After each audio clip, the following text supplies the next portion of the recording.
Good morning, everyone. Thank you for being here this morning for this special session of Coconino County Board of Supervisors and Board of Directors of Coconino County Flood Control District, Public Health Service District, and Coconino County Jails District. Oh, he's here. Okay. Let's see. So let's go ahead and get started with a call to order. So District 1. District 1, Patrice Horseman, present. Happy morning, everyone. It's great spring morning here in Flagstaff. Love to see all the blossoms in bloom. And then I hear we're getting snow soon. So perfect spring for Flagstaff. Good morning.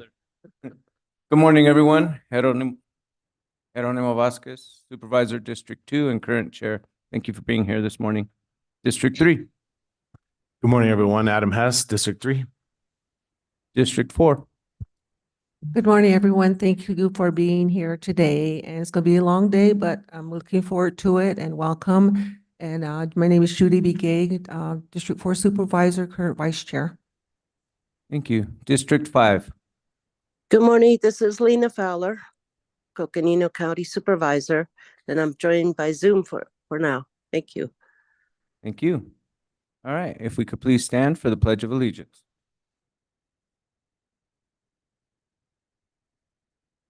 Pledge allegiance to the flag of the United States, to the republic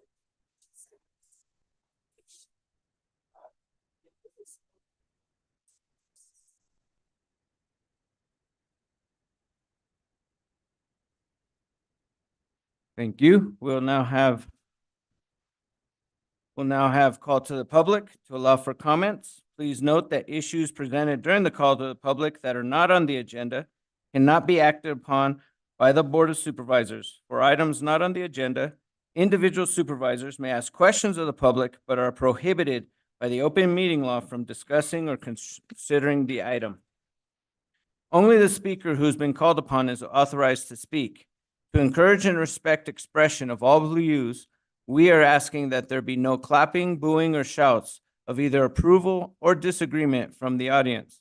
We ask that all attendees and speakers be respectful, that this is a public meeting, and avoid using profane, derogatory, or insulting language. Individuals are limited to 3 minutes for their comments. We will take public comments from those in the room first, and then take public comments from those who have joined virtually. Clerk Daly will explain how the public can provide comment. Thank you, Chair Vasquez. At this time, if anyone would like to provide a public comment, we have comment forms on the table by the door. You can fill that out and hand that to me. Or if you've joined virtually, you can hit the raise hand icon. It looks like a hand. If you hover towards the bottom of your screen, if you hit that raise hand, that will raise your hand and notify us that you would like to speak. If you've joined by telephone, you can hit *9 and that will raise your hand and notify us that you would like to speak.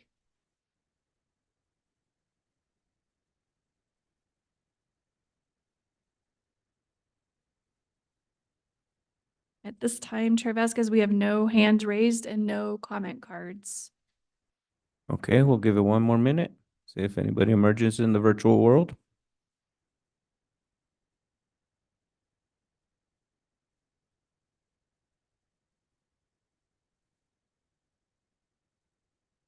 And we have no hands raised, Chair Vasquez, and I've checked our comment box, email box. We have no comments in our email box as well. All right, well, thank you. In that case, we'll move on for public comment. And we'll now go to item number 1, consideration and possible action to approve a proclamation designating May 6th through May 10th as Economic Development Week. And with that, I'll hand it over to our county manager. Thank you, Mr. Chair. And I'm going to kick it over to John Saltonstall, who recently joined the county as the Economic Development Director. So, John.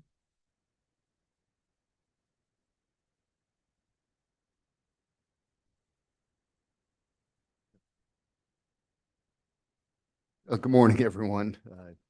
Chair, Vice Chair, Supervisors.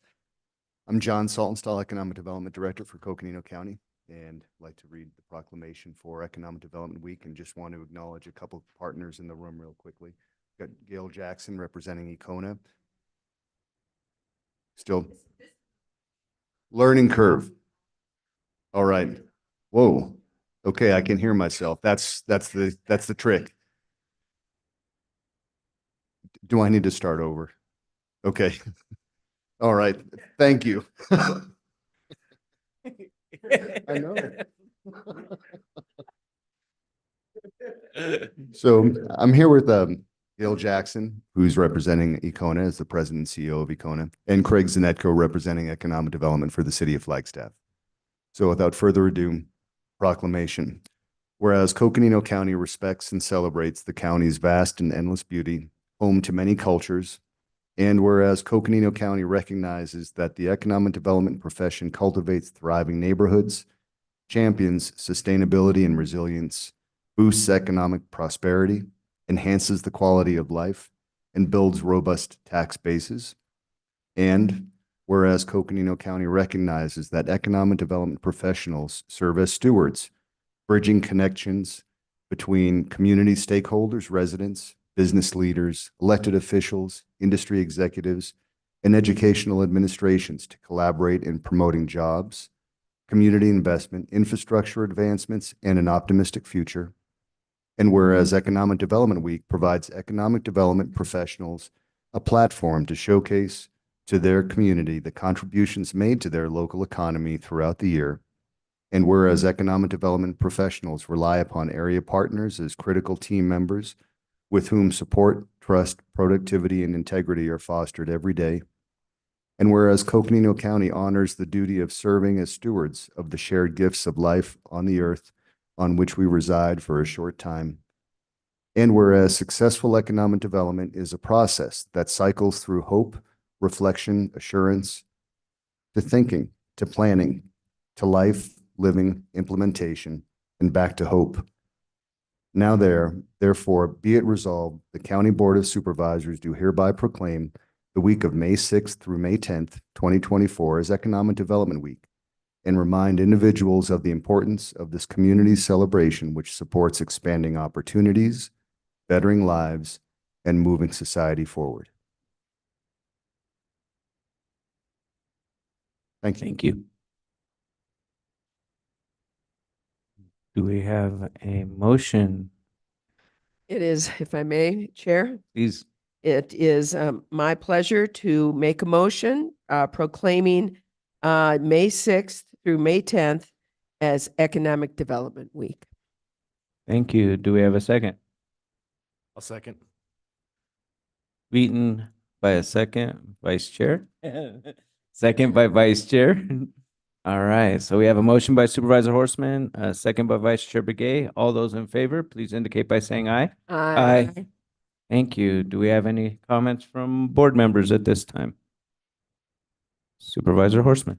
Yes, and thank you for the proclamation. And, you know, in taking a look at economic development as something greater than what people normally think of it. And I love the part about serving as stewards because that's what we do here in Coconino County. And I just want to thank you, John, and welcome to the county, and also to Gail and our city partners for being here today. Obviously, economic development is important for us to have a prosperous and thriving county, and we really appreciate all that you do for us here in Coconino County and obviously the city of Flagstaff as well. Thank you so much. Thank you. Are there any other comments from board members? Vice Chair Begay. Yes, thank you for the proclamation. I think, you know, economic development is a base for all communities. You know, we all interact, we try to build bridges, you know, to our communities that we serve. And so, and I also think, you know, all the efforts that our county team is doing, you know, and also the city of Flagstaff and anybody, you know, all over the place. So we all take a part in it. And, you know, I'm glad that, you know, we're all here to do that. So thank you so much for bringing this proclamation. Thank you. District 3. Yes, thank you, Chair. Thank you for coming today. I really appreciate this. This is good. Thank you, John. That was a great proclamation. It read really smooth, and you did a great job. And you're really a great added value to the county, and I really appreciate it. The couple of meetings we've had together have been very positive, and I think we're gonna make a lot of strides. And this is exciting. So thank you very much. Keep it up. Thank you. Supervisor Fowler? Thank you. Thank you, John and team that are there. I'm sorry I'm not there right now. Economic development is so vast with education, with the small businesses. It's really a learning process in every facet, an individual and in organizations to be able to, um, uh, change people's lives for the better. So it's really important that we work on our economic development as you all do and support all the businesses and individuals that have dreams out there to be self-sufficient and to be able to provide for their family. So I want to just thank you and thank all those that work in the economic development world throughout the whole county. So thank you so much. Yes, thank you. Appreciate that proclamation. Appreciate the focus on economic development. It's so crucial for our county because that's going to determine how we grow as a county. And what we want is stable, sustainable growth, not just growth willy-nilly out there, but we want it planned and we want to bring in economic development in that process. And so I really appreciate your leadership, John, and I look forward to seeing how we move forward with our economic development efforts moving forward. Thank you.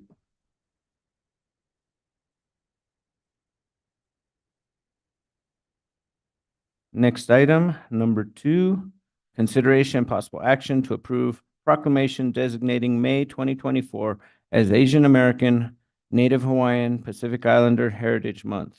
Human Resources Director Erica Philpott will introduce the item, and Administrative Specialist Yanzi Liu will read the proclamation. Good morning, Chair Vasquez, members of the board. Excited to be with you this morning for this consideration of this proclamation, and so pleased to be joined by Yanzi Liu of WIOA. She is a senior public service specialist, and she is here to read the proclamation and share a few words, and then I will share some events after that.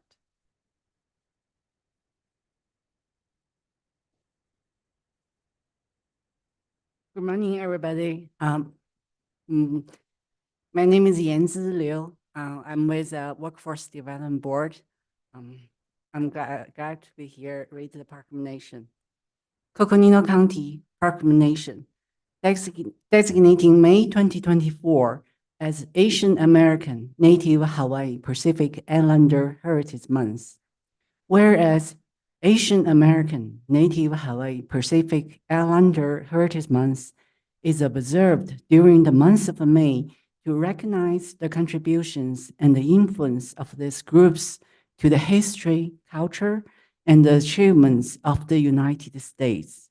And whereas Coconino County is proud to be home to an AANHPI population that contributes greatly to the prosperity and the enrichment of our community. And whereas for more than a century, AANHPI communities have made valuable contributions to all areas of life in Coconino County, including government, business, arts and science, medicine, education, and law enforcement. And whereas AANHPI communities in Coconino County have shared their rich culture and traditions while representing their communities through public service and advocacy. And whereas diversity represents one of our greatest strengths, and by recognizing the contributions and the accomplishments of AANHPI residents, our county celebrates the importance of inclusion to building a brighter future for all of our citizens. And whereas Coconino County is proud to celebrate Asian American, Native Hawaii, Pacific Islander Heritage Month and commemorate the essential contributions, sacrifices, and accomplishments that they have made to our community. Now, therefore, be it resolved that the Coconino County Board of Supervisors hereby recognizes May 2024 as Asian American Native Hawaii Pacific Islander Heritage Month. Thank you. Thank you. Before we get comments from the board, can I get a motion to act on this item? Have Yes, a- I'd like to make the motion to take this proclamation. Thank you. We have a motion by Supervisor Hess, Second. a second by Vice Chair Begay. All those in favor, please indicate by saying aye. Aye. Thank you. Now, do we have any comments from board members? Supervisor Horstman. Yes, and thank you so much for reading the proclamation. And, we are here in Coconino County are just so blessed by the fact that we are a county of many peoples and many cultures. And it's wonderful to designate Asian American, Native Hawaiian, and Pacific Islander Heritage Month in recognition of that, and how this has enriched our county, our communities, and our individual lives. So really appreciate it, and thank you for joining. And I'm still waiting to hear about this piece of candy. So thank you so much. Thank you. Supervisor Hess. Yes, thank you, Supervisor, Chair. Very cool. Again, I think it definitely shows how diverse we are in this county, and I really appreciate you reading that. It's a long proclamation, and you did a great job. And she got me coconut. That's my favorite. So she knew right off the bat. So you got my vote there. Thank you very much. Appreciate it. And this is gonna be a great month. We'll get some snow. That was good. Vice Chair Begay. Thank you for reading the proclamation. I just want to thank everyone here, and all walks of life. We have a great nation, and I'm just so proud to be part of the great nation.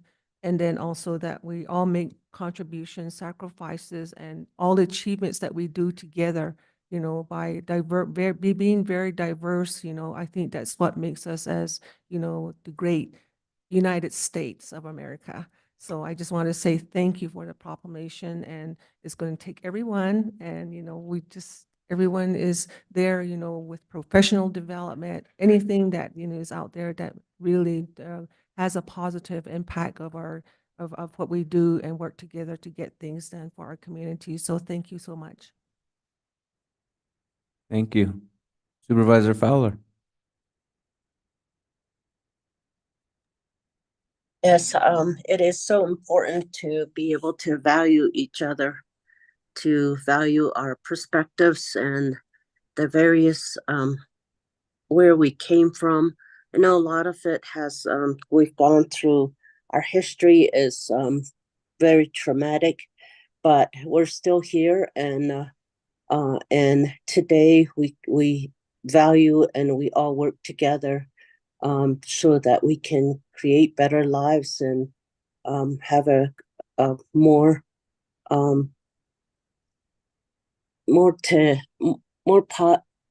better communities. So I just want to thank you for reading the proclamation, and we do have a long history here with the Asian and Hawaiians. So I just want to thank you for reading that. Thank you. Yes, thank you for the proclamation today. It's always encouraging to recognize the diversity in our county and learn about the history and contributions of Asian Native Hawaiians and Pacific Islanders to our county. Sorry. And it's important that we recognize those contributions because they've been here since the beginning of Flagstaff. And so there is that long history there that sometimes is not recognized or not realized. And so these kind of events and these kind of proclamations are important in creating that awareness and allowing us to celebrate all the great diversity in our county. So thank you for bringing this proclamation forward. Thanks for having me. I just have to say a little bit of word. I work for the Workforce Development Board for more than 2 years now. As a Asian American, was born, raised in China, came to the U.S. 13 years ago. I feel I'm lucky to work here because this is the place. This is the only place I work so far recognize and celebrate Asian American Native Hawaii Pacific Islander heritage. During Chinese New Year, we have this family visiting, friend visiting. We like share snacks and chatting, hanging out together.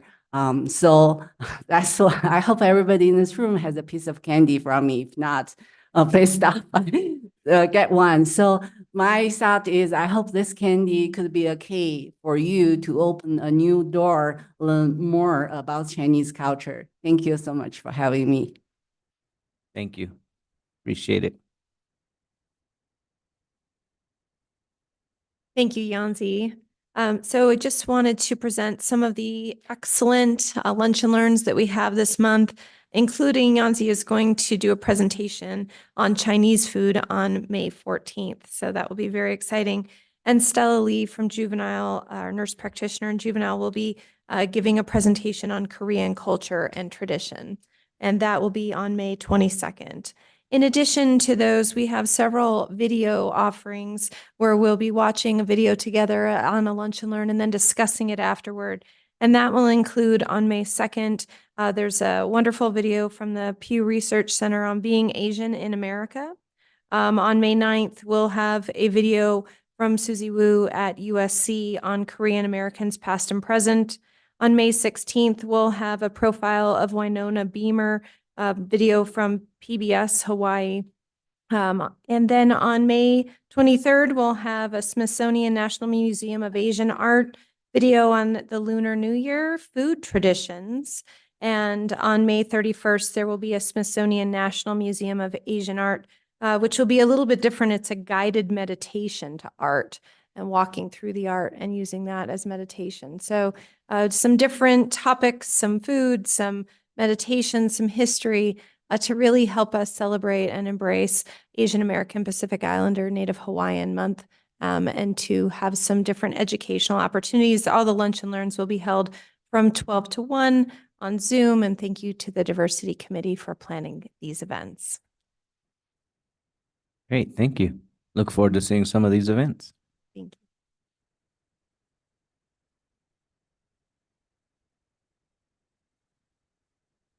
All right, now moving on to our consent agenda. All matters under consent agenda are considered to be routine and will be enacted by a single motion. Are there any items that board members want to consider separately? If I may. Yes, please. Mr. Chair, number 8, it appears that Brenda Sipe is probably with us here in person, as well as WDB President Bruce, and I'm going to mispronounce the last name. Sapsnik? Thank you. And he is here. That is wonderful. Thank you for joining us. And also number 13, and that's just, I'd love to get just an update on that. So if I may, 8 and 13, if we may remove from consent agenda. Are there any others? Yes, Vice Chair Begay.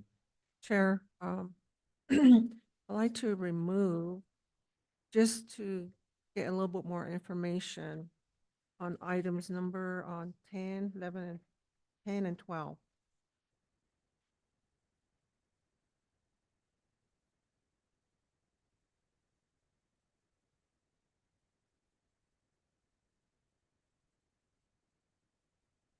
All right, are there any others that need to be removed at this time?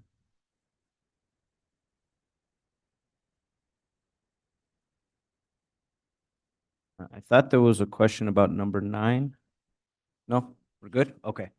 All right, well, in that case, can I have a motion to approve consent agenda items 3 through 17 minus number 8, number 10, number 12, and number 13? So moved. I have a motion by Supervisor Hess. Second. We have a second by Supervisor Horstman. All those in favor, please indicate by saying aye. Aye. All right, motion passes. Consent agenda passes. Now, item number 8, consideration and possible action to approve a recommendation from Coconino County Workforce Development Board to appoint Brenda Sipe, Associate Vice President of Northern Arizona University, for a term of April 23, 2024 through April 22nd, 2026.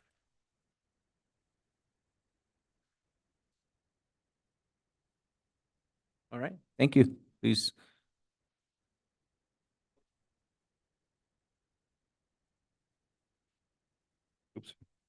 Today, I'm very pleased to present the application for membership to the Coconino County Workforce Development Board for Dr. Brenda Sipe, Associate Vice President of Workforce Development for Northern Arizona University. Dr. Sipe leads the Office of Workforce Development, a unit of academic and workforce alliances focused on establishing partnerships and processes for workforce development programs. Dr. Sipe oversees the offices of business and educational partnerships and continuing education, working on innovative solutions that address students' barriers across the university, including advancing partnerships, programming, custom training, prior learning assessment, credentials, and badging. Dr. Sipe's experience in building and nurturing strategic business partnerships leading to educational opportunities to serve individuals with barriers, studies interpreting and presenting workforce data on Arizona and the United States, developing programs and pathways that engage students in workforce development to meet their needs. Dr. Sipe will be a valuable new asset in our mission to serve as a strategic conveyor to promote and broker effective relationships between CEOs, economic development, education, workforce partners throughout the local area. So I respectfully submitted for your approval, and we have Dr. Sipe here. Well, thank you. Yes. If you'd like to address us, please. Thank you, Bruce. I couldn't say it better myself. Maybe I wrote part of that. But I'm really excited to be here, be a part of the Coconino County Workforce Development Board. I've lived in Flagstaff now for 4 years. So getting a feel for the community, just very excited to serve in this role. Thank you. Thank you. We look forward to your service. Appreciate it. All right, so let's see. We have to take the action still, At this right? time, I'd make a motion for the approval and to welcome Coconino County Workforce Development Board appointment of Brenda Sipe, Associate Vice President, Northern Arizona University, to the Workforce Development Board. We have a motion by Supervisor Horstman. Do we have a second? Second. We have a second by Vice Chair Begay. All those in favor, please indicate by saying aye. Aye.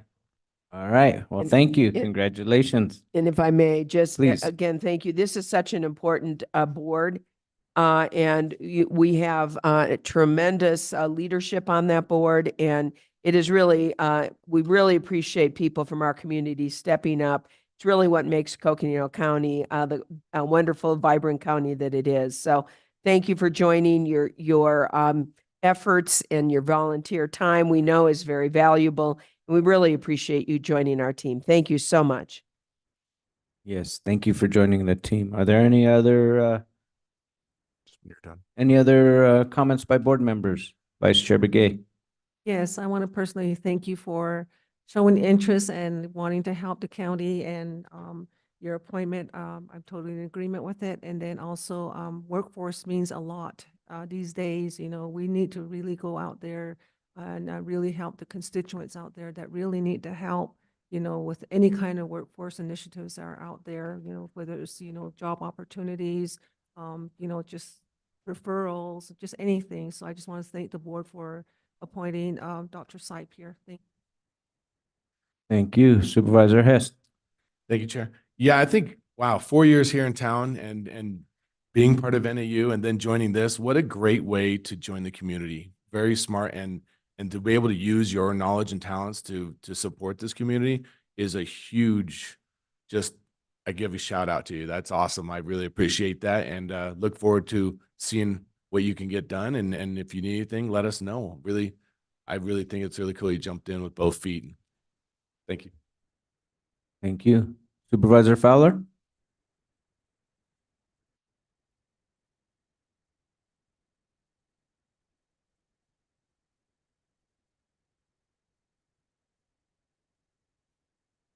Supervisor Fowler, are you with us? Okay. Well, in that case, I just want to say thank you again for volunteering to be part of this Workforce Development Board.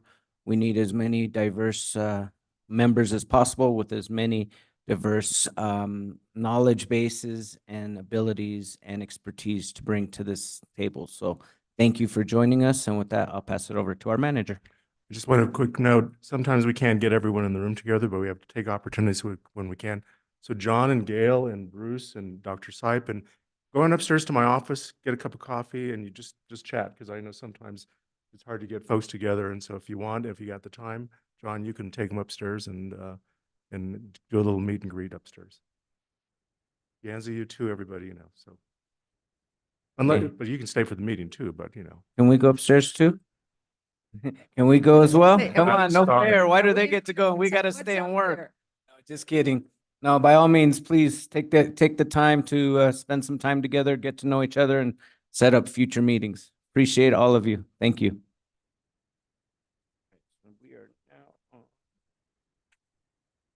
Next, item number 10, consideration and possible action to 1, award bid 2024-03 to JHB Group Incorporated, and 2, approve a subsequent contract with JHB Group Incorporated to design and build a mobile emergency operations center trailer for Coconino County Emergency Management in an amount not to exceed $282,481.03 from congressionally directed spending, the Emergency Operations Grant. With that, I'll hand it over to our emergency management folks. Good morning, Chair, Vice Chair, board members. Morning. Thank you for your time, sir. Thank you for the question. Yeah, we're pretty excited about this.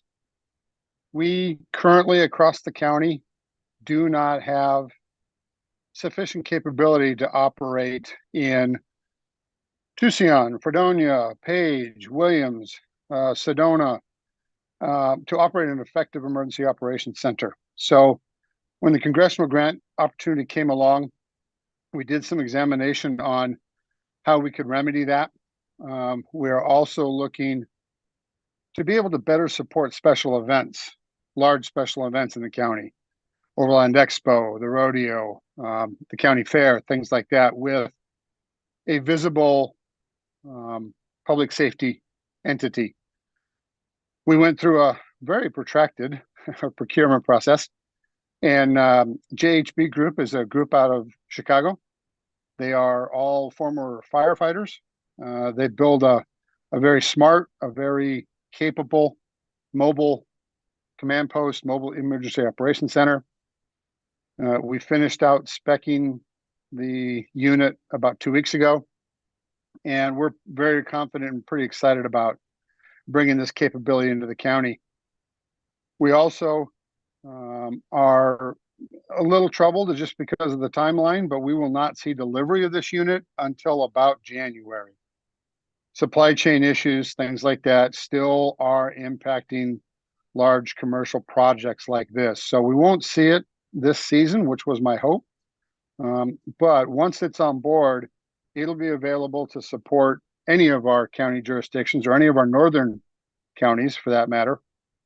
It's going to have tremendous capabilities. It's going to have quite an IT network in it. It will have a 40-foot pan, tilt, zoom IR camera tower on it. It will have a Starlink package that will provide an internet bubble out to as far as 3 miles. So perhaps supporting a spike camp or a type 1 IMT if we're in that position again this year. So the capabilities are pretty enormous with it. We would not have the ability to do this any other way except through CDS. That opportunity has really provided us a means to close some critical gaps, and this is one of them. So, barring any questions, I will keep it very short. No, thank you. Do we have any questions from board members at this time? Vice Chair Begay. Chair Vasquez, my question would be, what is the size of the building? A trailer. So Vice Chair, thank you for the question. Chair, this is a 27-foot bumper pole unit. We have intentionally designed it to be easily mobile, can be pulled with any any standard truck, an F-150 or an or something larger can pull it. We didn't want to have any kind of specialized hitches or any of that. It is also designed to not have a bathroom. We don't want frozen tanks and frozen water lines and that kind of thing. So it's 27 foot long, ma'am, and all of that is operational space. It will have a total of 6 workstations, including one that's outside. And the one outside is also supported by a large monitor that'll be available for like briefings, for example, to brief an incident management team or something like that. But 27 feet of complete operational space. Thank you. Thank you. Any other Yes. questions or comments from board members? Supervisor Horstman. Congratulations. Quite frankly, it's really wonderful. We have, as we all know, second largest geographic county in the whole continental United States. And it's unfortunately, emergencies happen all across our county.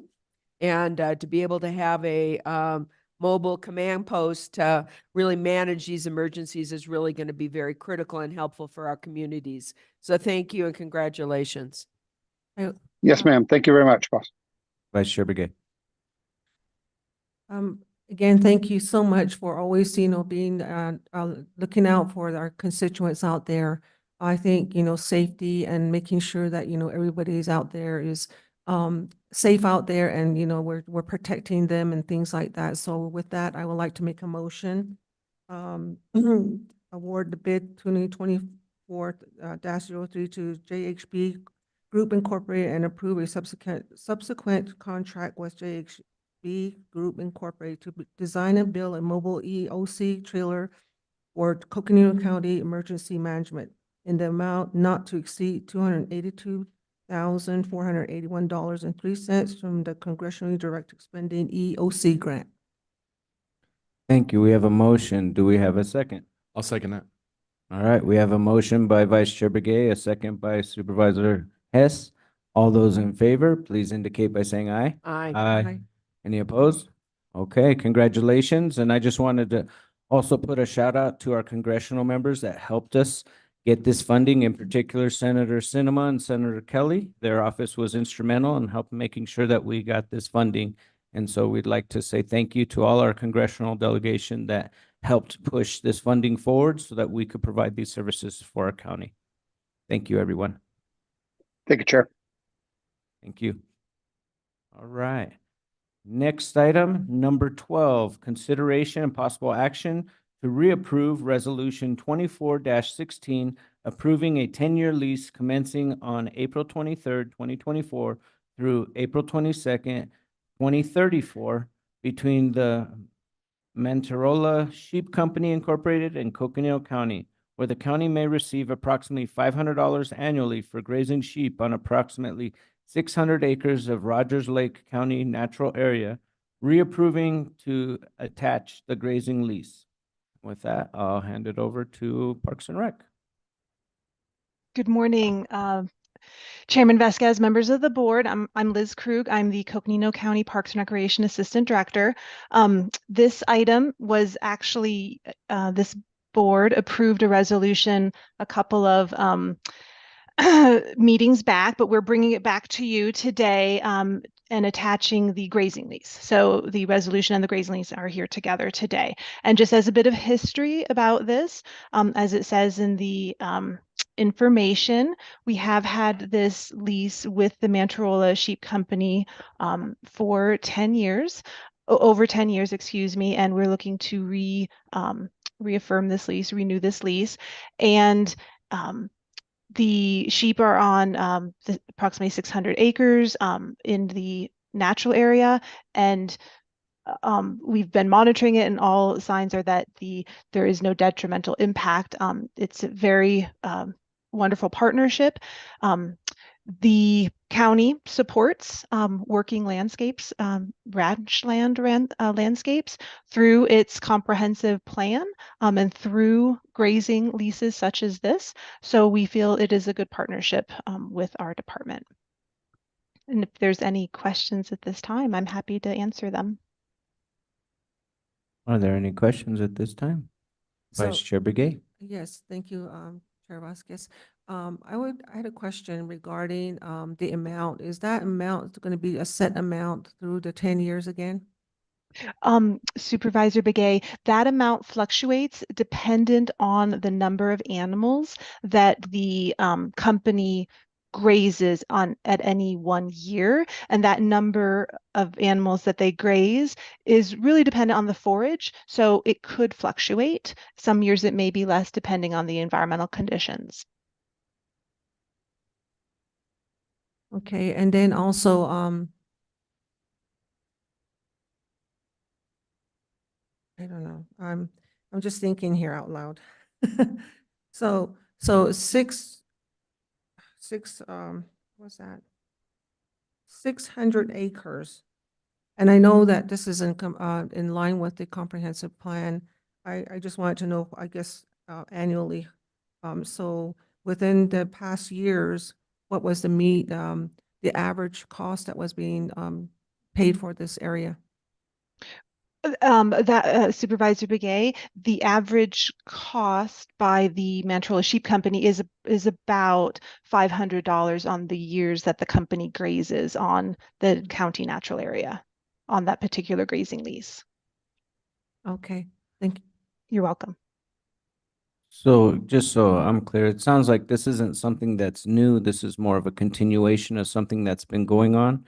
It just sounds like it's new because we've repurposed Rogers Lake or the frontier area so it sounds like something new. Is that correct? So Supervisor Vasquez, so this particular grazing lease is a renewal, and the original one was began in 2012 for 10 years. And so this is a renewal on that particular lease, and it is of the same grazing lease boundaries as previously. So there is no change in area or to that effect as before from the 10 years that was done before. Great, thank you. And then my final question is, how many sheep are we talking about that they graze? How many head of sheep? Just out of curiosity. You bet. So I was trying to look that up as I was preparing. I don't have that number off the top of my head, but I can tell you that it can be a mix of both adults and youth, so mothers and calves. No problem. I just thought it was Okay. kind of cool. You bet. With that, do I have a motion to approve this item?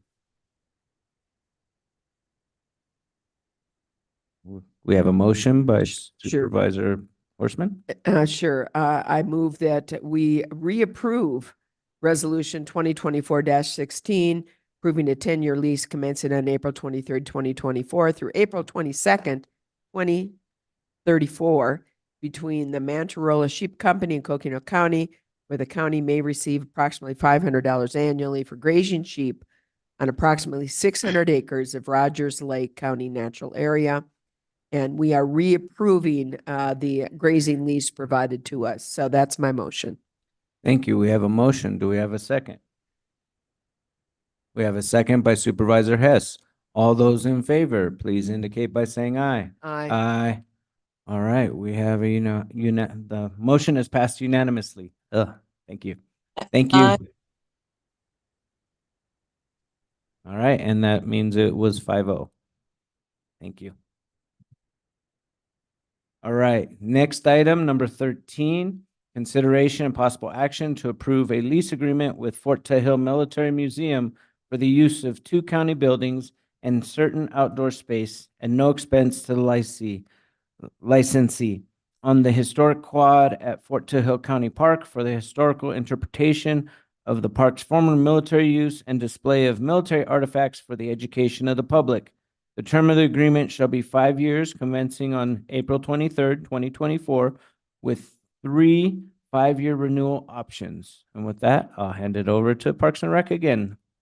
Thank you very much, Chair Vasquez. Again, Liz Krug, Coconino County Parks and Recreation Assistant Director. So we're bringing this item forward to you today.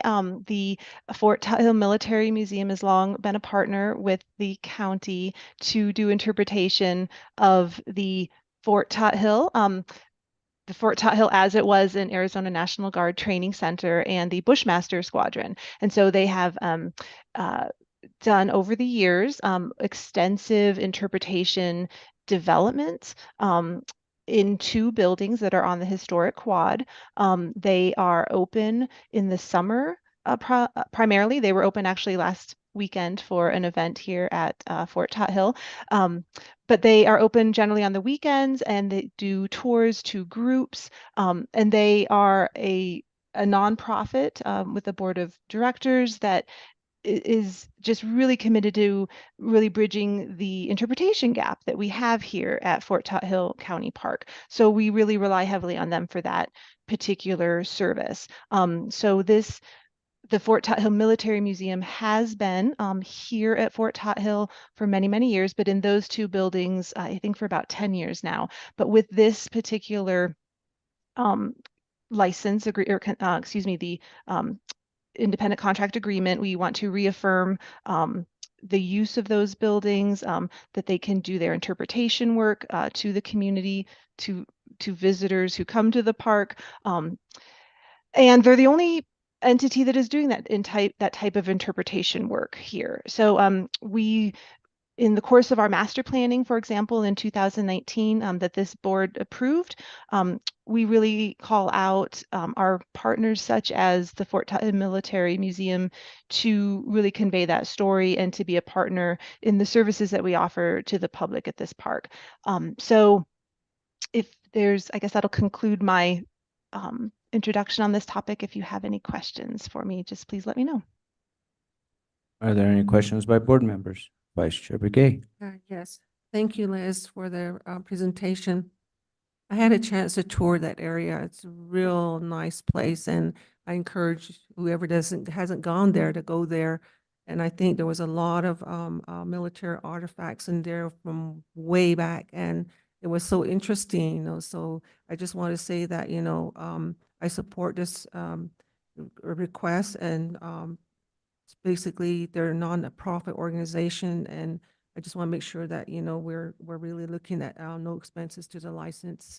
And so I just want to say I support that. And I don't know how long they've been there, but I think, you know, the terms, it says 5-year, 5-year renewals with 15 years, but I think it's growing the way I hear about it, that, you know, people are beginning to donate artifacts again, and, you know, that for this place, so they probably would need a bigger place sooner or later, because it's kind of like congested in there in the two buildings there. So thank you so much for supporting and bringing this information to us for consideration. Thank you. Thank you, Supervisor Begay. Thank you. Are there any other comments by board members? Supervisor Horstman. Yes, and thank you. I wanted to pull it just to give information to the public, so I really appreciate that, and thank you for the update on that. And I do note that it is at no expense to the nonprofit organization, and so I want to make note for the record of the important historical basis it provides and unique basis it provides for our community, and the wonderful outreach to our public on this. I certainly find that it is of a public purpose and public benefit to allow for a waiver of any expenses, of course, other than maintaining their insurance. So wanted to make that note for the record. And with that, unless there are other comments, at this point, I would, in fact, make a motion to approve the license agreement with the Fort Tot Hill Military Museum for the use of the two county buildings and certain outdoor space at no expense on the historic quad of Fort Tot Hill, in accordance with the provisions set forth in the agenda. Thank you. Do we have a second to the motion? Second. We have a second by Supervisor Hess. All those in favor, please indicate by saying aye. Aye. And now, are there any other comments by board members before we move on to the next item? No? All right. Well, thank you very much. Appreciate the information.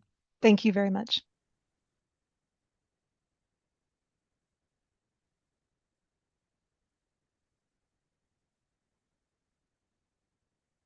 All right. So now, may I have a motion to resolve as the Flood Control District Board of Directors? So moved. Thank you. And now we are looking at the I'll second that motion. Yeah. Got ahead of myself. Got a second. All those in favor, please indicate by saying aye. Aye. Thank you. Oh, all right. Now may I have a motion to approve the flood control district consent agenda item number 18? So moved. We have a motion by Supervisor Horseman, a second by Vice Chair Begay. All those in favor, please indicate by saying aye. Aye. Okay, now will the board resolve as the Board of Supervisors? May I have a motion? We have a motion by Vice Chair Begay. Do I have a second? Second. We have a second by Supervisor Hess. All those in favor, please indicate by saying aye. Aye. Aye. All right, now may I have a motion to resolve as the Health District Board of Directors? We have a motion by Vice Chair Begay. Do we have a second? We have a second by Supervisor Hess. All those in favor, please indicate by saying aye. Aye. It's too Aye. early to be doing the, thank you. The motion passes. I was gonna say it's too early to be doing the auction so early. Here we go. All right, now we're looking at the Public Health District Consent Agenda. All matters under the Health District Consent Agenda are considered to be routine and will be enacted by a single motion. Are there any items that board members want to consider separately?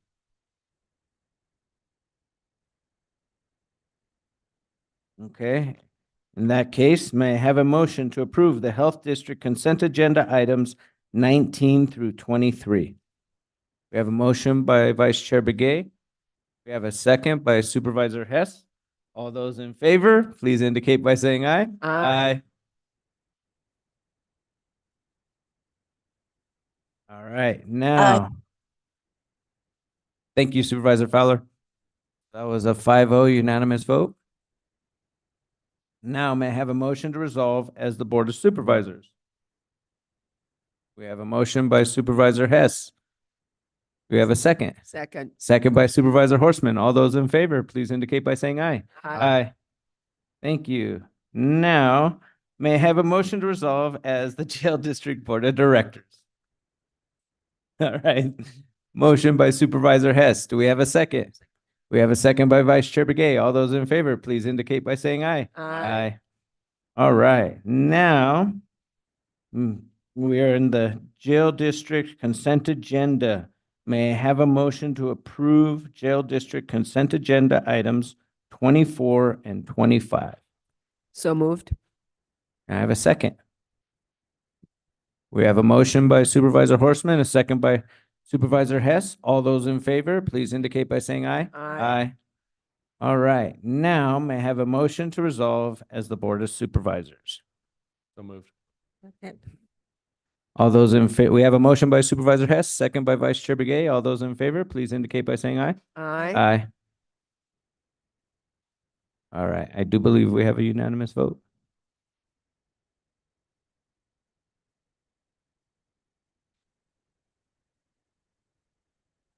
I do believe we have an unanimous 4-0 vote, if not 5-0 vote. So just for the record, not sure if Supervisor Yes. Fowler. Oh, there it is. I did vote. Thank you. All right. Thank you, Supervisor Fowler. So we do have a unanimous vote, 5-0. Okay, now we have next up a time certain item starting at 9 o'clock. Do we need a 5-minute bio break before we begin? Yeah, let's do that. Okay, we'll take a 5-minute break, restart at 9 o'clock. Thank you, everyone.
come back so we can get started? Thank you.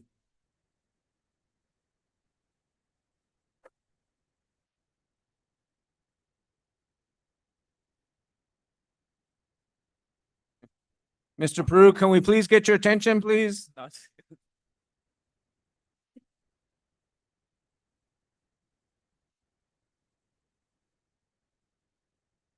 Welcome back, everyone. Next item, 26, presentation and discussion regarding the Auditor General's Office fiscal year 2023 Coconino County financial audit results. We have representatives from the Arizona Auditor General's Office to present, including Financial Audit Manager Tyron Stagel and Financial Audit Manager Ashley Dunn. Welcome. Thank you. Good morning, Chair Vasquez, members of the board, and County Manager Peru. As you said, I'm Taryn Stengel. I'm the Financial Audit Manager on the audits of Coconino County. With me today is Ashley Dunn, who is the Financial Audit Manager. It's nice to see everybody in person. We've been on Zoom, I think, the last 3-4 years. So we are excited to come up to Flagstaff to present to you today. So I'm going to turn it over to Ashley. She's going to do the first part of the presentation, and then I'm going to walk through the single audit findings with you. Okay, good morning, everyone. Oh, this is sensitive.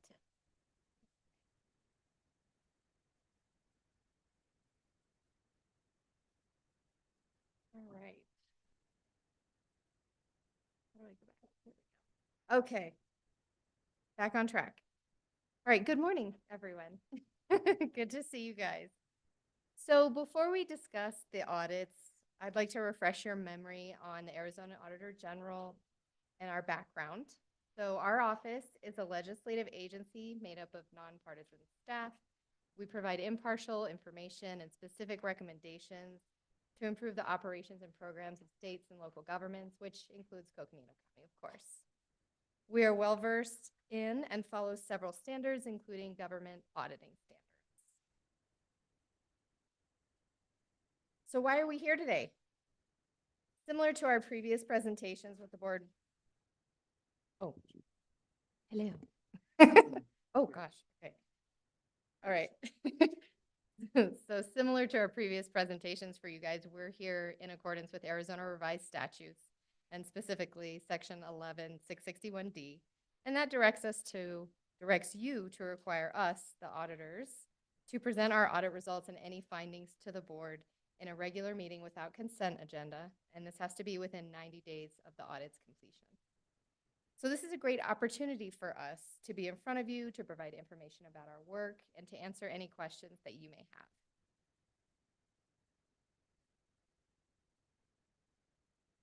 So before we talk about the reports and the findings, I want to take the opportunity to thank all the county staff that has helped us throughout this process. All the documentation, all the back and forth. It is so appreciated. And we got everything we needed to complete the audit by our agreed upon date, which was March 29th.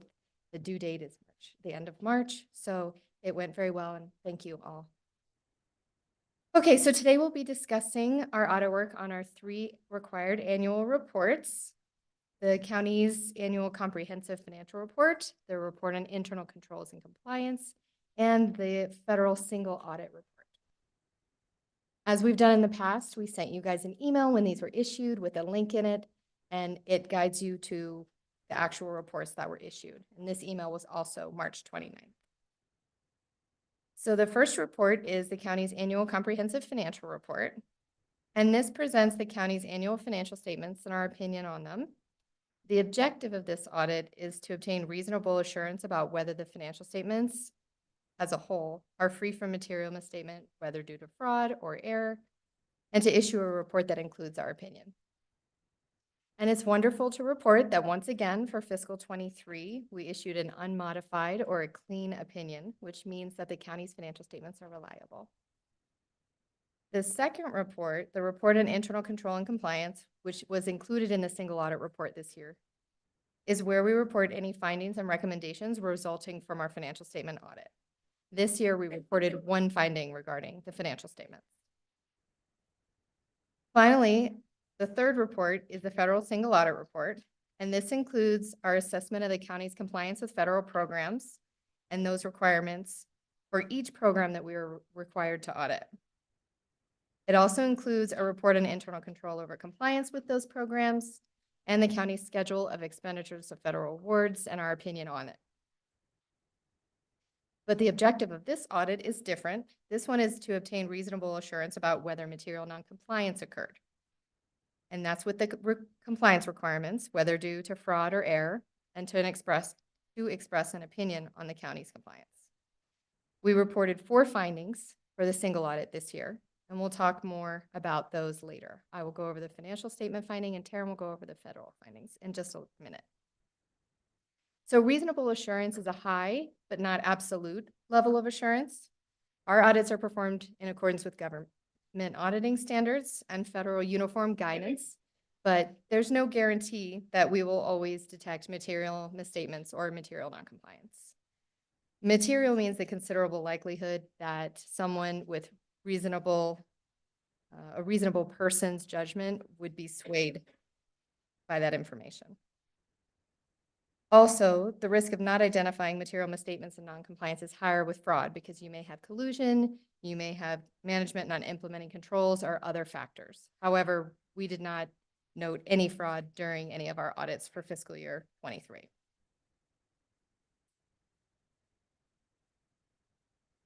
Okay, so because we know those reports can be detailed and complex, we prepare audit report highlights, and that's a 2-page summary that you should have received in the links with the other reports as well. And these highlights include the county's largest revenue sources and how the county used those monies.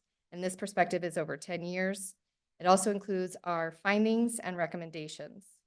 So next, I'll present some key financial information that was included in those highlights for the county, but this will be over just the last 5 years. So first off, we have the county's 4 main sources of revenue, which include federal and state grants and programs, county sales taxes, shared state sales taxes, and county property taxes. So as you can see from the graph here, with the most significant increase being in federal and state grants and programs, this is $31 million from fiscal 22 to 23. All of the revenues have increased over this time period. But with the federal and state grants and programs, this is largely due to federal grant revenues from COVID-19 and in response to some natural disasters within the county. The county sales taxes increased over this time and are primarily recorded in the general fund, public works fund, and jail district fund. The public works fund expenditures are restricted to highways and streets, and the expenses recorded in the jail district are restricted for the operation and maintenance of the county's jail. Overall, the county's revenues increased by $54 million from the prior fiscal year. It's a lot. Next up are the expenses. As you can see from this graph, the county's 4 primary expenses are public safety, general government, health and welfare, and highways and streets. The public safety expenses saw the greatest fluctuation during fiscal 23, and this is primarily from the flood control district, as they responded to those disasters I mentioned a minute ago. And this is also for increased investment in future natural disaster mitigation. General government expenses fluctuated over the last 5 years, primarily because of various changes in costs and vacancy savings related to the COVID-19 response. The other 2 categories, health and welfare and highways and streets, they remained relatively consistent. Overall, the county's expenses increased by almost $46 million from the prior fiscal year.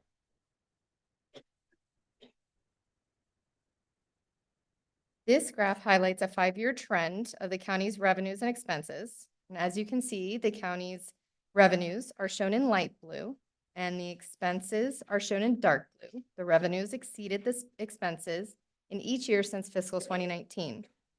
Also, we have a black line on here that indicates the county's net position, and that has also increased every year since fiscal year 2019. Most importantly, the county's overall net position increased by $50 million in fiscal 23. Total net position was $278 million as of fiscal year end, an increase of nearly $117 million, or 72% since 2019. It's important to note, though, that the net position balance was, not all of the net position balance was spendable at the end of the fiscal year because 188 million of the balance is invested in capital assets. Of the remaining balance, 109 million is restricted for specific uses such as highways and streets. And then that leaves a negative or deficit unrestricted balance of 19 million.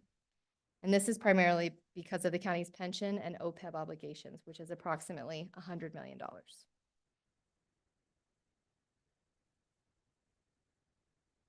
All right. Finally, I'd like to mention the county's federal expenditures that are presented each year in the single audit report. Although the county received grants from 12 different agencies during the fiscal year, you can see from this table that a large portion, or over 45%, of its federal expenditures were from the Department of Agriculture. And this is primarily federal assistance for those emergency response and mitigation projects I mentioned earlier. You can also see substantial increases in federal expenditures starting in fiscal year 21, with expenditures nearly tripling between fiscal years 21 and 23. As I discussed earlier, the large increases were primarily because of COVID grants and the emergency assistance monies. And this includes the Coronavirus State and Local Fiscal Recovery Fund, the Good Neighbor Authority, and the Emergency Watershed Protection Programs. However, the COVID-19 and emergency assistance grants are for a limited time, and most likely the county's federal grants and expenditures will reduce to historical levels after these programs are completed.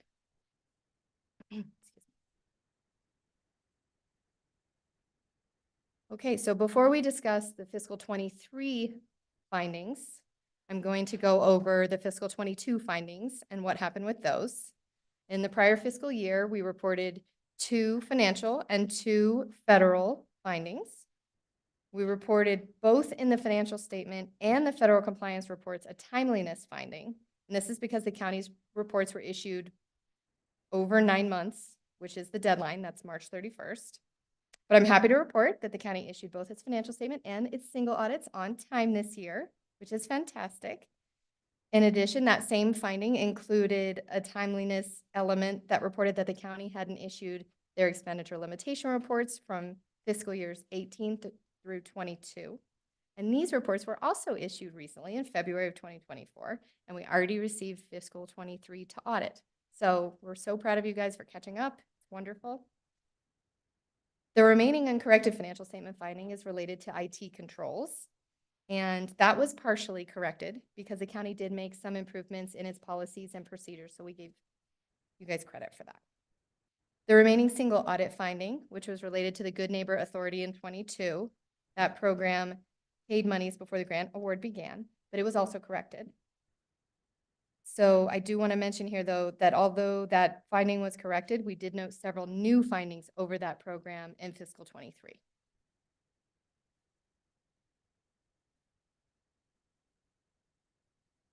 Now I'll move on to discussing the financial statement finding, the only one that the county had. The single audit report includes both of the financial statement and single audit findings, along with the county's responses to them. So this financial statement finding identified deficiencies in the county's controls over its IT systems and data, and our report recommended that the county develop, implement, and finalize those policies and procedures, restrict access to systems, and manage system configurations and changes. This finding initially occurred in 2016, but the county has made great progress in implementing several of the recommendations that we've had, and they anticipate fully correcting this issue by June 30 of 24. Okay, I'll now turn the presentation back over to Taryn, and she will talk about the single audit findings with you guys.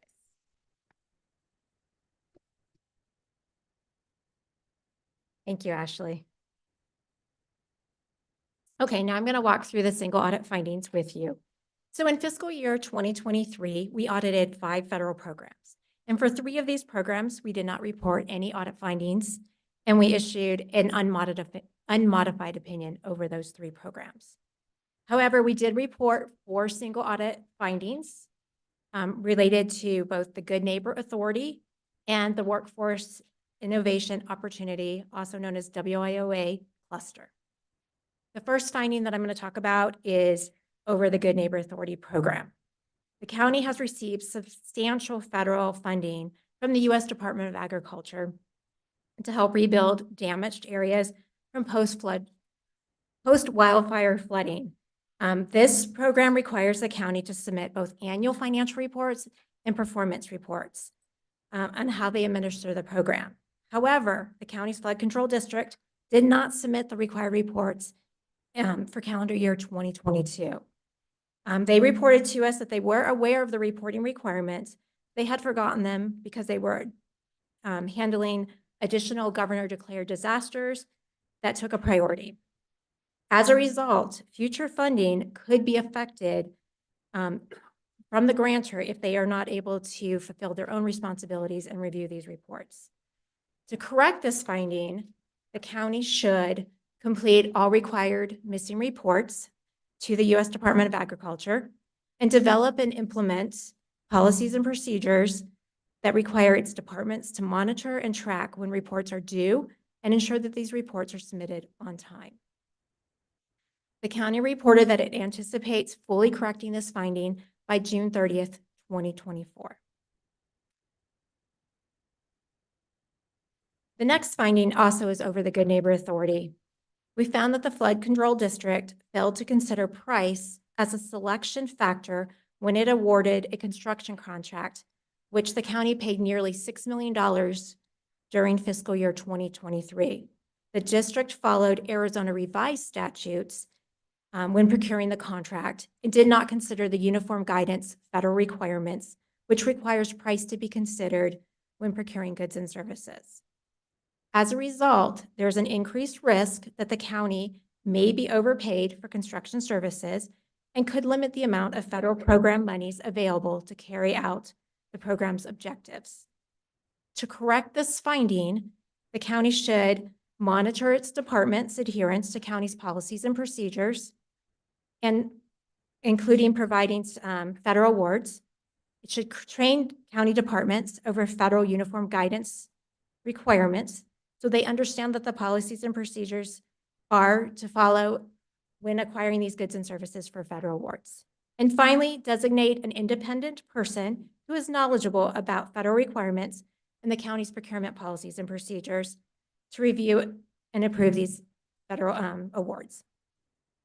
The county has reported that they anticipate fully correcting this finding by June 30th, 2025. As a result of both findings over the Good Neighbor Authority for procurement and for reporting, we did qualify on those two program requirements.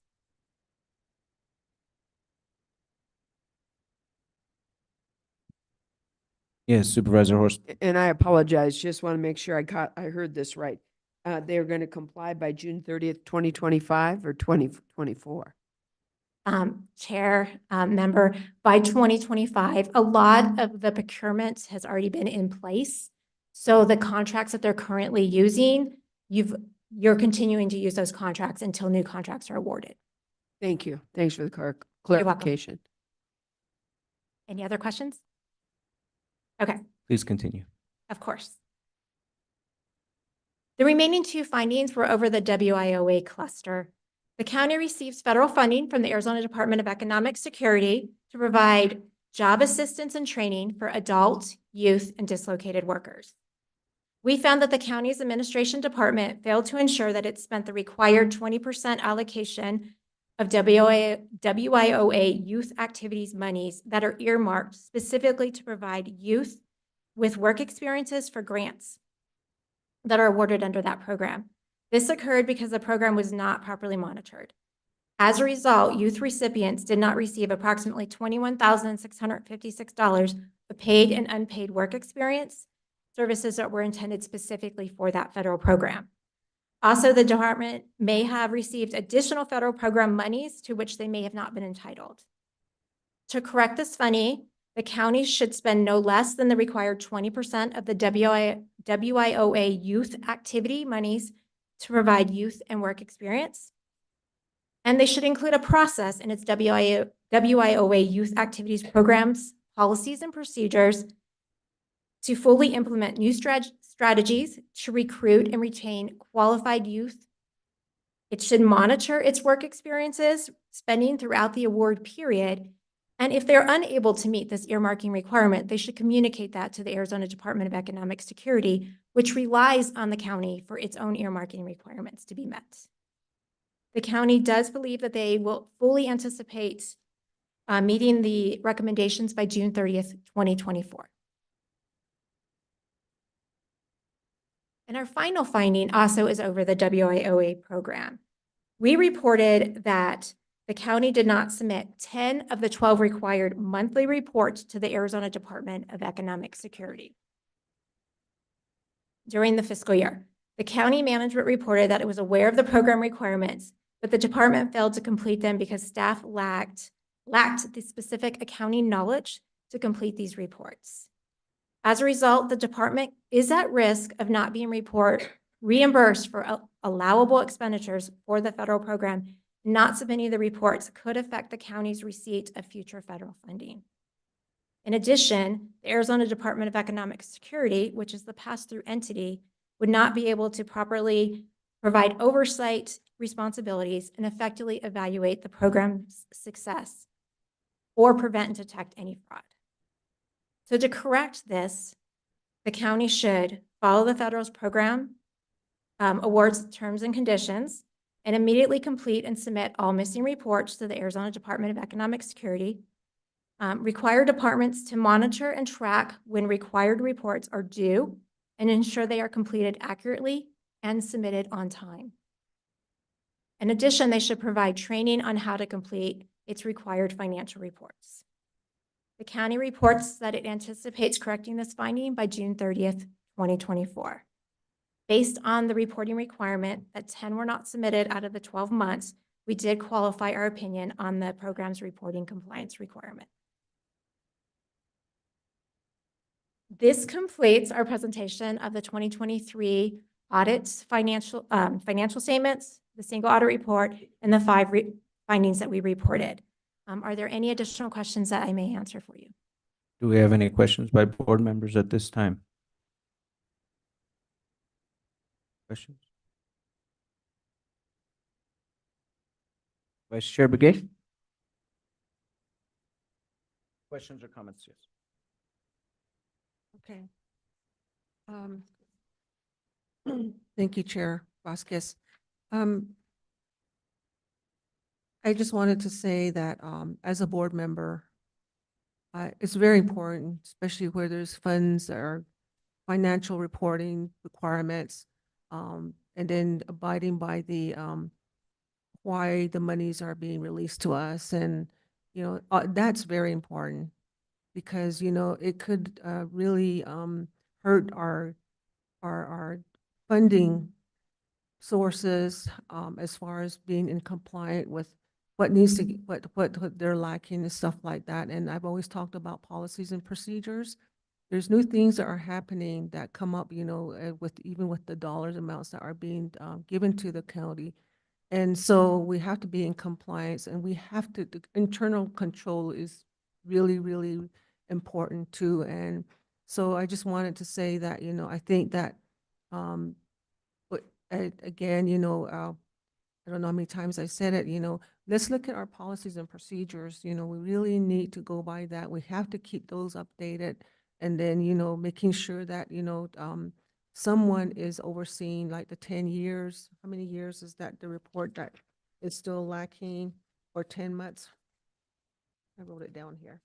But anyway, for WIOA, I think, we really need to get a handle on that, because we can't have that, hurt our county as far as getting funding and stuff like that. So I just want to say that we really need to comply with why the monies are being sent to us. The 20% spent on the youth work experiences, if those requirements are there, we have to do it. So I just want to tell the staff that, it's important, and it's something that you don't mess with. It's just like, your own financial stuff, that you do, you have to comply with everything, as far as, expenditures and, just keeping your books, down to the T.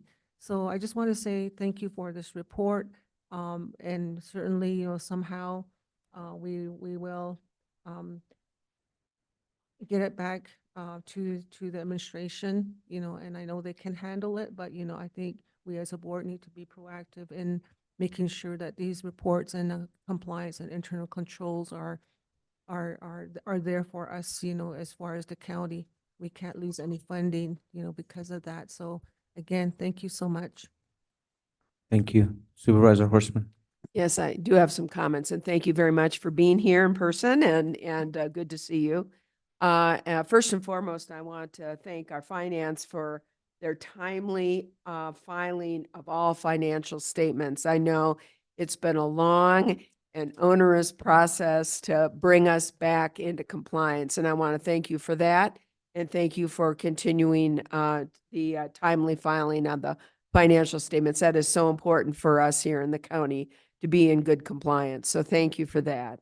As for the findings, of course, it's always, there's a lot going on, a lot of moving parts. It's certainly not unusual to have findings. On the other hand, it's also disappointing because we want to make sure that we have, certainly met the highest standards of maintaining the people's money and making sure that we have appropriate financial controls in place.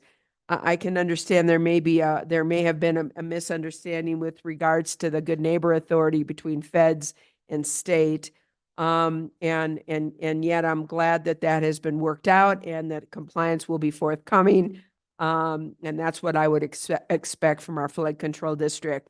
I am very disappointed in the WIOA youth activities money. I mean, that's the whole intent and purpose of that, is to basically provide youth activities and youth experiences and youth outreach. And I hope that is being corrected forthwith.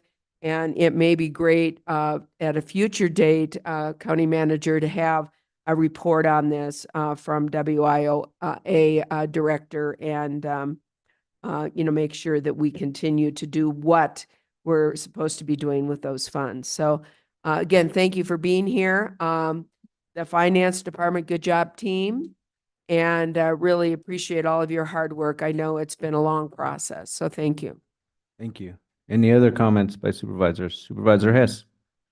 Yes, thank you. Audits are scary, but it sounds like you guys did a great job at finding it and giving some feedback. And the feedback from an audit is the most important part. Without that, we're just kind of getting yelled at. So I really appreciate you guys coming with the knowledge, experience, and then saying, hey, here's how you can make it better, and then allowing them to work it. I really applaud the staff for getting all that information to you so you could complete your audit, and appreciate you working with the team. And really, that's a big part. I've been through audits in the military and it was never fun. And they didn't give us the feedback that you are. They would just say, fix it. And so for you guys to come in and say, here's how you can do better, some standard operating procedures would be good here. And I agree with my colleagues. This is the things that we worked on and the things we need to work on. It's good to know. And we appreciate you guys coming and taking care of that hard work. That's not fun, but you guys are good at it. You guys have the degrees. So thank you. Thank you. Supervisor Fowler? Yes, thank you. Thank you for your work, working with us, and I'd like to just thank our budget team for the work that they do. And looks like we have some more work to do. When it comes to federal grants, we don't want to lose these grants. They're so essential to the work that we're doing in the flood district.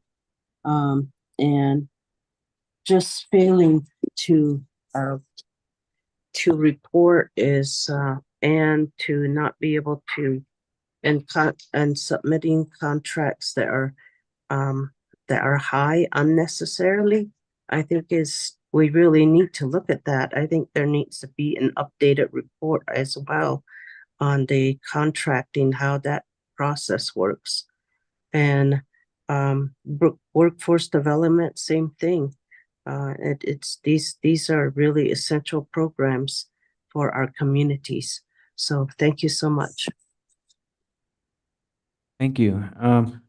First off, I want to say thank you to our our budget team for, our finance team for getting the reports in on time, because I know in the previous years, we had to come here and explain why we hadn't done that yet, and so that's progress. The fact that everything was turned in on time, really pleased about that.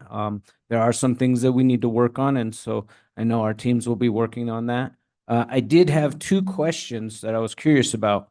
When you read the financial statements and looked at total revenues and expenses and net position over the last 5 years, and how the difference between revenues and expenses, did that have anything to do with our expenditure limit or us coming close to our expenditure limit?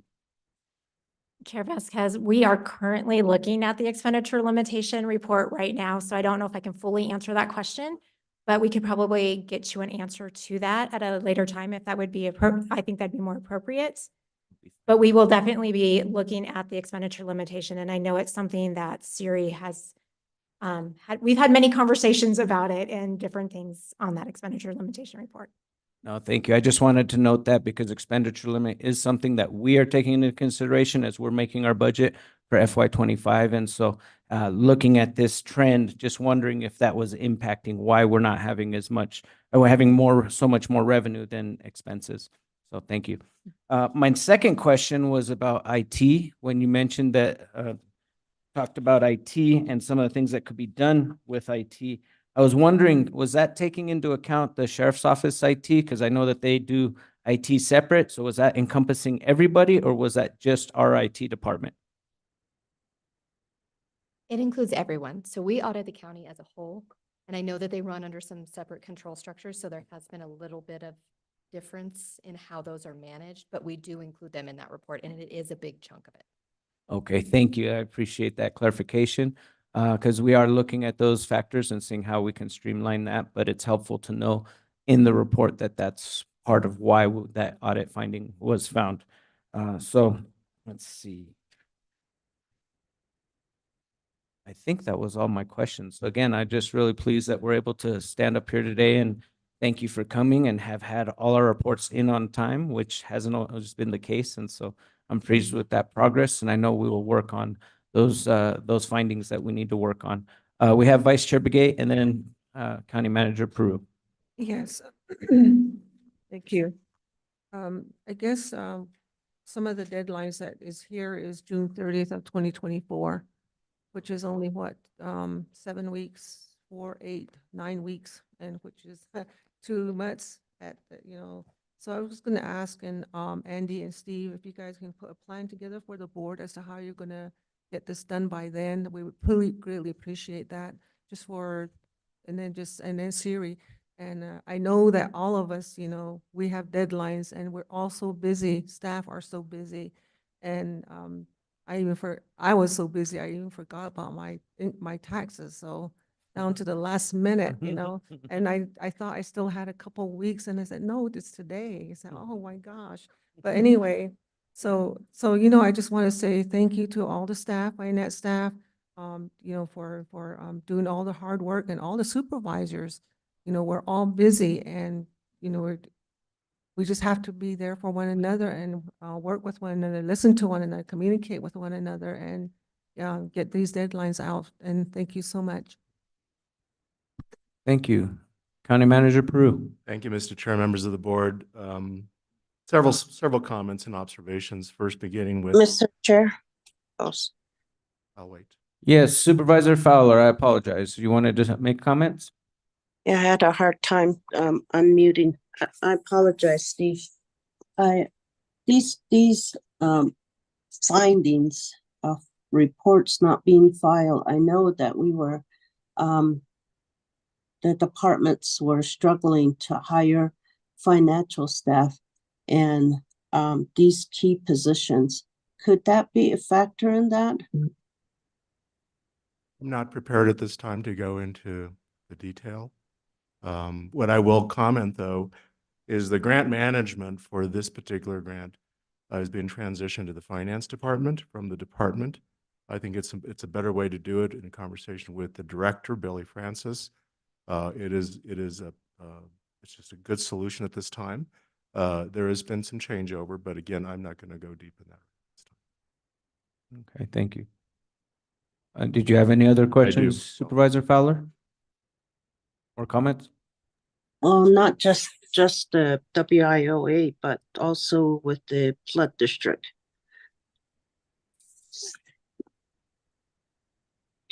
Well, are We you can we asking can for a get, response? I don't know what. well, the auditors, they're looking at how these reports were not reported on a timely matter. So is it that for a period there, we just didn't have, we struggled to hire staff, and maybe that was the reason, part of the reason why. We do have Flood Control District Director Lucinda Andriani here. She's ready to answer some questions. Thank you, Chair.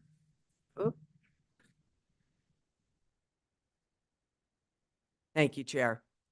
Relative to the report, what occurred there is that's actually from the museum flood mitigation projects. And as you know, we transitioned that management of that project from Public Works to the Flood Control District.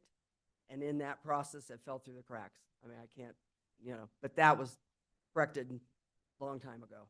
So that was remedied pretty much once we understood that Public Works had not submitted the final report to NRCS or either one, whichever one it was. I think it was GNA. We corrected that immediately. And to that end, since then we got $42 million from the Forest Service, as well as almost now $100 million from NRCS. So it obviously did not affect in any way our ability to secure financial support from them for then the pipeline situation. All those reports are up to date, so we're all in good shape. The other issue is relative to the contracting. We went through the formal process with procurement through finance on those procurements. We followed what we believed was the correct process that we've used throughout history with Public Works flood control, in terms of following the letter of the law in terms of the state. Apparently there's a conflict with the federal in terms of more consideration of price. We've provided extensive materials to the auditor relative to what we do to manage the price elements under. We utilize, as you're well aware, because you've seen them all, the CMAR process, the contract construction manager at risk, which is by the state is required that any project over 2 million we utilize that mechanism. So we did, working with Scott Richardson, of course, and following that process.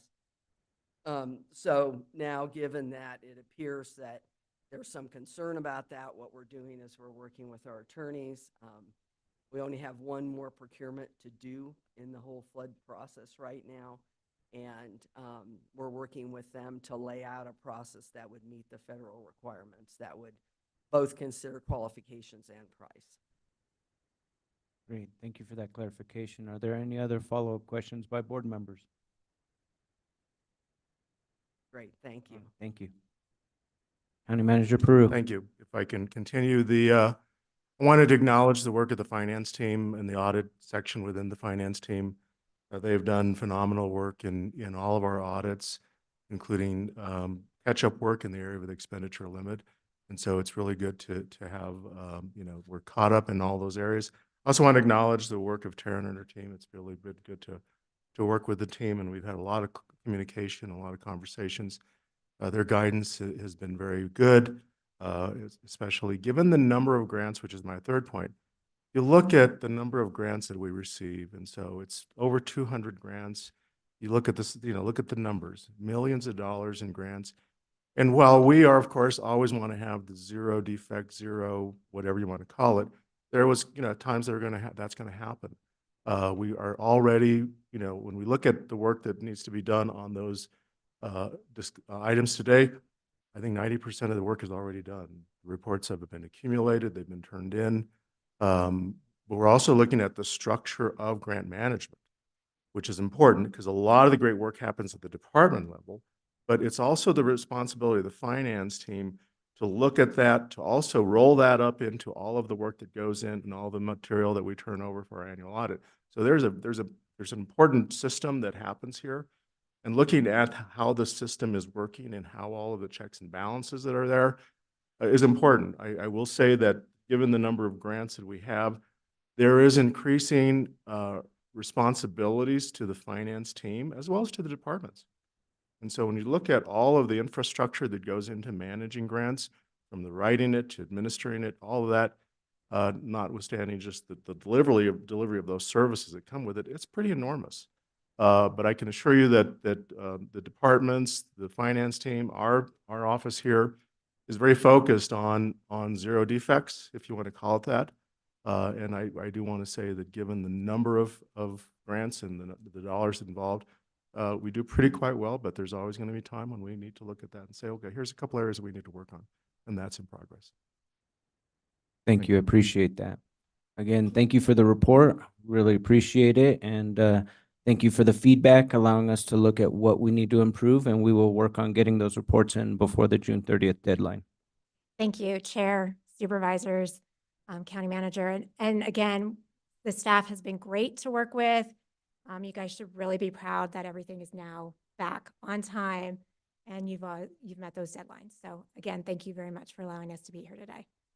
Thank you. We appreciate your time. Thank you.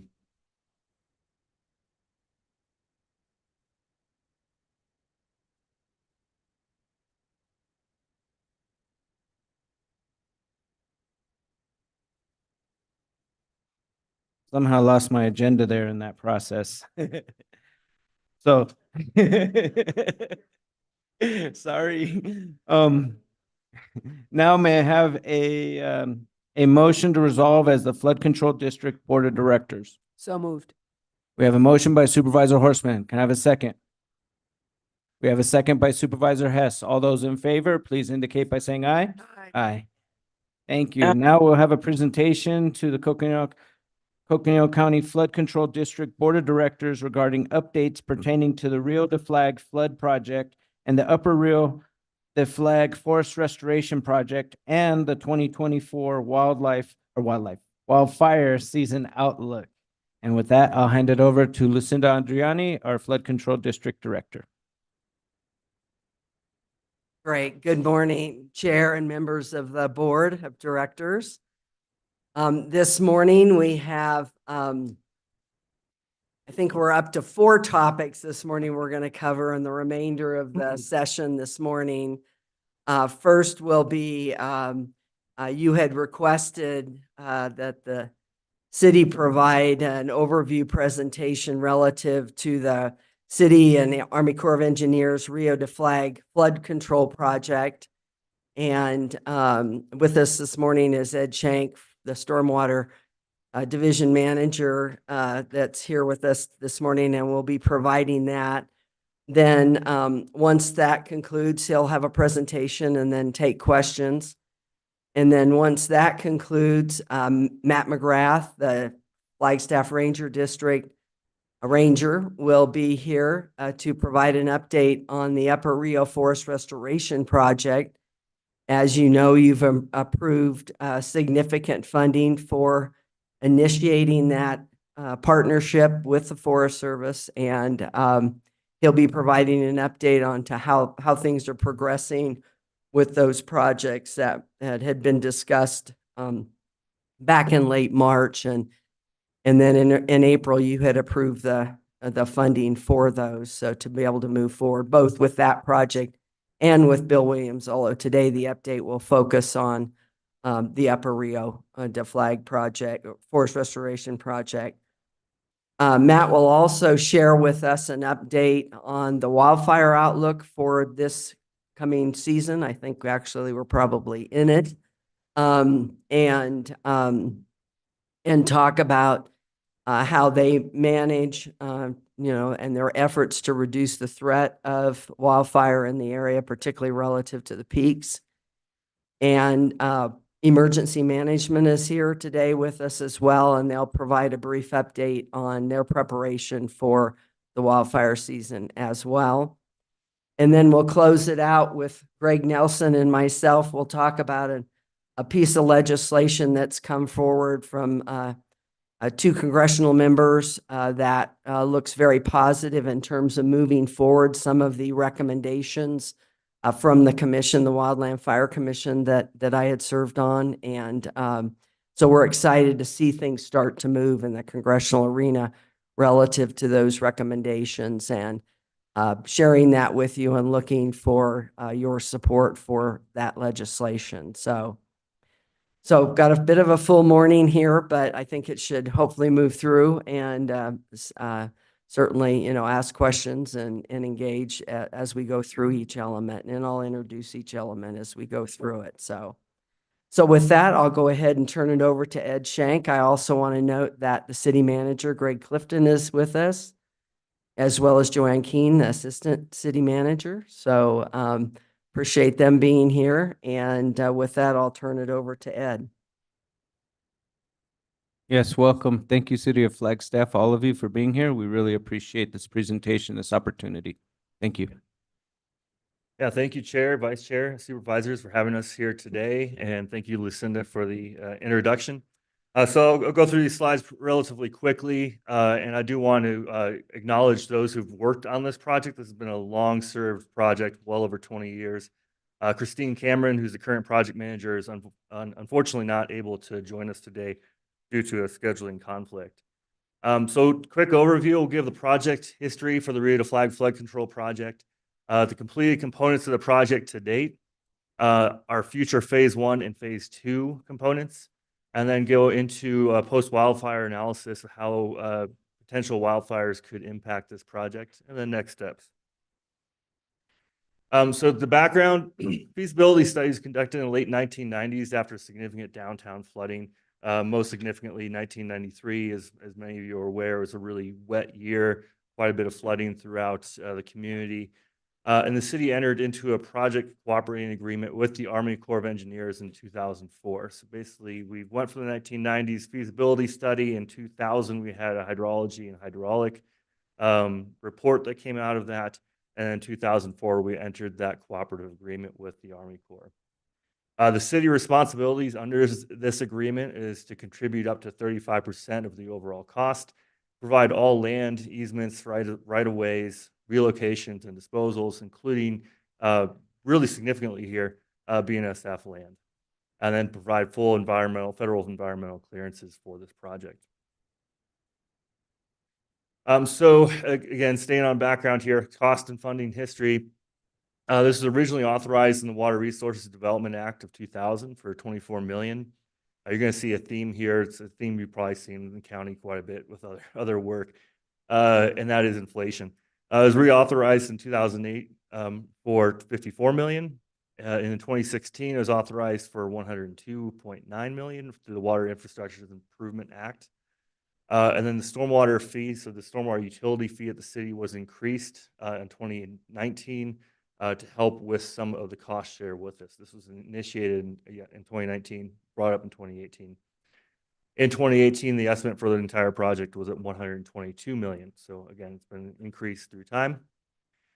We have received recently a large grant that assists with this project. It was a $53.6 million grant, transportation grant for the downtown mile. So this is a grant between the City of Flagstaff and BNSF for a number of transportation elements that assist with moving this project forward. A new estimate for the flood control project has not been provided, and our 2023 stormwater utility fee increase was mostly instituted for post-wildfire costs. So it's not specifically addressed to this project, though there is a likelihood that we will bring some of that money to bear for the non-federal cost share.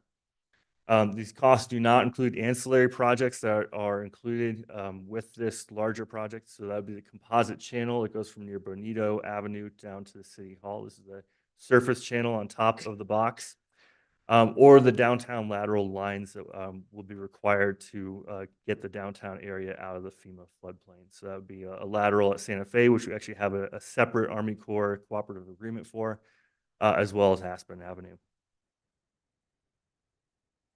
So the importance of this project can't be overstated. This is in a significant flood, we would see huge damages throughout the city. And you've heard this before through the flood control district and through others. For this particular project, we have identified over 1,500 structures valued at nearly $1 billion with another 100 million in economic damages, for a total well over 1 billion. And again, this is in 2018 dollars. This is the last time this has been analyzed. I can guarantee you those costs have gone up quite a bit as the property values and economic values have gone up as well. The improvements by this flood control project would provide an opportunity for redevelopment in downtown and south side. So right now we have a relatively restrictive FEMA floodplain and floodway overlay for most of downtown and south side, which really limits our redevelopment potential for those areas. By taking them out of the FEMA floodplain and out of the FEMA floodway, we allow quite a bit of potential for new development and new redevelopment in those areas. It also eliminates for both private property owners as well as corporate or business property owners a flood insurance requirement for being in a FEMA floodplain and floodway. So this will reduce the economic burden on those property owners, as they will no longer be required to have national flood insurance policies if they have a mortgage. Also, the modeling that's gone into this project, which again was done in 2000, was very conservative. So this was modeling that was done for the entirety of our history of the known flooding for the Rio de Flag. So that includes all the way back to the 1800s, when we've had clear cutting, when we've had fires, when the watershed has been completely disturbed. So it's incorporating all these different disturbances in the watershed, and what we're showing for our design storms and design flows through this system are more conservative than what FEMA has for our floodplains through here. So that would also include future wildfires. So just give you some idea of the overall project. Here's a great slide that kind of shows all the components. So both the completed tasks, which I'll walk through, those are in those stars, those yellow stars, as well as the future phases, so phase 1 and phase 2. You can also see that restrictive floodplain that I mentioned, so that 100-year FEMA floodplain that you can see in that blue that goes through most of downtown, most of South Side, and also into North Campus of NAU. So there is a relatively large area that we are currently restricted in how we develop. So talking first about the completed project elements, because we have done quite a bit in the last 20 years. We'll walk through these. So we have Clay Avenue Wash Detention Basin. This is a very large dam. It's actually a jurisdictional dam, which means that we do have annual federal reporting requirements with it. That was completed by the Army Corps and is being handed over to the city. This was completed in 2009 at a cost of $6.4 million. It's behind the City Public Works building, if you need some clarification of where that is, right next to BNSF. We also have the Butler Tunnel. This is near Warner's. If you drive over Butler, you drive over it every day or every time you drive over it. This was completed in 2010 at $3.6 million. This is a large tunnel under Butler, the Butler roadway, for the future realignment of the Rio de Flag back to its historical alignment. So it's allowing the water to go under Butler Avenue. Thorpe Bridge, this is immediately upstream of Francis Short Pond. This was completed in 2012 at $2.7 million. This is to provide adequate conveyance under Thorpe Avenue. We've also dredged Francis Short Pond and prepared that for the future inlet to the composite channel. So this was done last year. So now there is a gate structure there for bringing water off of the pond, excess water off of the pond, not draining the pond, into that composite channel. So Army Corps cost to date is $28 million, and the City of Flagstaff cost to date is $36 million. So there's been substantial monies put towards this project to date. We have conducted multiple rounds of value engineering through this, so this hasn't been just blindly ran through. It's been looked at multiple times from a value engineering component standpoint. And we have completed property acquisition and final design. So we are moving forward pretty quickly on this. So just some quick photos. This is a drone shot of Clay Wash Detention Basin. So it is in play now, has been working since 2009. The Butler Tunnel, that is completed tunnel near Warner's. And then that Thorpe Bridge. So these are the completed elements. So moving forward, we have our future phase 1, which will be kicking off very soon, and then our future phase 2. So I'll walk through this pretty quickly. These are schematics, just to kind of give you an idea of where we're working with. Phase 1 starts from near BNSF and it goes down to the current alignment of the Rio and Sinclair Wash. So you can kind of see that in that hashed line. It is redirecting the flow from our current alignment of the Rio flag back to its historical alignment near BNSF. It also includes a trunk line from Clay Wash. So that's one of the large tributaries to the Rio flag. So this goes through like Blackbird Roost, back near BNSF, and then towards that public works yard. So it's a series of improvements there as well, again, to remove that FEMA floodplain for that section of the south side. Just to give you a conceptual idea of what this might look like, this is a lower reach typical improvement. You can see the open channel, the maintenance road that would be attached to it, so for routine maintenance, and then for local flows, a concrete B ditch on the other side.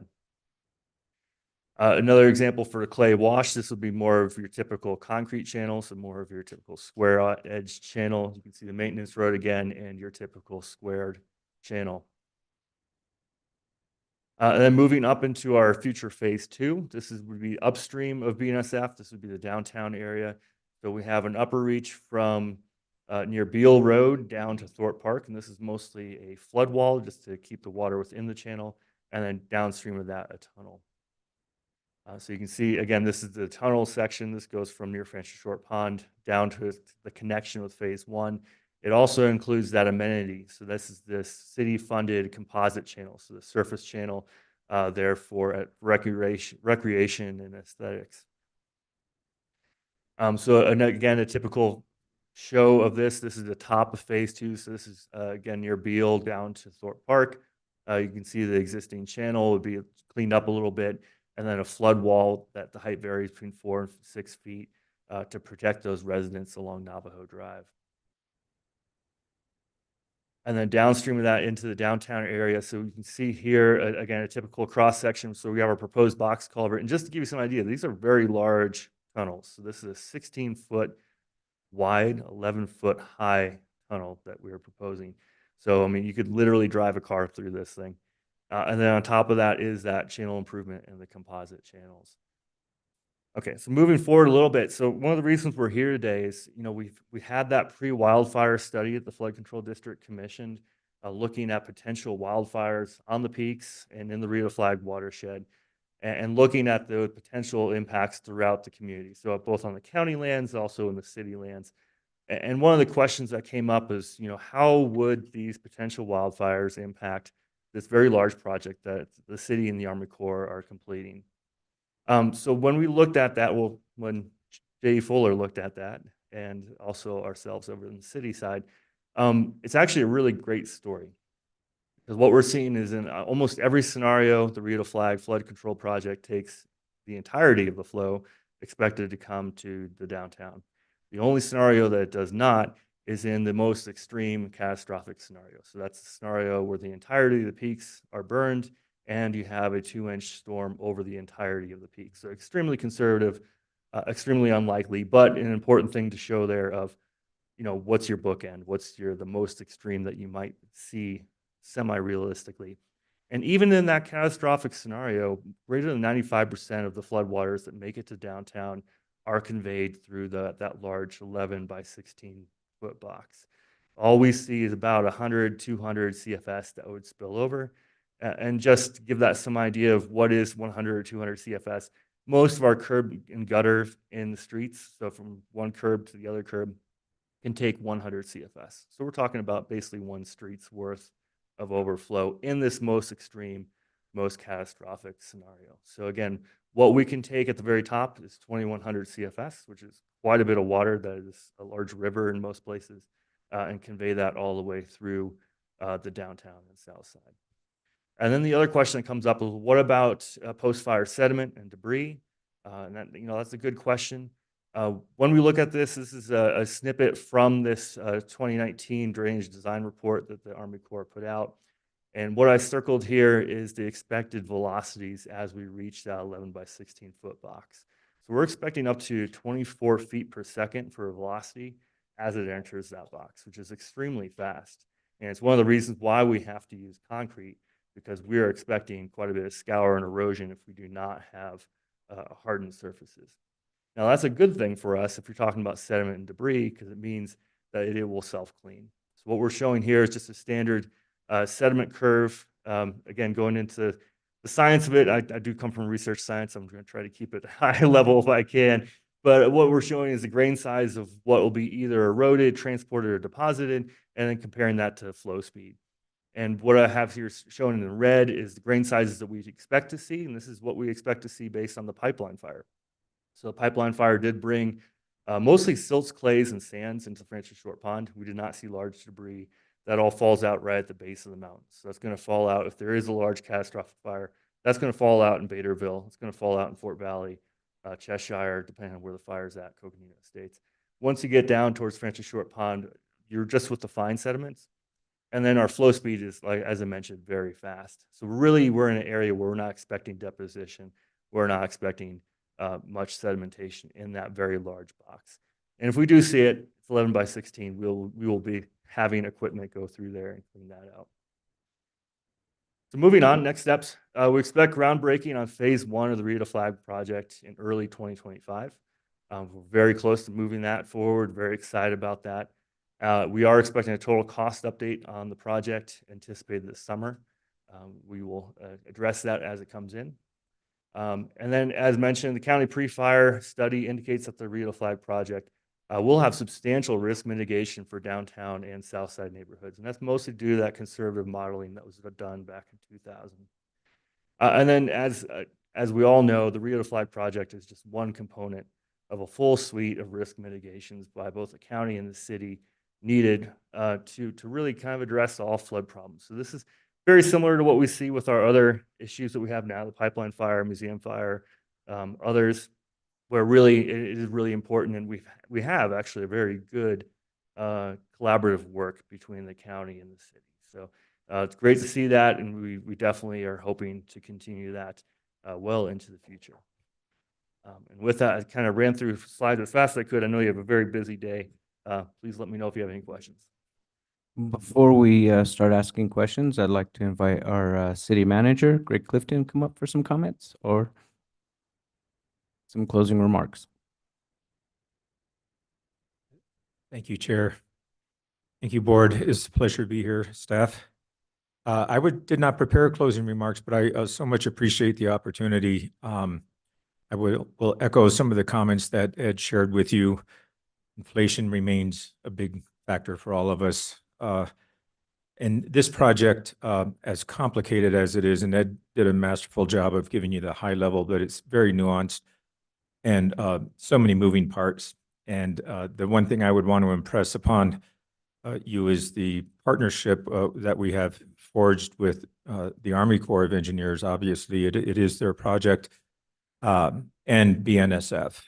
And gosh, just no easy feat to see these big interests, these big parties coming together and having this project now, happening, and certainly we'll see a big advancement come first quarter next year when the shovels are in the ground on phase 1. It has been a long time in the making. So very important project, I would say, for the city, for the downtown area, for Southside, but really it's for the region. And we're looking forward to it. I think we will all look forward to that day when we put those first shovel scoops into the ground and break ground on this very important phase 1 of the project.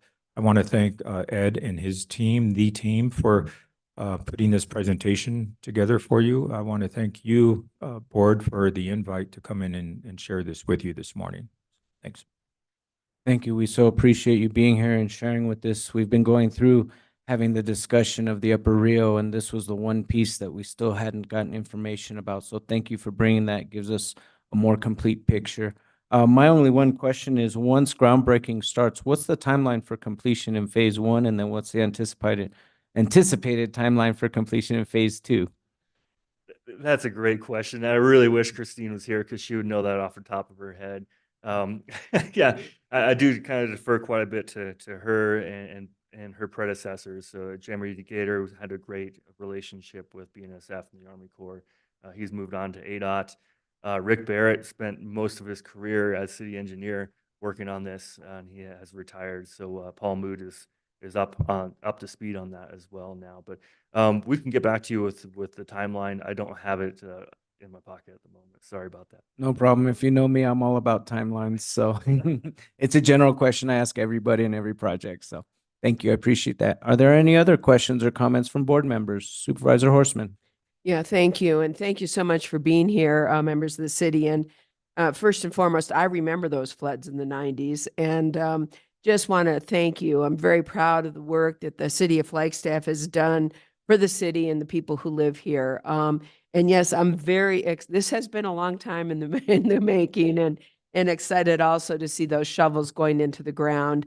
I am so pleased because during the process that we, the board, have with our flood control district concerns about what happens at various modeling and various scenarios, and knowing the extensive work and the unbelievable cost that's gone into the stormwater and flood mitigation that the city has done. It's excellent news that in fact, most of it will be covered by the work that is being done. And in the catastrophic event, as you've outlined, a 95% will in fact be carried away. And that is wonderful. I can sleep now at night. So I really appreciate that because it was of great concern. I know that it probably doesn't include Fort Valley, which is something that's in the county, not the city, that we really do need to take a look at. But some of those neighborhoods that we're talking about, Coconino Estates and Cheshire, and of course into downtown Flagstaff. So this is excellent news, and I want to just thank you, and also for the great coordination, partnership, collaboration between the city of Flagstaff and Coconino County and our flood control district through the emergencies. I mean, it was a united effort, and I understand we made our community safer because of that united effort. So I want to thank you and thank the city of Flagstaff for their continuing work. Really appreciate this, and thanks for this update. Thank you. Are there any other supervisors that'd like to make comment? Vice Chair Begay. Yes, thank you for the update. Been looking forward to that, and certainly we serve the people in and around Flagstaff area, and we have to really think about their safety and a lot of floods and mitigations efforts. We're both attacking them, so with everyone involved, we should be able to get some projects completed and out there for the people that are they're concerned about that. I know when I hear things like that, they think about this, what if this happens, and it's going to take away a lot of things. And so it concerns all of us. So thank you for coming before us and giving us a presentation. Thank you. Supervisor Hess. Yes, I'd like to thank you also. This is a lot of knowledge you gave to us, and it really helped paint the picture of how what we do upstream can affect downstream.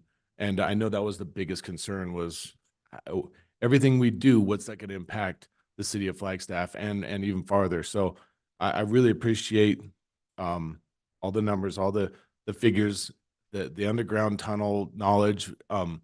All that really tells us how much work you guys are really putting into this and to the safety of everyone in our communities. And it's a lot of work, and I really appreciate the knowledge you gave. You did a great job of explaining. I just want to thank you, because that's not an easy problem to, and you guys, came up with a great couple of solutions, multiple solutions, a lot of engineers involved, and everything else going on, and keep it up. We owe this. You guys owe this. We work together as community, and I really appreciate you painting that picture. Thank you. Supervisor Fowler, did you have any comments? Thank you. Thank you for the presentation. It's really, we needed that update. Thank you, Chair, for bringing it. And, we have to keep on working on these. It's so costly, so complex, and weather is unpredictable, but our main focus is on our residents to make sure that they're safe and that we are able to mitigate these with these federal dollars that are available right now. So thank you so much. Really appreciate the update. Thank you. Again, we really appreciate you coming, sharing with us, and look forward to ongoing conversations as the project progresses forward and we look at how our projects can continue to collaborate moving forward. Definitely. Yeah. Thank you for the time. Much appreciated. And we're always available for questions. We're just down there. Thank We you. know where to Appreciate find it. you.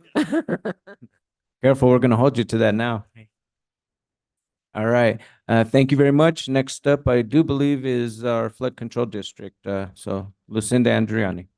Great. Thank you, Ed. Appreciate that. And as we segue to the next element here, which is critical in this whole dynamic, which is forest restoration on the west flank of the peaks. And I think the only thing that I would maybe, appreciate what Ed shared, but I think probably the only thing I would say is that the potential for wildfire in this area is actually pretty great. In fact, Ed and I just attended After the Flames conference in Colorado, and to get up and talk about our little tiny fires that we're having here, and which have created dramatic impacts compared to what they're seeing throughout the West, hundreds of thousands of acres, 30, 50 watersheds, impacted.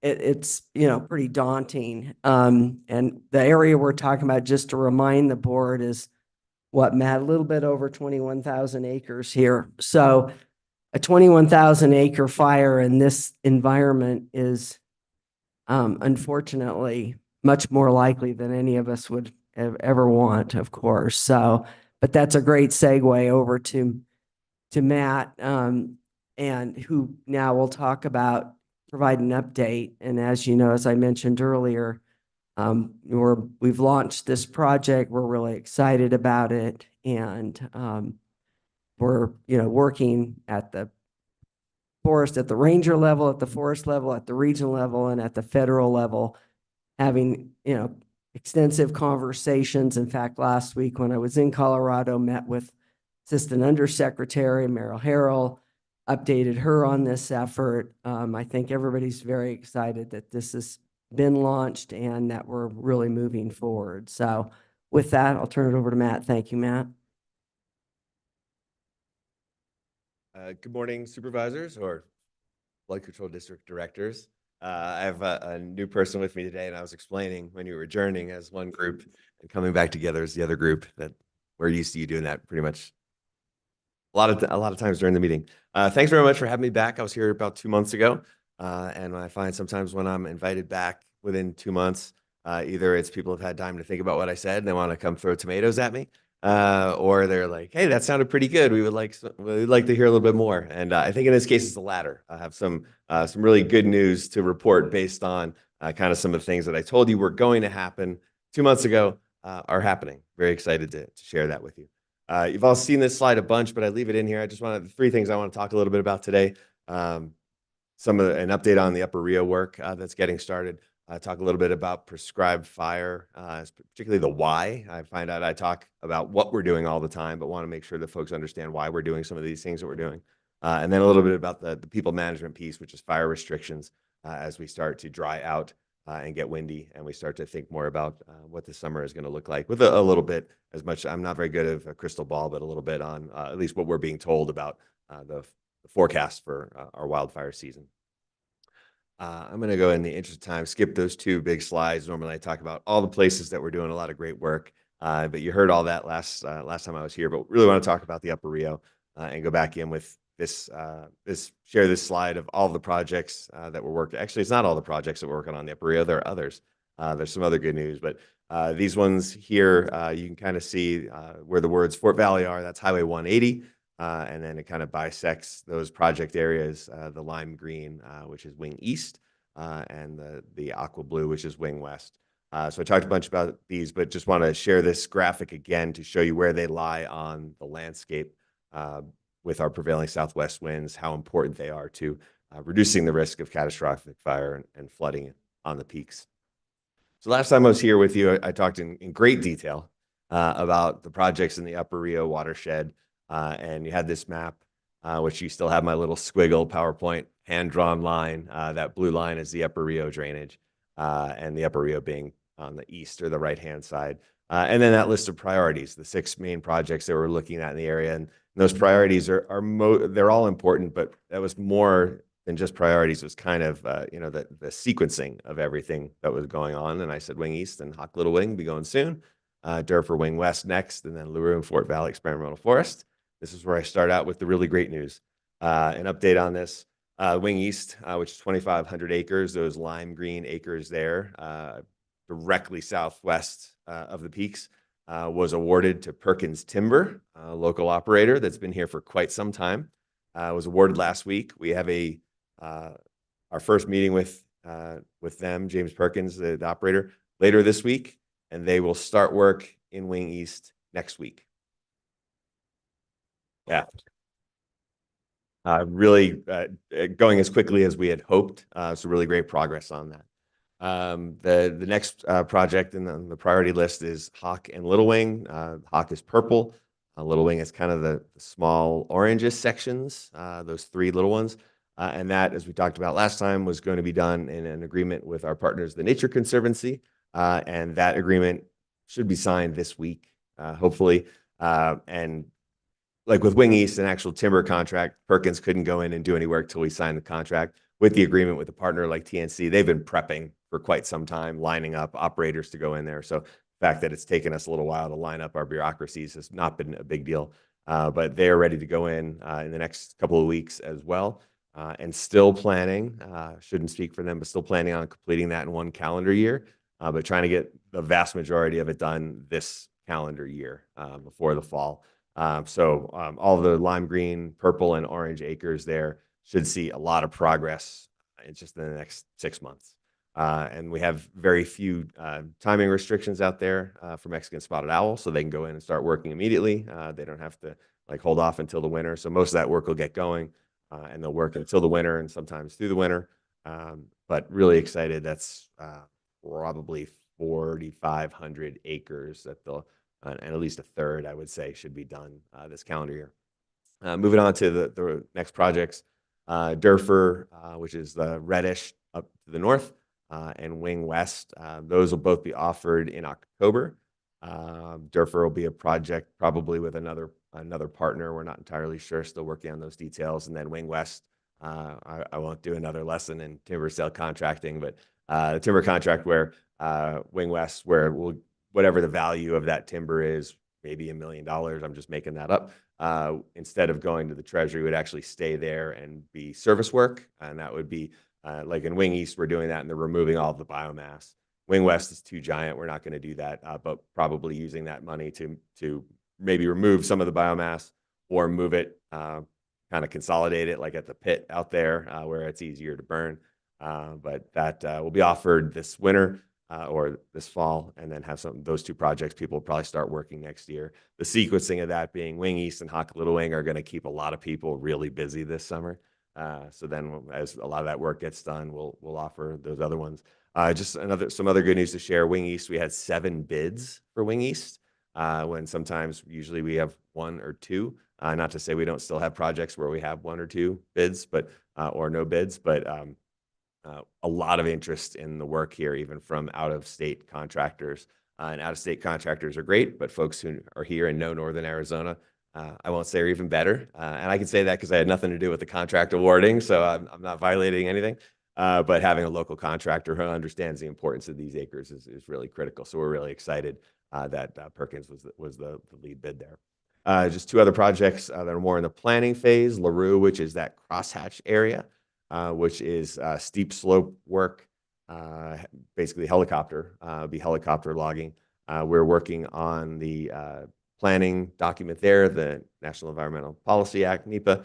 We'll be scoping that in May. And so scoping is our public comment period. So we have a proposed action where we say, this is what the conditions are like up there right now. This is what we would like them to be. And this is the work we propose to get us there from A to B.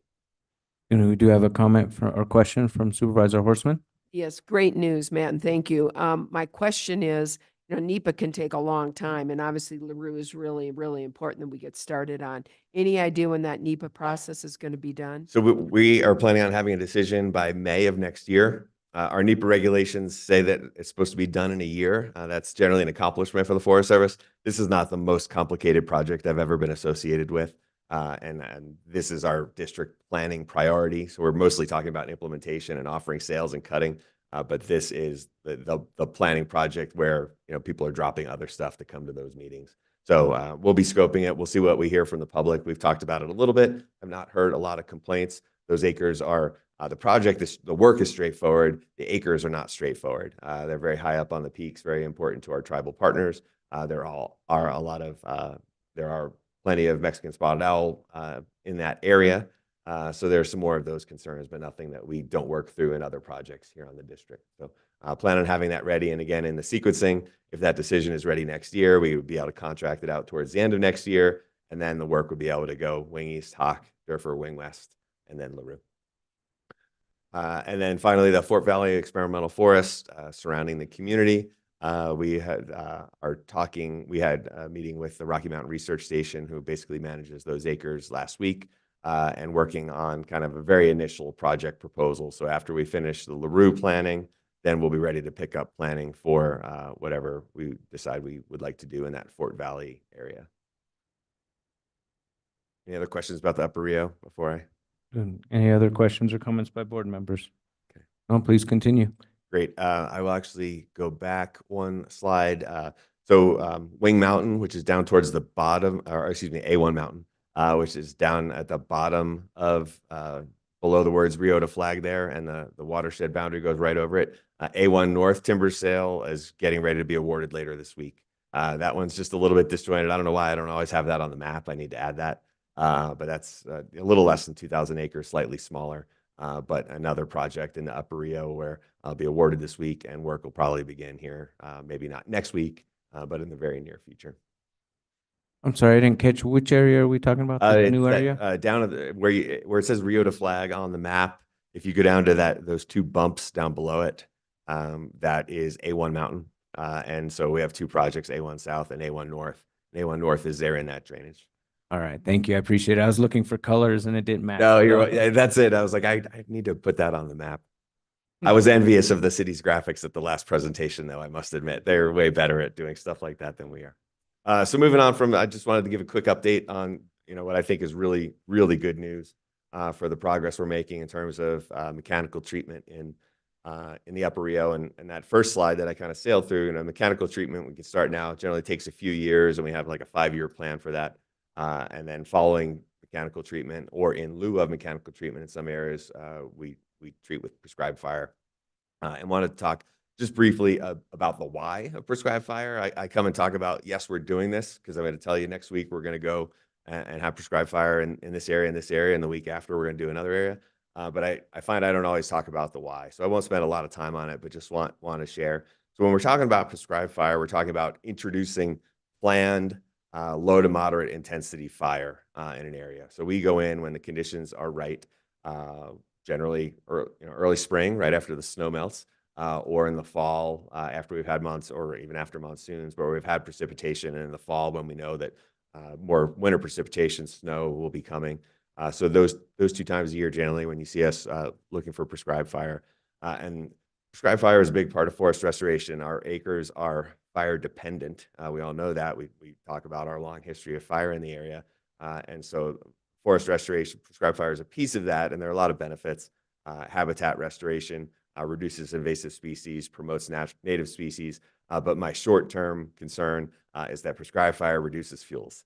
It reduces fuels available to a wildfire. And that gives us a better chance, or makes us better able to suppress an unplanned moderate or high intensity fire during unfavorable conditions. So basically then in June and July, before monsoons is when we don't want fire in this area, as everybody knows. And so trying to introduce fire in some of these areas when conditions are better, we can reduce some of the ground fuels. Maybe we can kill some of the small trees, the regeneration that are competing with others.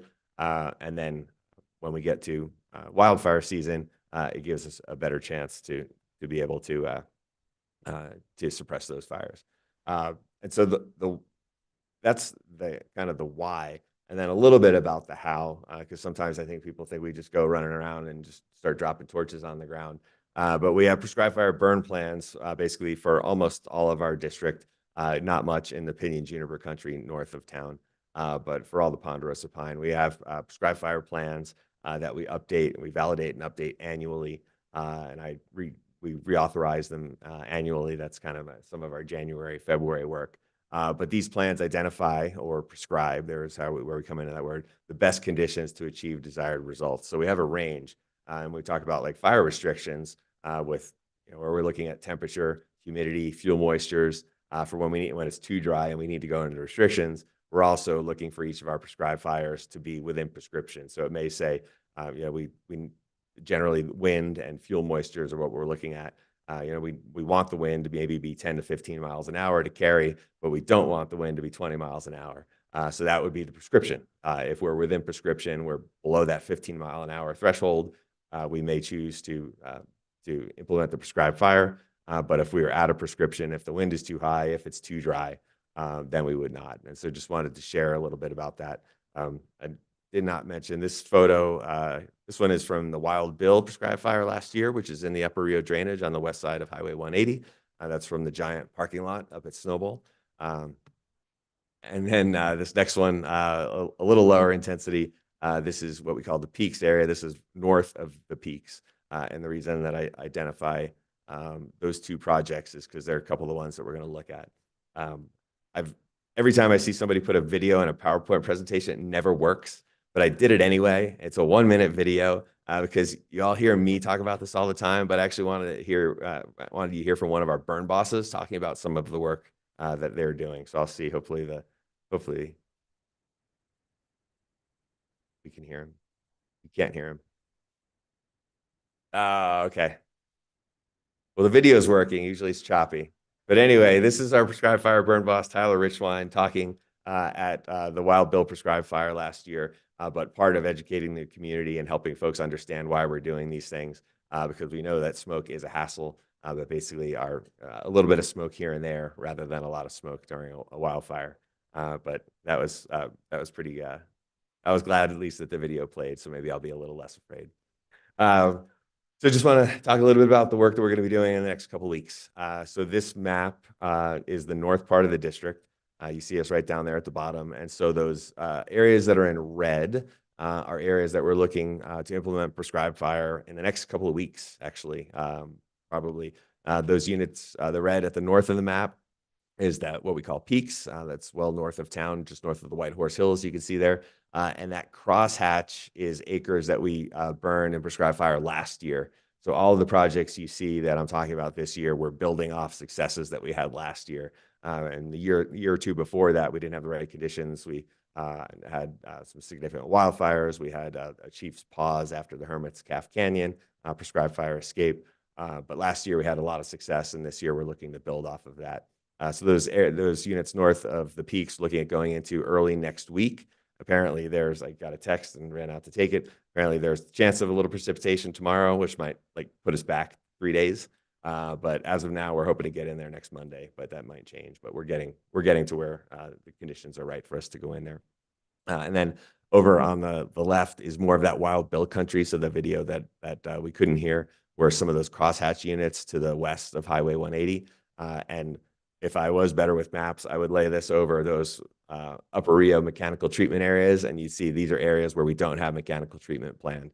And so where we're not going in the next few years for mechanical, we're going in right now with prescribed fire to further immediately reduce the risk of fire to the communities there. Then those blue units are acres that we're looking at for the fall. It has been greatly narrowed down since then. I can come talk to you about that in the fall. Then looking south of town, that big block of red right below the Flagstaff Airport is where we'll be looking to go later next week. And these are some of the more important acres to the community simply due to their location. Anything south or southwest of town, kind of a priority due to our prevailing spring winds. So we'll be looking to get in there. You can see that crosshatch. Lake Mary Road doesn't show up very well on here, but it's immediately north of that crosshatch. Last year, we were burning off of Lake Mary Road. And so now this year, we'll be burning towards that area. So we have that you'll hear fire folks, and now they got me saying it, talking about a catcher's mitt. That and the road would be a fuel break. So the prescribed fire will be able to work in there. Those are really complex acres with the airport right there. And we'll be looking to use a helicopter. So we're already talking to the folks at the airport. And to figure out how we can manage those complexities, but really important acres. And then also down south of Mormon Lake, there are some acres there right by the community that would be great. I have a quick question. Sure. The crosshatch, what was that representing again? I know blue is future, red yep. is this year, but what's the Crosshatch were acres we did last year. Okay, that's what I thought. Yeah, mostly last spring and some last fall. And so everything that we're proposing this year is basically building off of work that we did last year. Gotcha. Yeah. Okay, thank you. Looking at about 15 to 20,000 acres a year, which is significant, which is what we need to be doing. Probably need to be doing more than that if we ever want to catch up ecologically. But 20,000 acres is a lot of smoke. Just really quickly want to talk a little bit about why this is so important, why prescribed fire is so important. I know that smoke particularly is an incredible hassle to the community, and we hear about that all the time. We heard about it a lot last year because us, the Kaibab National Forest, the city, the state, we're all burning at the same time, and there's a lot of smoke, particularly in the Verde Valley. But this is the Raphael wildfire from 2021. And sharing this is a wildfire. It started from a lightning burst down in the Prescott National Forest in the bottom left. And I got a call that day, and they said, well, if we can't catch this today, it'll probably be up on the Coconino in about 4 days. And they nailed it. It was on the Coconino in about 4 days. Also the Kaibab. And the reason I'm showing you this map, it wound up working its way north, well up towards Garland Prairie and those communities up there. But this was on June 25th. This was the fire perimeter. And I'm sharing this because on June 23rd, I think Lucinda said something about being able to sleep better. I went to sleep. I didn't go to sleep. I've talked to people about this. I didn't sleep. I laid down and I didn't go to sleep because there was a very real chance that the fire was going to continue to work its way to the east, drop into the West Fork of Oak Creek, and then up Oak Creek into Pump House Wash, into Kachina Village and Mountain Air. Very real chance. And I did not sleep much at all that night. This going to zoom in a little bit. This is an operations map. It's a little bit more complex, but it's that same shape. But then as I highlight these two yellow marks are the Whiskey Fire and the Saber Fire. And those were wildfires in 2019 that we managed for fire use. So they are lightning strike wildfires that could we have suppressed it at 5 acres? Probably, but we didn't. We let them go for about 10 days with plenty of people on the fires. Both of them each got up to about 5,000 acres. And what those did was they reduced that fuel between the Raphael wildfire during bad conditions and Oak Creek Canyon, West Fork of Oak Creek. And I can't tell you for sure that those fires from 2019 kept Raphael from going into Oak Creek and being really catastrophic, but there's a pretty good chance that they did. So I'd like to share that because I know you probably get as many smoke complaints as I do. But when we're talking to people about why we're doing this work and why we not doing it's not really an option. I mean, it's an option, but we know what's going to happen. So just want to share that. Like, we have real success stories from right here in Coconino County where using wildfire and prescribed fire have made a huge difference. No, I remember the Raphael fire, and I remember sitting in our manager's office and them talking about the potential fire break is the 17 and the 40. And I was like, whoa, that's when it really hit. Exactly. You know, Yeah. And I also remember those prescribed burns being the reason why the fire slowed down. So, yes, thank you. So just a quick look at 2024, what we're hearing from weather folks and fire behavior folks who spend their time trying to figure out what's going to happen 6 weeks from now. So drought, we're not really in a significant drought. We've had 2 very nice winters, or well, average winter this year, still very nice to me, slightly above. But drought generally focused east of the Continental Divide. So we get a lot of our bigger forecasts are for Arizona and New Mexico. So more over New Mexico. Fine fuels, there are higher yields south along the Mogollon Rim. There was a wildfire that started on private land on Sunday over, Donny Park. And yeah, I heard it started on private and moved on to the national forest. I heard from my folks that it was about a half an acre. And then they called me and said, no, it was 20 acres. And I said, 20, like 10 plus 10. I was like, this was supposed to be like a half acre or an acre. It was not windy, but the grass, especially in the tunnel fire scar or burn area, the grass is ready to burn. And so with no wind, we had a fire that just, in an hour worked its way to 28, a couple hours worked its way to 20 acres. And so fine fuels are definitely available. And so on a windy day, could be in for some challenges. Spring weather forecast, looking at, there's a lot of normals coming up here, near normal for April, May, normal temps, May and June, and the monsoon. And I'm not throwing shade at the Weather Service at all, because how do you predict some, weather phenomenally, 2 months in advance?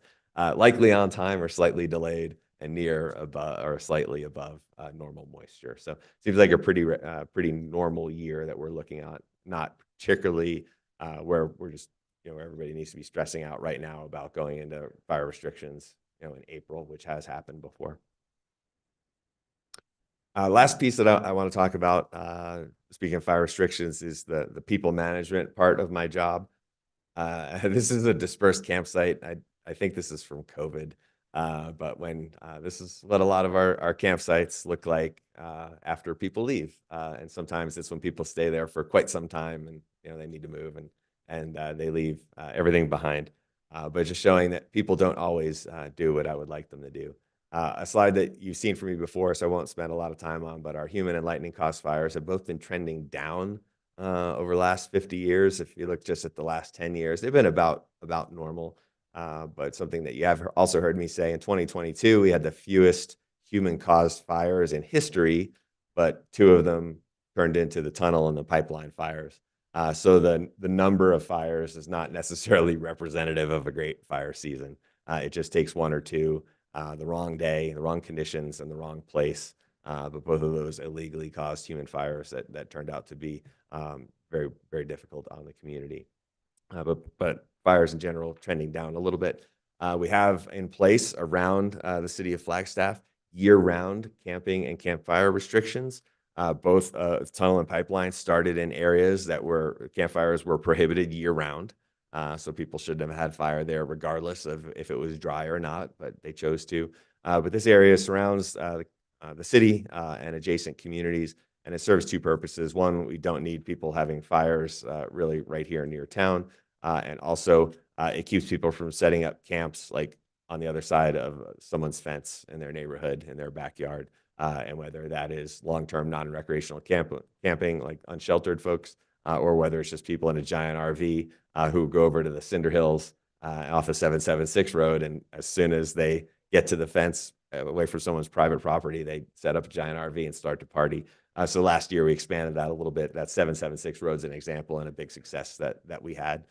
So that's year-round. It makes it a little bit easier for us to enforce. It's difficult, to enforce campfire restrictions because we can't be places 24 hours a day. But if they're just prohibited, it helps us a little bit, especially with the camping. And then an overview of our typical restrictions. We have stage 1, 2, and 3 that you're probably all very familiar with. Right now, we have no restrictions, stage 0, if you will. But as we start to dry out, stage 1 restrictions prohibit dispersed campfires out on the forest, but they continue to permit them in developed campgrounds or picnic areas with a big metal fire ring and brush cleared for a pretty significant distance around there. Then stage 2 restrictions, when it really starts to get warmer and drier. No campfires anywhere on the national forest, including those developed sites. It also prohibits any work that could create a spark, internal combustion engines, chainsaws, which is all of our forest restoration work. So if we went into stage 2, Wing East, Hawk, and Little Wing, they could work until 9 a.m., what we call hoot owl. So a lot of loggers will get up and be out there at 3 or 4 a.m. They'll work for 5 or 6 hours while they can, and then they have to be done at 9 a.m.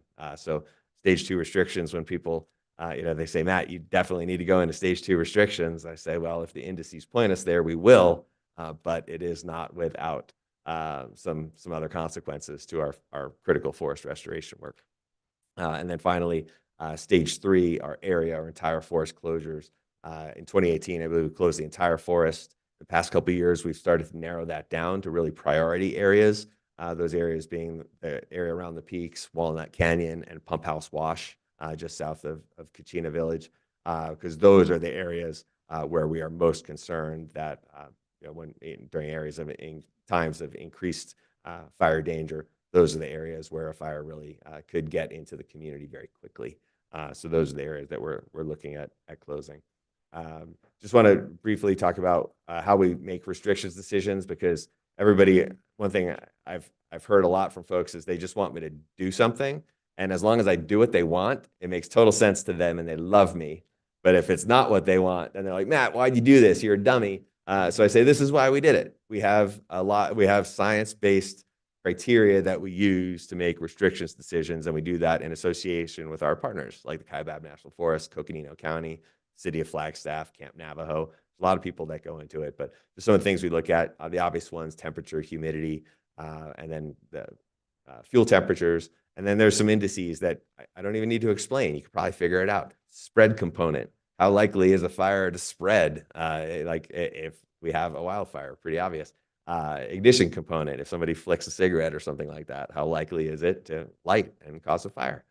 So we measure these weekly, sometimes more than weekly, and then make decisions based upon that. And just sharing that because as soon as somebody steps out into their yard and they step on a twig and it breaks under their foot, they start calling me, even if it's in April, saying, close the forest. I know they are. I don't have any yet. I haven't had any yet, but I know they're coming, and I understand the fear and the concern. But it is something I try to explain to people why we're doing these things. Just want to look briefly at our restrictions history in this table. The year starts at the top is the year 2000, down at the bottom is last year. And where you see a green line is where we had stage 1 restrictions. Where you see a yellow line is where we had stage 2 restrictions. And where you see a red line is where we had a forest or area closures. And so you see it's pretty variable. In 2019, we had no restrictions at all, but we still had the museum fire. The next year, we spent the majority of the year in stage 1 or stage 2. Some of that was due to the sheer volume of people that we had out on the forest due to COVID, where our use went up about 70% for that one year. It has since settled back down basically to that 100% baseline that we had before then. And then occasionally you see a red line here or there. Those triangles are significant fire starts. I dropped those on there really to show you that fire restrictions and significant fires on the National Forest don't necessarily tie together. In 2022, the tunnel fire was 3 weeks before we were even looking at going into stage 1 restrictions. But many of our fires are wind and terrain driven. And so just like the museum fire, there were no restrictions. Tunnel fire, similarly no restrictions. So sharing this, we go into stage 3 or some sort of closure every few years. We did it 2 years in a row. Last year we didn't. And so that is generally the kind of, I guess, the most heavy-handed thing we can do is trying to close the forest. One of the things I say is a challenge with closing the forest is we've got 3,000 miles of roads on the Coconino, and not all of them have gates. If you see one off of the freeway, it's got a gate. If you see one out of a neighborhood, it's got a gate. There are a lot of roads, so it's hard for us to keep people out. You won't be surprised if you put up one of those little orange barricades and say road closed, forest closed. Most people drive around it, right? So that's something that's been difficult. And so we've been trying to figure out, we recognize, especially as fire conditions get more serious, as things dry out, that we have an increased risk of fire danger. And so I do want to briefly show you a couple of maps, and then just the last couple of slides that I have for you. This is our human-caused fire history, and that black line is basically surrounds the entirety of the San Francisco peaks. And so you'll see this is over the last 8 or 9 years. These are the human caused fires, and the exact, like the red, yellow, and orange don't necessarily matter. A lot of it is just how quickly we found it, whether we found somebody there with an illegal fire or we found it on Monday after they went home. But these are the illegal fires that we've had. And one of the things is, as we started to look at how can we increase or reduce the threat of catastrophic human-caused fire in these areas, what can we do short of closing the area or closing the forest? And so that's when we started to look at these maps and get a better idea of where fires were starting. What we did when we crunched the numbers is we discovered that 90% of all of our human-caused fires start within 500 feet of a road. 500 feet might sound like a lot, but it's not really, especially in areas where it's, a lot of the forest is not very flat. So people are driving down a road, they pull off to go find a dispersed campsite. 300 feet is a football field, not super far, especially in a big truck. But the vast majority of our human-caused fires start very close to a road. Similarly, this is Pump House Wash, and I'm just showing you kind of our 3 priority areas for risk reduction. That cluster there, we have a series of designated dispersed campsites. We have really large campsites. I think probably about 200 like campsites worth in those areas, and that's that bunch of dots there, and then scattered out over along the freeway as well. And similar numbers, 90%. And then here is what we refer to as Walnut Canyon, but that's Lake Mary. So it's a Lake Mary road up to Walnut Canyon, because having a fire get established in Walnut Canyon would be very difficult to suppress or slow down on a bad day. So you see a lot of these fires, like down at the bottom right is Marshall Lake, where people like to camp when there's enough water or all the time. And then working up Lake Mary Road, there's some campsites up there, and also just some roads where people just drive the bare minimum miles that they have to outside of town, and then they find a campsite and have a fire. Are the illegal campfires included in the human-caused fires, or are those 2 separate types of fires? They're all separate. And so illegal campfires is if we go out there and somebody's sitting there during restrictions with their fire, and we say, hey, we caught you. That's an illegal campfire. Abandoned campfire is if on Sunday they go home, wherever they came from. We go out Monday and Tuesday, which is when we find a lot of the abandoned campfires because they sit overnight and they smoke a little bit. And then human-caused fires is just if they get out of the, not just abandoned, but if they get out of the fire ring and spread. So they're basically all mostly campfires in one way or another, and it's just sort of how quickly we got there or what happened with it. And so sharing these with you, and again, most of these are within 300 to 500 feet of a road. And so as we tried to figure out, this is in late 22, early 23, after tunnel and pipeline. We spent the winter and we talked a lot. We talked with the Board of Soups at the time, talked with the city, talked with our partners, Game and Fish, Forestry, and we're like, we need to do something more to keep people from starting fires when fire danger is elevated. And what is that? And we spent a lot of time on it. And this is when we put these maps together and we realized that the vast majority of them start within sight or within sight of a road. I will show you, and I can't point, but like right in the middle, off by themselves, those fires are people who walked up. They're going up the Humphreys Trail, and they like got up to the saddle, and they decided, hey, that's a good place to have a fire. It's so like not every like there are knuckleheads everywhere, even ones hiking Humphreys. So it's not just people parking and setting up a camp and having a fire. People do it everywhere. The fire, like the red dots down at the bottom, are just adjacent to the community. Some of them are adjacent to my office. Those are unsheltered folks generally living on the forest. Nobody's camping out there, or nobody's like driving an RV out there. They're just walking out there and mostly trying to get by, I guess. So just wanted to share. It's not only that, but 90% of them start within sight of a road. So what we're doing, and we proposed this last year. We were actually going to implement last year in 2023 a pilot project. We're during stage 2 when we have that increased fire danger. Those areas that in the past we have sometimes closed entirely to public use. Rather than doing that, so we're going to trying to provide the right level of access to folks, not closing those areas entirely to public use, but closing the majority of the roads or restricting them, restricting motorized use during those stage 2 restrictions. Stage 2, as I pointed out, like probably 2 out of 3 years, maybe we go in, or no, like probably about half the time we go into stage 2. Generally, it's for 30 to 35 days from about June 6th through July 12th, which is basically typically when the monsoon comes. So most years, from probably the first or second week of June till the monsoons, we would restrict motorized use on these roads. So those red lines around the road on the left, that's all the 151, all the stuff around Hart Prairie. On the east, it's all the roads that are still closed for flood mitigation work right now. And then some roads will remain open to provide access. Snowball Road, which accesses Snowball, their summer activities, also accesses Humphreys Trail, Kachina Trail, our most popular locations in the summer, the Arizona Trail. So trying to strike the balance of reducing the risk of human-caused fire while still providing access to people. Because previously, like if we closed the whole area, people couldn't just go in and walk with their dog. Can that person start a fire? Yes. Do they in practice? Almost never.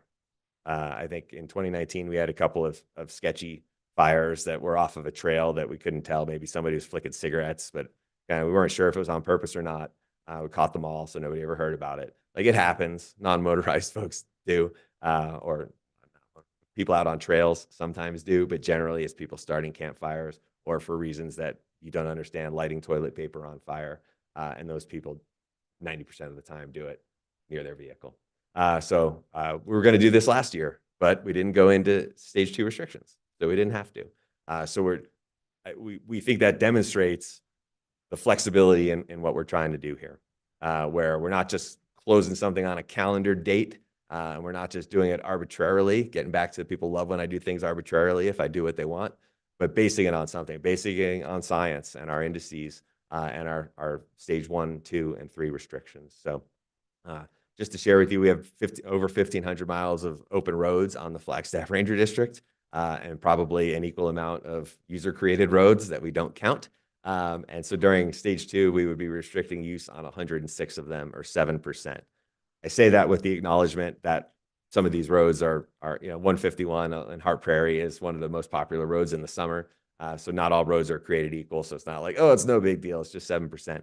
But again, showing that we're trying to provide access to folks and strike that balance. Also then in the bottom left, also doing it for Kachina, that pump house wash area. So the 237 road and those ancillary roads won't have people in there having fires during illegal fires during stage 2. Those fires would be illegal either way during stage 2. But what this does is it keeps the 90% of human-caused vehicle-related fires from happening. So this is something that we think can hopefully reduce human-caused starts by about 90%. So that was everything I wanted to share with you. I know it was a lot, but I appreciate your time and happy to answer any questions or try to address any comments you have. I just have a question about the 2023 pilot project. Yeah. Is it going to be continued into 2024? Is that something? we Yes, can yep. continue? So that's what we're planning on. We didn't have to do it last year. So we're carrying it forward this year if we get into stage 2. But this was something that we drew up over the winter. We thought a lot about it. We've talked to all of our partners about it. I won't speak for other people, but generally a lot of support for this idea. But we'll see how it goes. If we go into stage 2 and maybe this is not enough, maybe somebody does go, mountain biking and just setting a series of fires in there and we would need to close the whole area. Or maybe we decide, oh, there's one road, I didn't even put it on the map in that Walnut Canyon area. Maybe we say, oh, we don't think that really accomplishes much. We may change it one way or the other. So we may need to do more, we may need to do less, but it's our goal to not come out and say, we've got everything figured out the first time we did it. We're going to try this. And then we'll talk with our partners in the community, see how it worked and if we want to continue it in the future. Great, thank you. Are there any other questions from board members? Comments, not questions.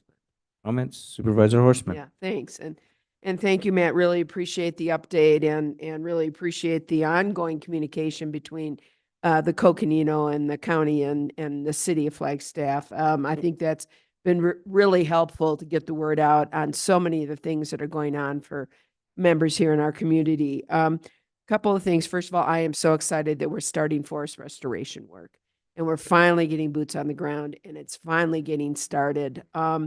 With regards to the prescribed burns, the reductions in the fall, I hope that's not due to revenue, but good. And just so you know, we continue to advocate, the county and my colleagues in Washington, that we need to make sure that they make full funding to continue their commitment to the highest priority forest restoration work that needs to get done in the country. So rest assured, we continue to advocate on behalf of our community to make sure we can get these projects done. So thank you and your staff for all the great work you are doing to finally get this moving forward. I think it's really important.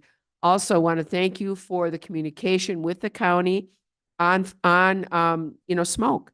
The nice thing about living here in the middle of the largest ponderosa pine forest in the world is that people get it.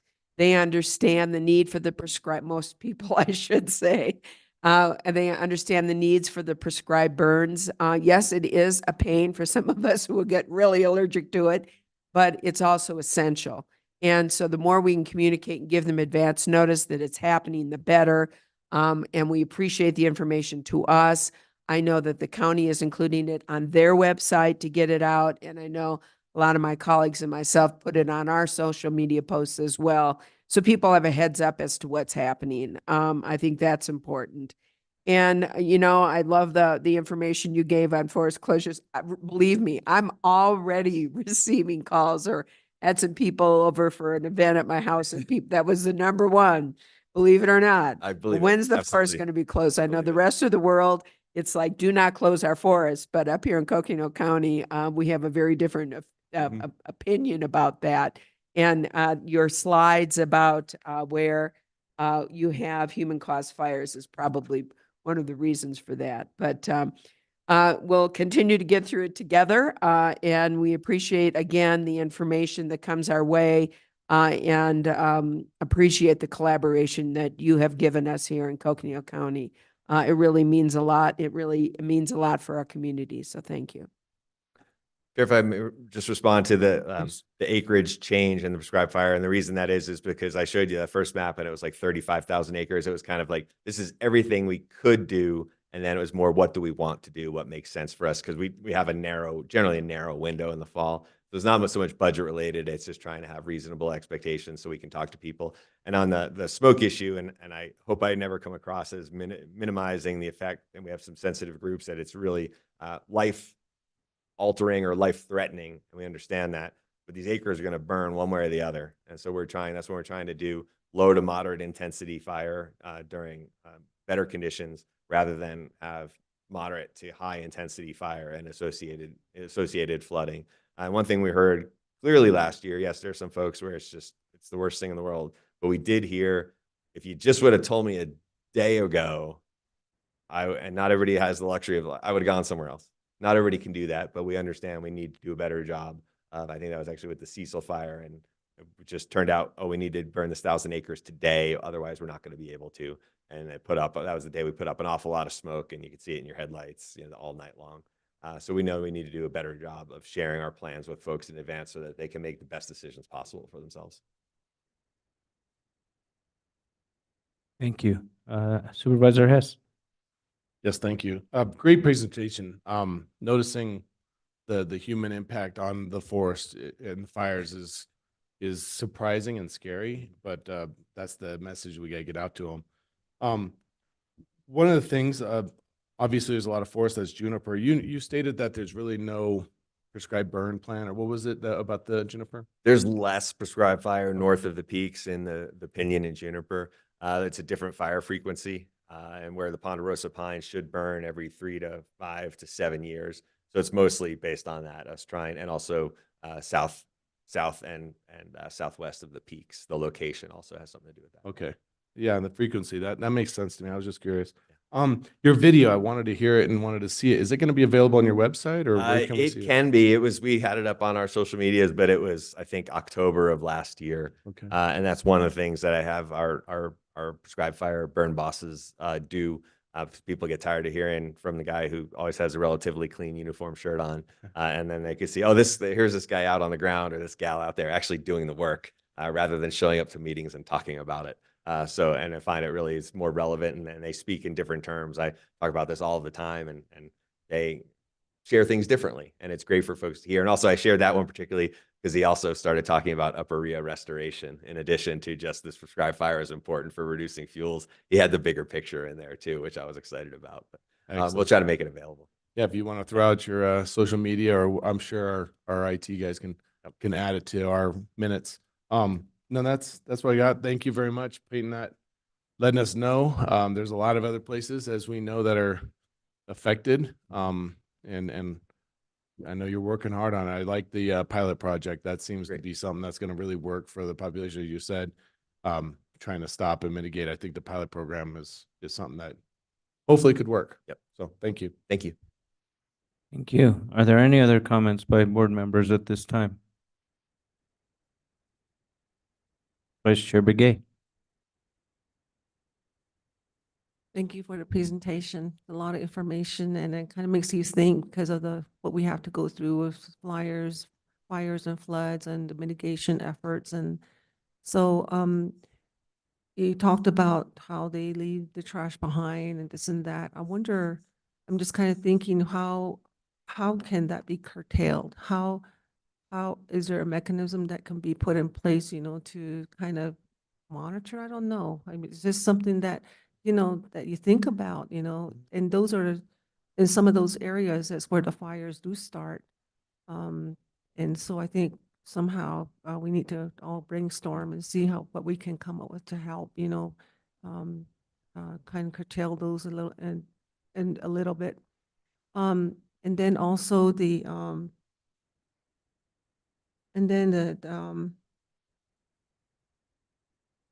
fire restrictions. I'm not sure how, again, that education, communication out to the community, to the people that are going in that area. Most of them are probably transients that come through, so that, I don't know how that can be done, but I think from that end, education aspect of it, I think that would be something that we really to look at for prevention. So, and the other thing that we're hearing a lot about, but doesn't have anything to do with the fires, but basically just motorcycles and ATVs going at a high rate of speed around in those areas too. So those are things that, kind of come together, as a package, I guess. And so we just probably need to find out other ways, we can all help one another to address some of those. So, but thank you for the presentation. Probably there are a few employees there, and, not enough, the area is so vast that, you just can't be everywhere. So I just want to say thank you for all the efforts and you and your staff are doing, and your department. So thank you. Thank you. I'll just offer, this is an extreme example, but it's not a particularly unique example. We see this all of the time. And this was this was not just somebody coming up from COVID. This is somebody who is living on the national forest for an extended period of time. The orange bucket is generally the giveaway. That's the portable toilet system that is always left behind for us as a hazardous material situation at the end of the season. So that is a challenge. And one of the things that we did to address that and the communication piece that you mentioned. So we have this year-round area where there's no camping or campfires permitted. And this last year, after people tunnel and pipeline, they drove by plenty of signs. Now you really have to, there's no way you can go into this area and not know that camping and campfires are prohibited, both in English and Spanish. So if somebody goes in here and is camping and has a campfire, and that's one of the things that makes it a little bit easier for us to enforce, is because you very obviously knew what you were doing was wrong. And outside of this area, we have a 14-day stay limit in any one location. And that is very difficult for us to enforce just because of legalities. If we don't see somebody there basically every day, they can go to court and say, no, I moved on day 6 and then I came back. And we all know that's not true, but we can't prove it. And so in this case, if we see somebody camping out there at all, it's easy to enforce. You're camping, it's illegal, move on. And so that's the communication piece, at least in this area, we think is a little bit better. Also, anybody coming anywhere near the Coconino, even down on I-17 below the rim, we have probably more than a dozen of those variable message board signs, those highway signs that flash different messages. that we drive out on, they're on a trailer and we park them there and it says no camping, no campfires, or stage 2 restrict, whatever message, like the word is getting out. I think a lot of times, we wind up with it being, that percentage of people that don't care.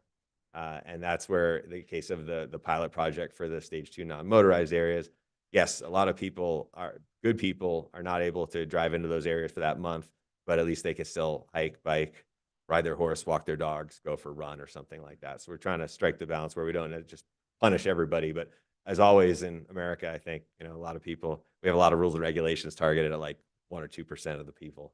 And that's kind of what we're doing here. Thank you. Supervisor Horstman. Just real quick, I know that the Forest Service did some great jobs of some community outreach and small community meetings that we had, which I really appreciate and probably ask for you to participate again this summer. And besides the signage, which is great, and the message boards, which are also great, you may remember that they also volunteered to join an all-volunteer army to go out there with you all. And I don't know if you do have any kind of volunteer group that you work with to help you on patrolling the forest, because it's massive. It's a massive job. We generally don't have volunteers do that because of the dangerous nature of that work. I actually send non-commissioned folks, like they're not badge and gun law enforcement officers, and I did it earlier in my career. It's one of like the less exciting jobs in the Forest Service, like approaching someone's campsite and saying you're doing these things wrong, especially in Arizona. And so it's difficult to incorporate volunteers into something that we know is dangerous. I know in the past the Sheriff's Department has had, I think, the Forest Watch program, which if there was a way to activate that, especially these areas when we do close those gates, hopefully not this year, maybe we don't go into stage 2 this year, but whenever we implement that pilot project and we close those gates, there will be signs there explaining to people why we did, but if we could have humans there talking about it also would be fantastic. Thank you. Are there any other questions or comments? Supervisor Fowler?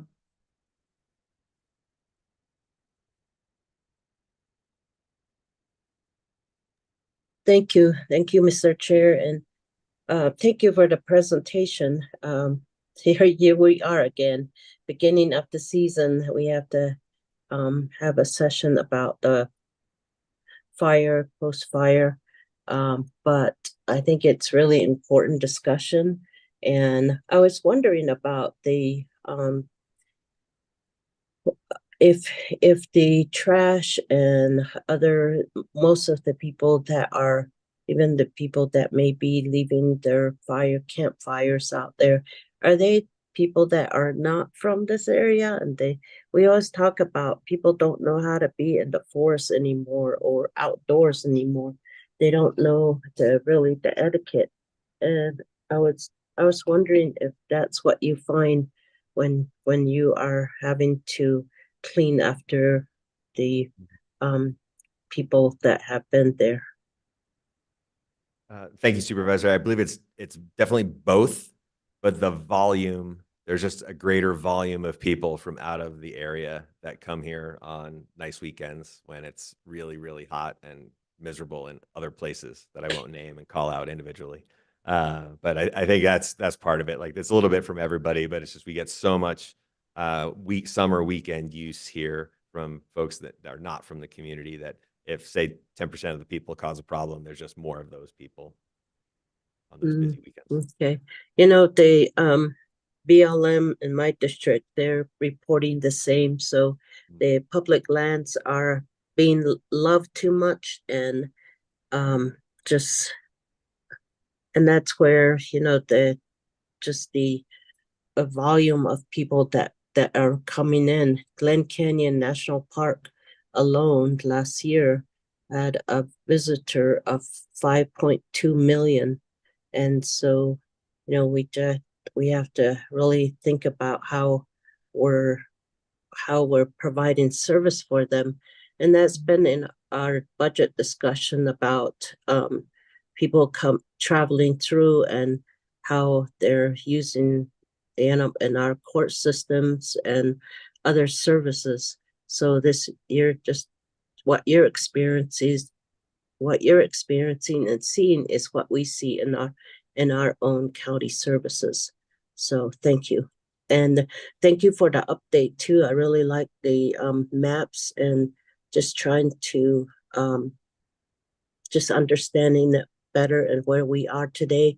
And it'll be upon us as Board of Supervisors to join the team of community education. I think that's part of our job to do. So thank you so much.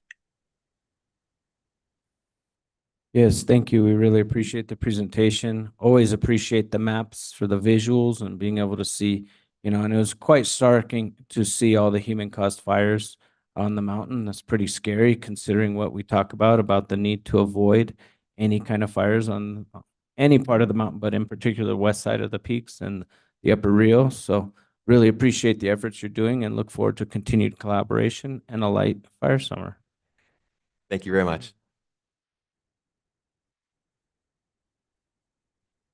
All right, thank you, Matt. And, I just a couple of points. One relative back to the Upper Rio Forest Restoration Project. And, one thing I'd really ask is that anything we can do to move the LaRue project forward is going to be important. And the reason why we met, I want to point out Joel Jurgens is with us from the Nature Conservancy. We had a good meeting yesterday, he and I and Jay. And in talking about that and thinking, knowing that we're going to have owl restrictions, likely. Certainly, we want to work very closely with Fish and Wildlife Service on how to come up with the best plan. Because if we lose this area of the peaks, the LaRue, and then up through the wilderness, we're going to lose our owls altogether. And so trying to get as much flexibility as we can, but knowing that we're going to have very narrow windows, and that creates a dynamic where you get into then increasing costs. I want to point out that both for Bill Williams and for this area, and starting with Bill Williams, and the major investment the board has made in both those areas, that Joel and TNC have identified some strategies to potentially lower the costs of managing the dead and down, particularly in those areas, of which is significant factor that we want to try. He wants to try out there with some of the contractors that they've worked with historically from the Northwest. These are practices that have been very successful in those areas. So I think we've got a great team that we've put together, and I think if we can come up with some key opportunities, but obviously we need to get the NEPA in place. We need to keep moving that forward so that they have enough of a window with the restrictions that we can actually get something done. Second is continuing conversation primarily at the region level to get access to end-of-year funds. Typically, there are funds at the end of the year that have not been utilized by various projects, by the Forest Service, and can we get access to those funds? So we're continuing that drumbeat. It's going to get louder and louder as the year goes on, to be able to access funds and bring those back for these critical projects. So just want to make sure that you're aware of that as we move forward. So want to thank Matt again, both for the update and the great news on moving forward. Really excited to see it's Perkins, a local contract. It's got a mill in Williams, and the work with TNC that's going to be forthcoming both there and on Bill Williams. So thank you all. Really appreciate that. With that, we're just going to take a few minutes. Chance is going to do a quick update here with relative to emergency management and their efforts relative to wildfire and summer activity coming. So thank you. Thank you again. Really appreciate you. Yeah, thank you for being here. Appreciate the reports. Is that Sean went on and got to the video and is sending it to you, so you have it, the video that Matt had within his presentation, and we will get all that information loaded up onto the website as well. So, and get you that link. So if you want to share that with your constituents. If I may, Chair. Our constituents. Supervisor Horst. I also think it'd be great for, and maybe the Forest Service is is to get the information out to the community about the forest restoration work that you're doing. Yeah. And I'd love to see that added to the county's website as well. I think that the community certainly is watching this and would be very pleased to get the information. It's great news, and we'd like to share it. There will be from today a press release going out and the information made available, as well as we've talked about generally, we need to get, now that we actually see projects coming, is actually do a have some type of kickoff relative to that, so that people are aware that we've actually got boots on the ground out there. I think that's important, and little social media things that we can share would be very helpful for all of us too. We want to get the good news out, and I know we're going to have a community meeting in the Fort Valley area. That's something that they're going to want to know about, but Cheshire, I mean, there's a lot of these communities that are looking to get information. So any information you can get to us to share the good news and what's happening with the boots on the ground and everything else, please let us know. And I know that Melissa from the county will also add that to our own county website as well. So thank you. Yeah, Sean's preparing that. We're preparing to do those communications, particularly when we really get boots on the ground out there and we have some great visuals to show people, get the media out. Got a lot of interest actually in it, so.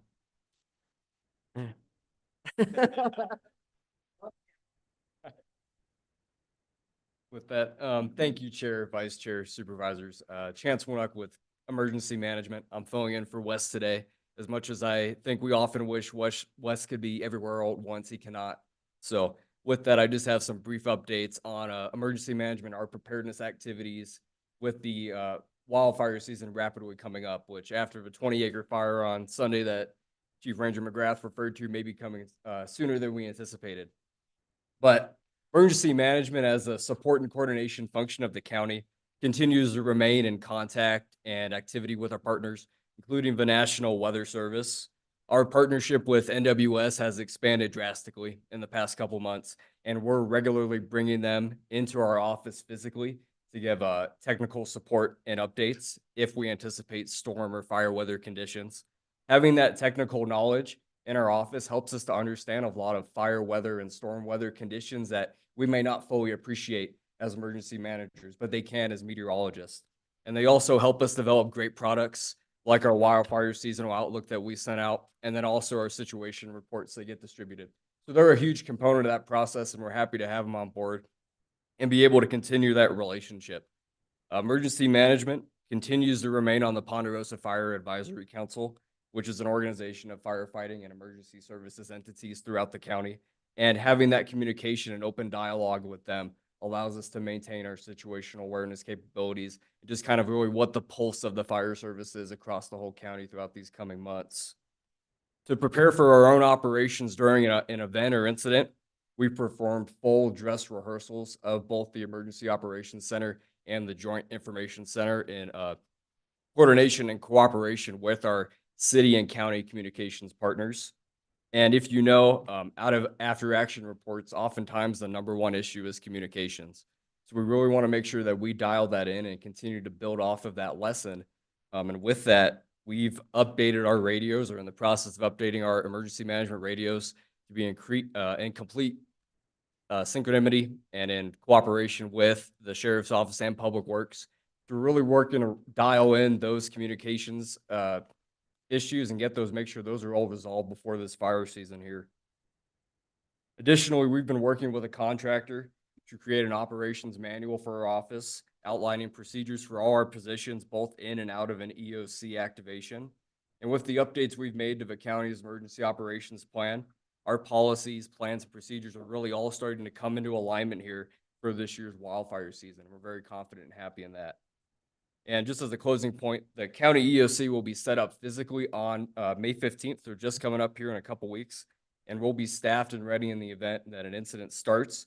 We'll be able to fill all the command and general staff positions of that EOC out of our office. And that EOC will remain physically set up until September 15th, and hopefully not longer, but if it does need to be stood up past that point, that's just definitely something we're prepared for, and we can fulfill that. So I'll be happy to answer any questions that you may have on emergency management and how we've been getting ready for this wildfire season. Do we have any questions or comments from board members? Supervisor Horstman. Yes, and I hope everybody saw the page, front page of the paper today. And congratulations to our emergency management team. They basically offered and were taken up on it, which was great, by NAU and also CCC to basically their emergency management program participants there at the universities and at the the community college to work with the emergency management to see what it's really like in the EOC and, you know, to give them real hands-on experience. And so they did a tunnel fire simulation. Some of us unfortunately were there in person and experienced it firsthand, but what an incredible opportunity for the FEMA or for the students from NAU and also the community college to partake in that and to really see what it's like, you know, the whole emergency management process. So congratulations. I want to thank you, Wes, the whole department for the great job you were doing on that. And it's really great to see it in the newspaper too, so the community knows how we are working together with community college and NAU for you know, education and for further training. So thank you. Thank you, Supervisor. And I will say that was not only a great experience for the students, it was a great experience for us to be able to have that trial run in anticipation of the wildfire season. So not only did it help them, it was a mutually beneficial experience there. Great, thank you. Supervisor Fowler, any comments?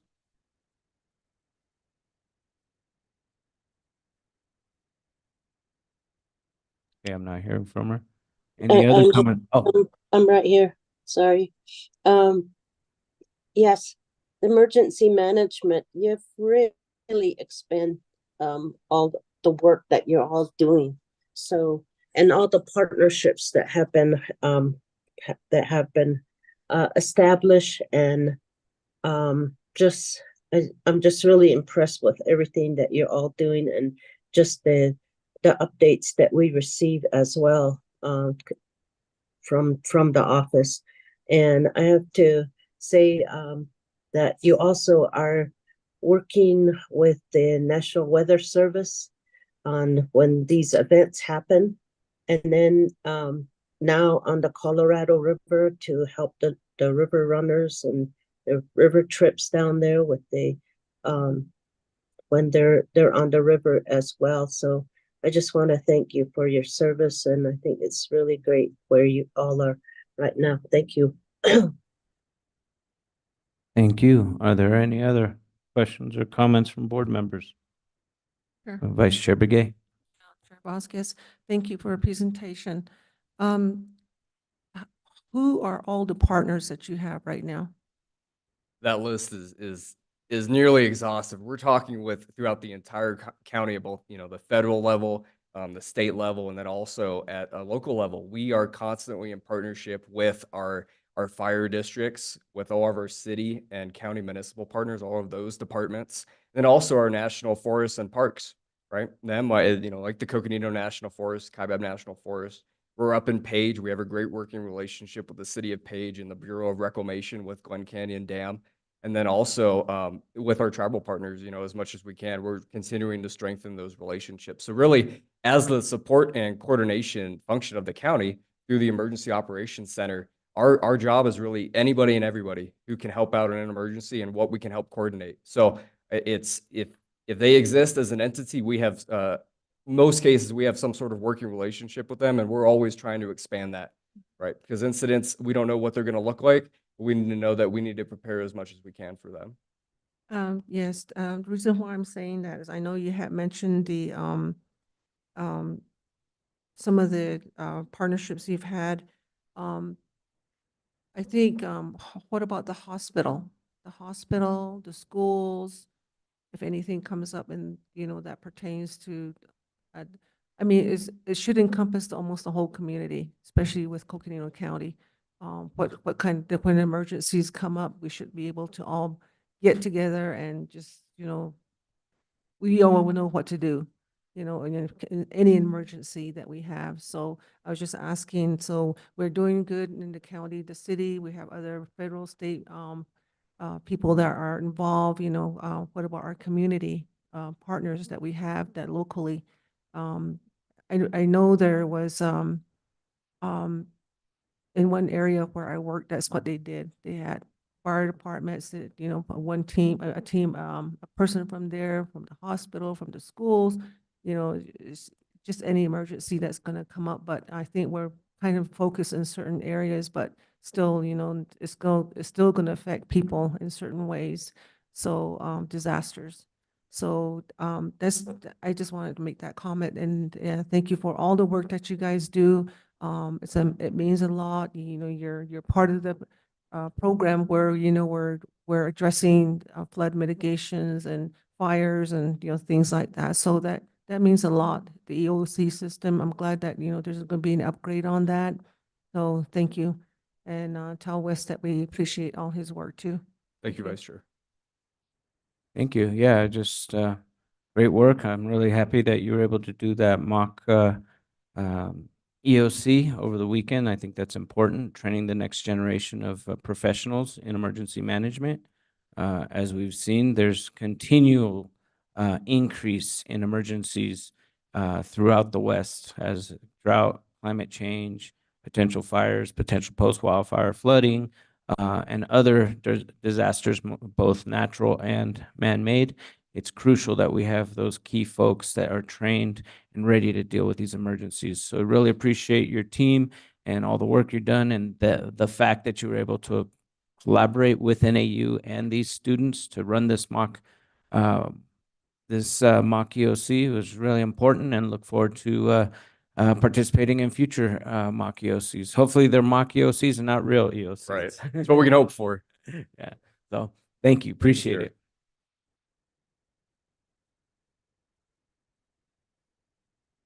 Thank you, Chance. Doing some great work over there. So last but not least, Greg's going to come up.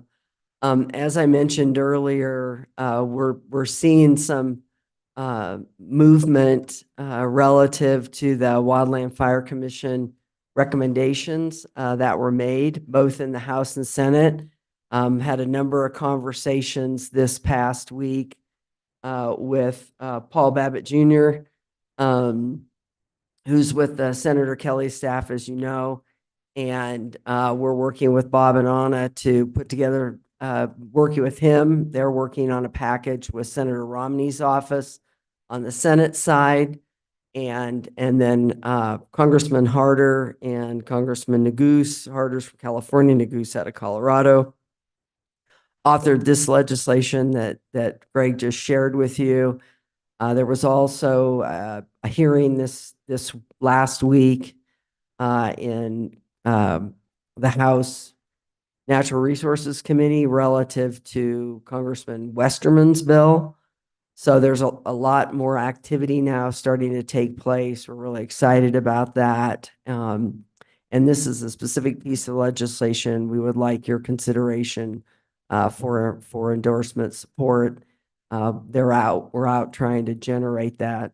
Commission members. Commission no longer exists. It's terminated now. It reached its end of its life cycle, and now there's an organization's been formed, Alliance for Wildfire Resilience, that's really taken the advocacy role now to continue to work with congressional members and staff and committee members to move the legislation forward. So with that, I'll turn it over to Greg. Thank you, Director Andriani. Really appreciate it. Chair Vasquez and board members, pleasure to be here with you today. We have been working through Bob and Anna. We've seen different pieces of legislation. As I will recall, on your legislative agenda in August, we did have the adoption by the board to support the recommendations of the Wildfire Commission. So whenever we see opportunities to engage on those commission recommendations, we're doing that. We've been reaching out with Bob and Anna in terms of the Westerman bill. Lucinda has been doing a great job in keeping us appraised of new developments through your networks that were opened by the commission's work. And so I don't want to belabor everything in this bill, and recognizing that time is certain, but I what I provided and Lucinda helped provide was a summary of the legislation. You'll notice that there's a lot of different pieces here. Just to situate the bill, Mr. Harder represents CD9 in California, which includes Stockton north to Lodi. And then Mr. Nagusa has the I-70 corridor, Steamboat Springs, Boulder, Fort Collins, and that area north of the I-70 corridor in Colorado. And so both representatives are really on the fundamental front lines of the wildfire crisis and the need to get ahead of that while we're managing through the changed atmospheric chemistry that we see today. And so just to go through the legislation, you'll see it's broken down by recommendations. It creates a Fire Leaders Academy, authorizes $10 million to be appropriated. None of this bill has, it authorizes, but it doesn't appropriate. So that would be something that if the bill was enacted, we would need to continue advocacy on so that we could see the programs that are authorized funded. That will be challenging with the debt ceiling. Would be new spending. And so we would be mounting an advocacy campaign to ensure that these recommendations are appropriated and fully funded. The Wildfire Workforce Grant Program would create a new program among educational institutions to address natural resource EM issues as it relates to emergency response in wildfire disasters. There's sections including the fire service retention and portability, which provides some pension reform to allow a break in a continuity of service to not discount against those individuals who may take a break from wildfire. It does include tribal provisions as well.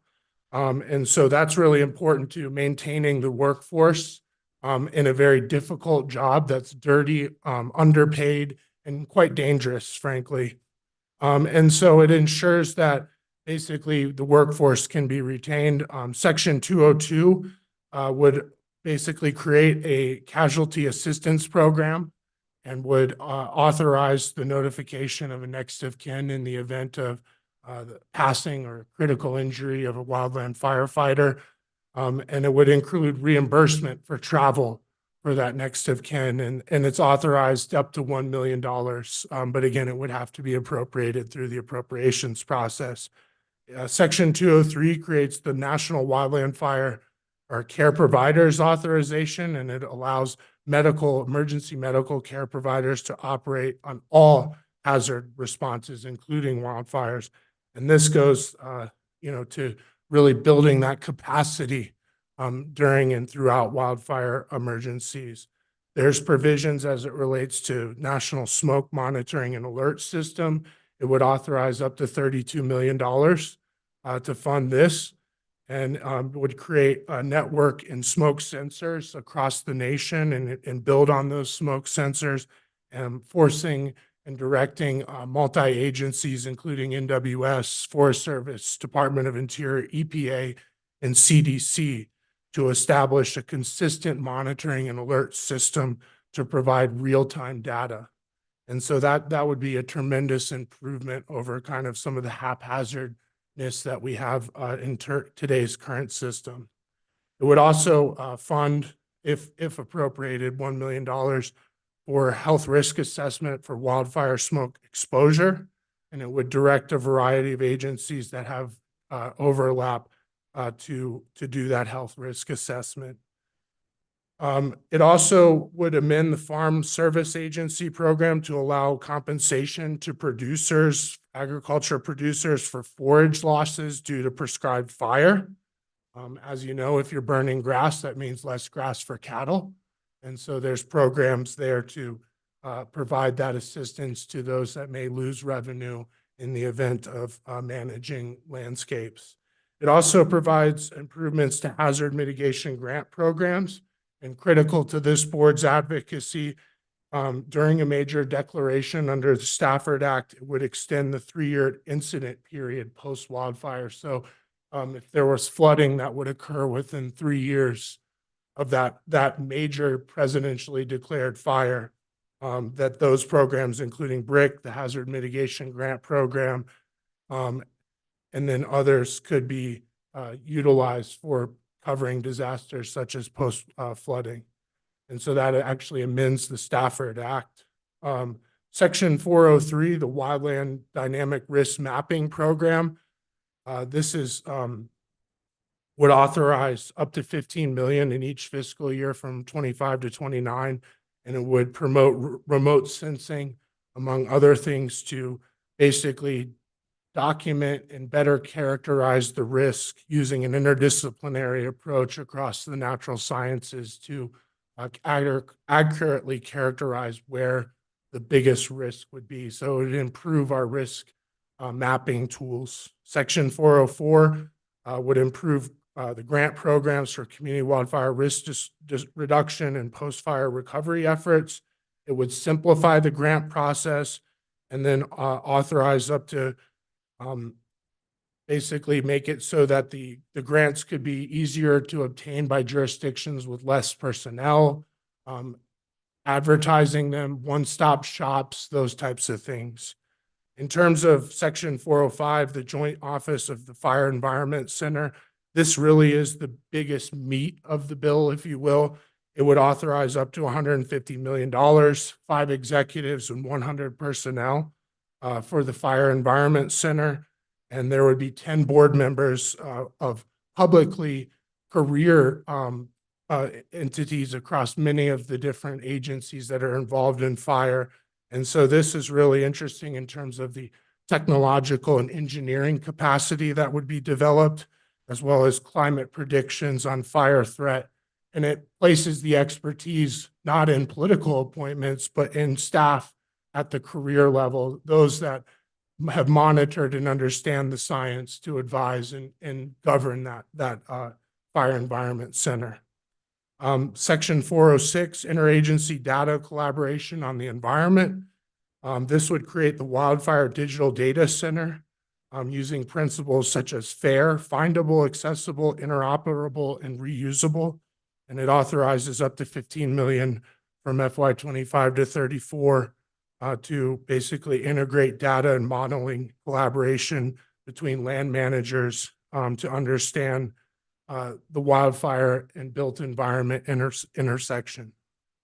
And then Section 407, requirements related to the payment timing for certain programs addressing damages. And so this would basically make payments have to be paid within 90 days across EWPP, the Community Facilities Direct Payment Program, and then any Presidential Disaster Act through the Stafford Act, as well as the Small Business Administration disaster loans. And so it sets that time frame at 90 days. So that would significantly speed up the deployment of resources to communities that are suffering. And so we would recommend support on this. It's very consistent with the board's adopted legislative agenda item as it relates to supporting the recommendations. As I mentioned, if this was to become law, the next battle would be the appropriations process to ensure that these programs would be fully funded. And with that, I'm happy to answer any questions. Do we have any questions or comments by board members? Supervisor Hess. Just one question. You said in 406 there was the fair. What was that again? Yeah, let me get my notes back out. So fair, that would be, those are the principles that would be guiding that, and that's findable, accessible, interoperable, and reusable. Okay. So those would be the principles in terms of how the data is shared and then developed so that it can inform and actually have practice and real on the ground connection rather than abstractions that are divorced from like the experience that we're seeing with the fire environment. Awesome. Thanks. Any other questions or comments? Supervisor Horstman. You know, obviously, I think this looks excellent and is important for us to have a government that is looking for a true change to how we approach wildfires, quite frankly. So, of course, I'm sure everybody up here is feeling the same. This looks great. What can we do? So what we can do is we can go to Bob and Anna. The bill hasn't actually received a number yet, so it hasn't been dropped. I believe Lucinda, you may know this, but they may be still soliciting some feedback on it. Once the bill is dropped, we can engage with Bob and Anna. We've already reached out to Mr. Naguza's office because he's taking the lead on SRS, for example. And so we're building that relationship and then certainly putting pressure on our own delegation to come to the table to support this bill would be something that we could do as well, and amplifying that with a support letter. So I would recommend that if the board was to endorse this, that we would proceed with a support letter when the bill is dropped, and then work through our federal lobbyists to put pressure on our own delegation to support this. And I believe on the Senate side, we've seen tremendous support for ideas like this already. Well, let's do it. No, I just reiterate that I am supportive of it and kind of surprised because I looked up Josh Harder and the area that he represents is where I grew up in Stockton, California. You caught my interest when you said Lodi, and so I was like, So I'm glad they're bringing this forward, and hopefully it gets the support it needs to pass so that we can get these modifications for our prevention and response to wildfire. Thank you. Great. Thank you, Greg. I think one other piece we want to inject into this discussion is the continuation of the landscape scale forest restoration funding that came through BIL and IRA that has been so important to what we're trying to accomplish here. And particularly relating that to, where there's opportunities to partner. So it's great. Thank you for your support on that. Greg, Jefferson. Yeah, just one thing on the landscape scale. We are drafting a resolution for your consideration and meeting with you as we head into NACO to continue to advocate and get NACO to advocate on that issue. And just lastly, I've been asked to present as part of a panel at the WIR conference, of which I'll do an update on the legislation as well. So I think several of you are attending. So, great. Well, I think that concludes the morning. Thank you so much for your time and attention. I know a lot of different topics, but I also think is timely and important, and once again shows the leadership this weekend. I had a conversation with a person in the leadership person in our community who was really appreciative that the board has been proactive relative to forest restoration, that we're using the science to move our actions forward, and very appreciative. I'm hopeful that she will, she's talking about, taking some effort herself to really acknowledge that. So I really appreciated hearing that. So, and have heard that throughout the community. So thank you. Thank you. County Manager Peru. Thanks, Mr. Chair, members of the board. Looking at the agenda, we were originally posted to do a working lunch, but we have the time this afternoon. So I'd suggest that we could do the regular lunch break and then reconvene in session at 1:15 again. But that's your call. That's.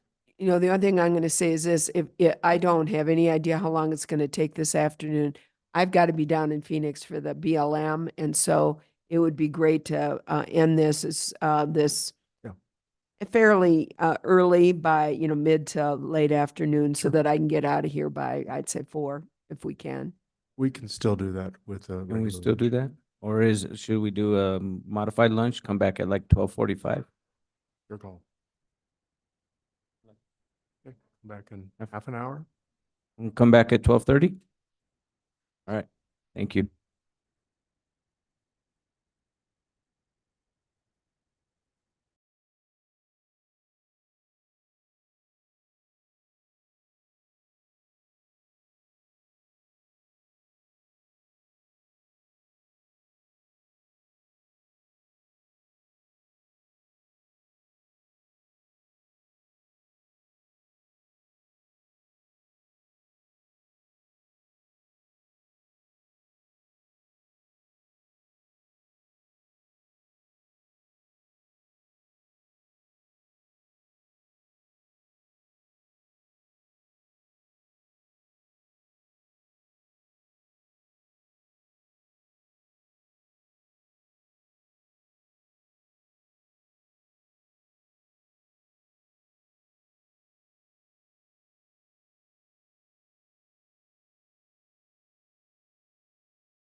focusing on the budget discussion. Have we resolved as the Board of Supervisors yet? Okay, then can I please get a motion to resolve?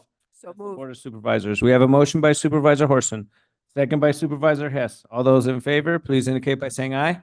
Aye. We have a unanimous vote, 4-0. Now we will begin with the budget discussion.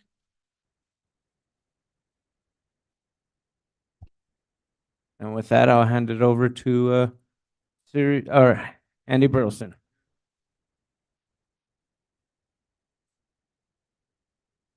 Out when I turn my microphone on, the budget outlook and key assumptions. So our Chief Fiscal Officer, Sari Mullaney, has prepared for you the key assumptions that we're working with in this budget process. Through the course of the last couple of months, you've heard from all of our departments. This is really about the services that we provide. And it's been a really healthy discussion with those departments to re-engage and relearn about all the services that are provided in Coconino County. And so with that, we're going to get into the financial outlook. So the 2024 status, where we are, and then the 25 outlook, both at the national level, not both, at the national level, at the state of Arizona level, and then how that impacts us as a local government, Coconino County, delivering services to our local citizenry. Some key assumptions with that for FY25, and then what we always rely on to provide stabilization in our planning efforts is the 10-year financial plan. So just real quick, the FY23 general fund revenue, again, this is from FY23, but still relevant today. State shared sales tax and county sales tax. By this pie chart, you can see that we are a sales tax driven community, and we are able to provide our services with those sales taxes. Property taxes at 12%. We all know that we are regulated by the state of Arizona in the collection of those property taxes. And mind you, we, Coconino County, have the lowest property tax in the state by all counties. Roughly, I believe, was it 50 cents, Siri, whereas Pinal County on the other end is about $4. So a significant difference. Why? That was frozen at a point in time, similar to the expenditure limitation that we'll be talking about as well. Intergovernmental revenues for general fund. As we know, we are very reliant, and we talked about this today with both the audit and the flood control district on our efforts to secure funds from outside sources like the state, and particularly the U.S. government through congressional directed funding and otherwise. So that's the general fund, and then all funds. You'll notice the intergovernmental increases substantially. Well, that's predominantly HERF, highway user revenue funds that are collected and distributed. It's the gas tax, collected and distributed to us as a local government by the state of Arizona by a formula, and then property taxes still at that lower level, and then state shared sales tax, county sales tax, and then other. So once again, when you look at all funds, the intergovernmental, those HERF funds and how we utilize those on the roadways is so important, as are our outside funding sources. So with this one, I think I'm going to turn it to Siri, I believe. As it gets a bit more complicated, I'll be turning it to Siri to explain. So thank you. Thank you, Chair Vasquez and members of the board, and Andy will definitely jump into for all the things I miss as we're going through these slides. So the first one that you see is our trend for our state shared sales tax. So just again for orientation, and oh yeah, here we go. I think, I can't show you. I want to circle on the thing, but of course I'm not circling for you anyway, so I won't do that. Okay, I'm going to point. Okay, so you have 2 years worth of data. So fiscal year 22 actuals and fiscal year 23 actuals. Then the red circles, that's where we are this fiscal year. We're going to see 3 charts that look like this. So just to sort of orient you, the circles are our current fiscal year. And over on the left, you'll also notice the scale of the chart. And so it starts at 2.2 million. It doesn't start at 0. And that really allows us to emphasize sort of the differences between fiscal years in terms of what we're seeing in revenue. As we look at those yellow or those red circles rather, you can see how high July was compared to fiscal year 23 actuals. And over to the right, what you're seeing is a month to same month prior fiscal year comparison. So July compared to July of fiscal year 23, you can see that we were up 15% in our state shared sales tax. Then as you look at the bottom, you can see fiscal year 24 year to date, 5.3%. So we're up 5.3%. But really the story on that is in those details that you see off to the right. Because when we look month to month, that first quarter was incredibly strong. July, August, and September compared to the first quarter of fiscal year 23. Then you can see the second quarter, 3% over the prior year. And then this last quarter, 1 to 3% compared to the prior fiscal year. And so what that's sort of telling us is something. You're going there, what it's telling us. I was going to say, I believe it's because of just the recovery coming back from COVID. Thank you, Supervisor. So yes, I think that is absolutely one of the major drivers, and will also, my apologies for not getting you this in advance, but as we walk through the presentation, it will give us the opportunity to look at some of the other sides too, and kind of go into that more conversationally, hopefully. But yes, absolutely right track. We did see, for comparison, so, we're comparing to 23 and 22. Well, coming off of COVID, fiscal year 22 was 19.4% higher than fiscal year 21 because of all of the COVID. We also saw, a lot of pent up spending, all of those things. And also happening to be in a little bit of a bubble right now of goods. And there's some federal charts that also show this.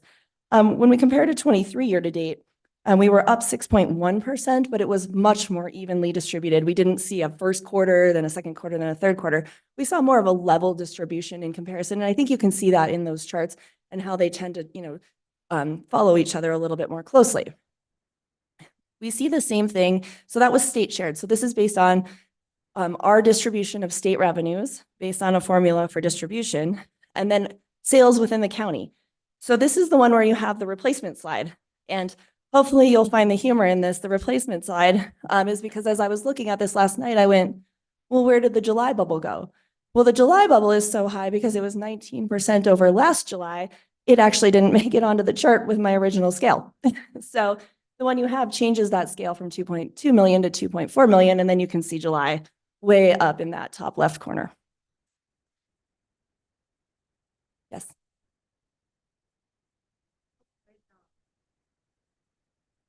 Oh. I just turned it on and then I pushed it away. No, just kidding.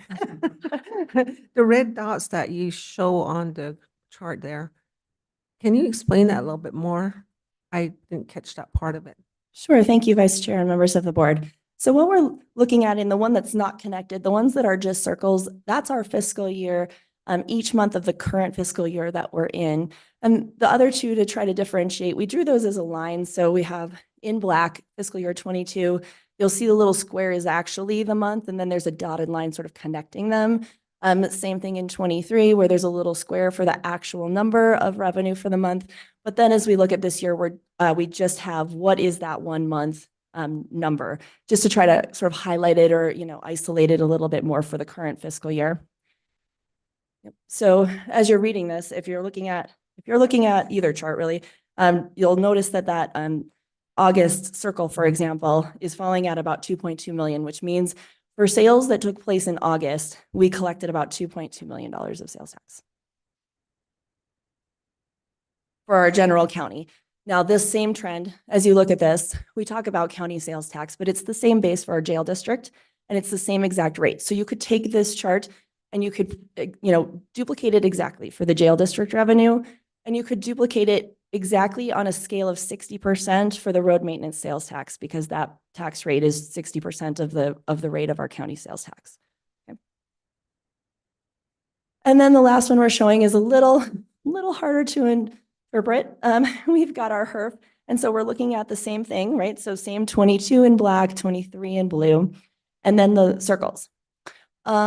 So as we look at our HERF revenue off to the right, we don't see, and I forgot to mention this, I'm going back one for just a second. County sales tax, we saw the same over to the right, really strong Q1, kind of more moderate Q2, and then Q3 so far, 2 to 3% over last year. So sort of calming down, right? Coming down from a really big high. We're not seeing the same thing in HERF. We're seeing a lot of differences in what's happening in HERF. And I really don't have an explanation for the trend or what's happening, because, you know, obviously we're accounting for seasonality when we're looking July to July or August to August. A little bit as I was thinking about this, maybe, you know, gas prices have not been super consistent. I can't remember if, you know, September was back when they were really high and that's why, you know, it's -4 compared to September. So it's not following as discernible, you know, of a pattern right now. So what all of this means for us. As we look at our forecast for fiscal year 24, so the year we're in right now, not the year we're going into, but just currently where we are, we took the budget on a baseline. So meaning, what do we expect our tax revenues to be based on population and inflation? So kind of removing those adjustments we make for recessionary outlook, just sort of baseline revenues. What would we expect our general fund budget to be? And then what are we forecasting? And you can see because of that really strong first quarter growth that we are above our baseline. And we'll see this in some of the graphics that will come as well.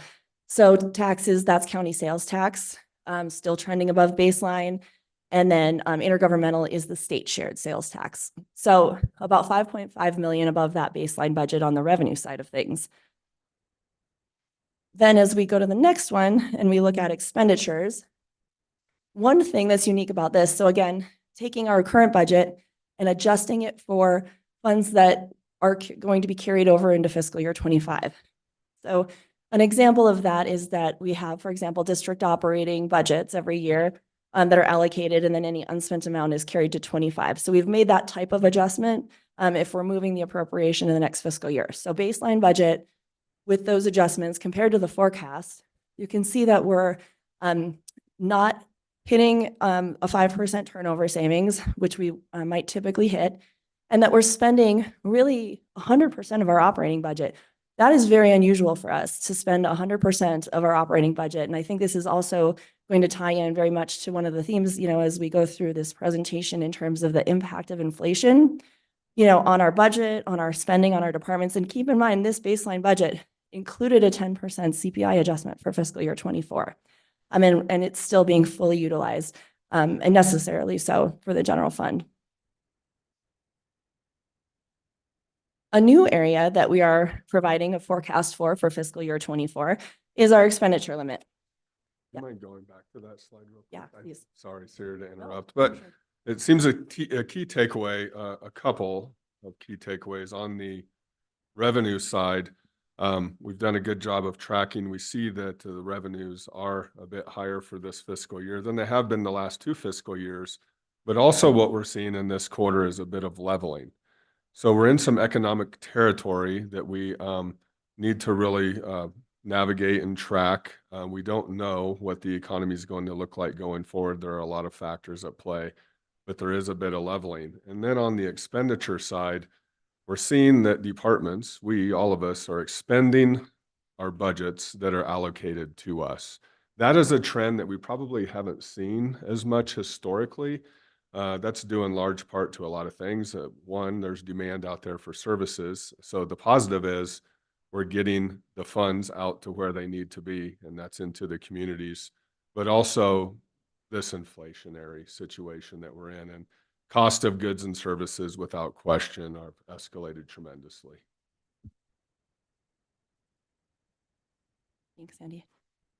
Okay, so then our next one is an expenditure limit forecast, which is not something we've previously provided. So I'm going to walk through just sort of the interpretation of this. You are able to go online and see our released expenditure limit reports. And one of the things that's in the notes to those reports is carry forward. We do not have an audited document yet for fiscal year 23. As you heard this morning, the Auditor General is still reviewing that, but we have a really close to audited document. So I'm calling these numbers unaudited, but these are within, very small percentage of what we expect things to actually settle on when the audit is released in a few weeks. So fiscal year 23 carry forward, we're anticipating general fund and HERF. We look at general fund and HERF because all other funds carry forward is really restricted to the purpose of that fund anyway. We can't take carry forward from, say, our ARPA grant and then apply it to general fund expenditures. And so just looking at isolating general fund and HERF, and it's made up of sort of an operating carry forward. And then it's also made up of a restricted carry forward that's for related to the ASRS debt proceeds that we issued. So that's sitting in our carry forward balance, but we can only draw those funds to pay our ASRS debt service. And I wanted to point that out for a few reasons. One, if you were to pick up our report and say, oh man, we're doing great. We have over 100 million of carry forward. We just need a little asterisk on that. We sort of do. And the other thing is also to just highlight, the strategy with issuing that debt for ASRS. It allowed us to issue debt, and then now when we pay our ASRS liability or our expense, we're able to do it outside of the expenditure limit. So it's getting us 3.2 million in fiscal year 24 for that. And just to brag a little bit on that program, we issued the debt at an average rate of around 5.5%. For last fiscal year, our annualized rate of return on the monies we invested with ASRS was over 13%. So we're doing great. Yeah. Okay, so going back over to the left. May I add something? I do want to go back to the line of the use of capital project debt. Again, this time last year, we were talking about putting this together. This was very, very important. This was key to our not exceeding the expenditure limit. And so I do want to call attention and acknowledgement to the strategy that we brought to you, because again, we were all here. It was just, we needed to have it, but it also provided us the opportunity to secure needed capital. And so of the debt that's been issued, a good portion is our road projects. We have technology. We have, again, those are capital items that should be part of that. So it helped us, number one, take care of the needs of the organization, but also navigate our expenditure as well as a result of the structuring that we did with Siri and our financial advisors is with the other side of it, the investment side of it, the net cost of this debt issuance is very little. And so, in terms of that. So again, to me, it was a win-win-win situation, but it provided a lot of opportunities that we would not have known. And then if you look at the numbers and said, had we not done that, we would have been in trouble in terms of just our limit.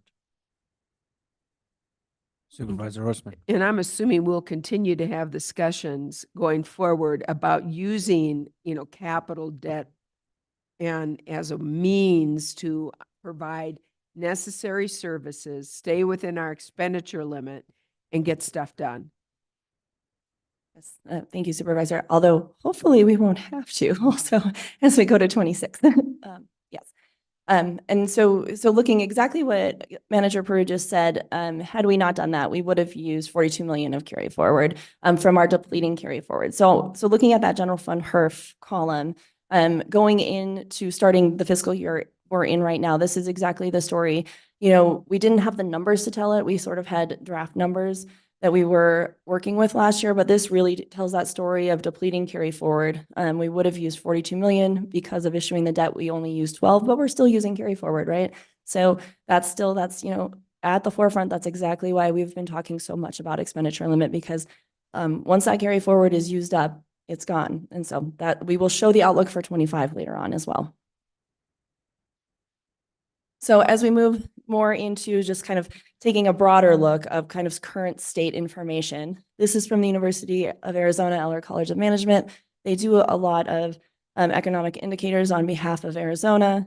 They issued a report of kind of current state 2023 Arizona compared to the United States for job growth. You can see we trend very closely right now to the United States, just a little bit less on job growth.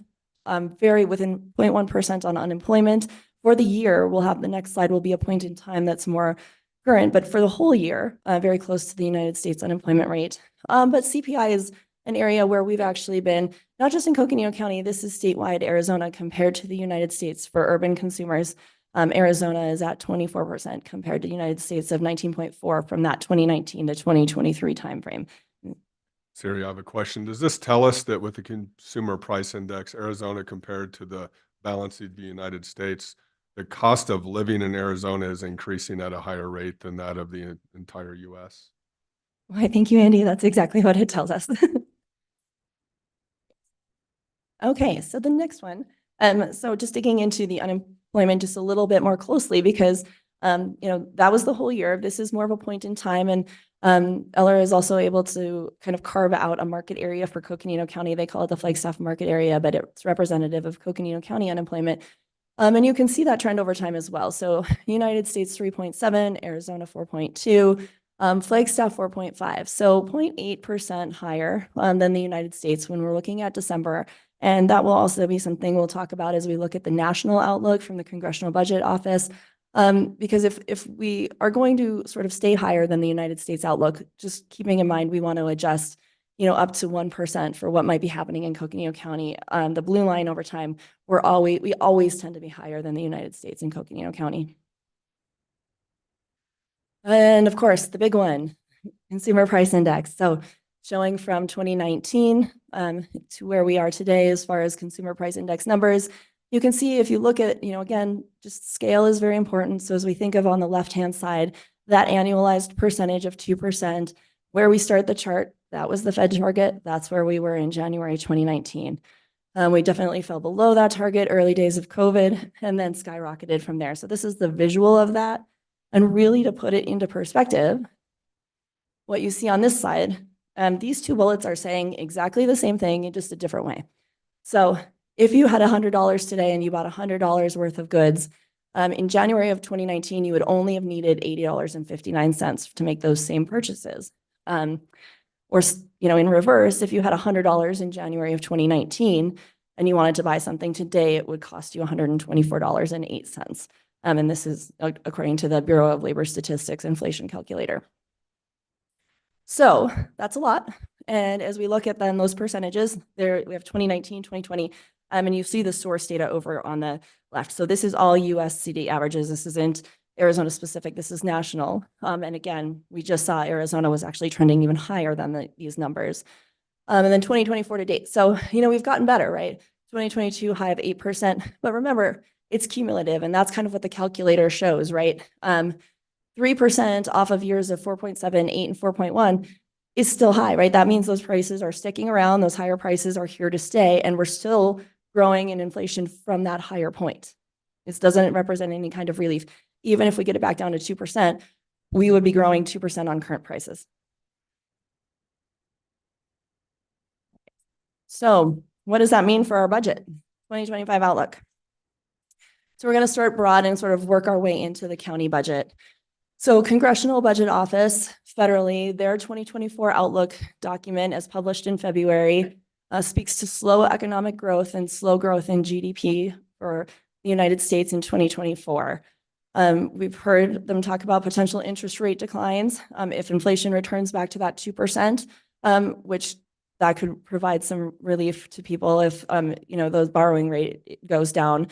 So that's a potential for 24. So here's the one for forecasted rise in unemployment to 4.4%. Well, if we are trending 0.8% higher, for us, that could be over a 5% or 5.2, 5.4 potentially unemployment rate in Coconino County if this were to be the actual, outlook for 2024. And so something to keep an eye on, is what's happening with unemployment in our community. That certainly can have an impact on our service demands. But the last one in red, this is exactly going back to what Supervisor Horstman also pointed out. They are seeing a shift in consumer spending from goods to services on the horizon. And this chart shows, probably rightfully so, in terms of like being in a little bit of a bubble. So just to orient you, this is a Congressional Budget Office chart. And they look at how much of incomes are being spent on goods versus services, and they forecast that into the future. You can see their forecast was for a continued decline. We've seen pretty steady trend line of a decline going back to 2002 and then forecasted outward.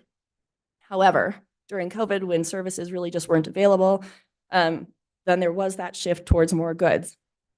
But the reason, one of the reasons that they have this shift is if we think of just, consumer spending patterns, you remember the days of going to the mall. We all remember going shopping, and that's how we spent our money.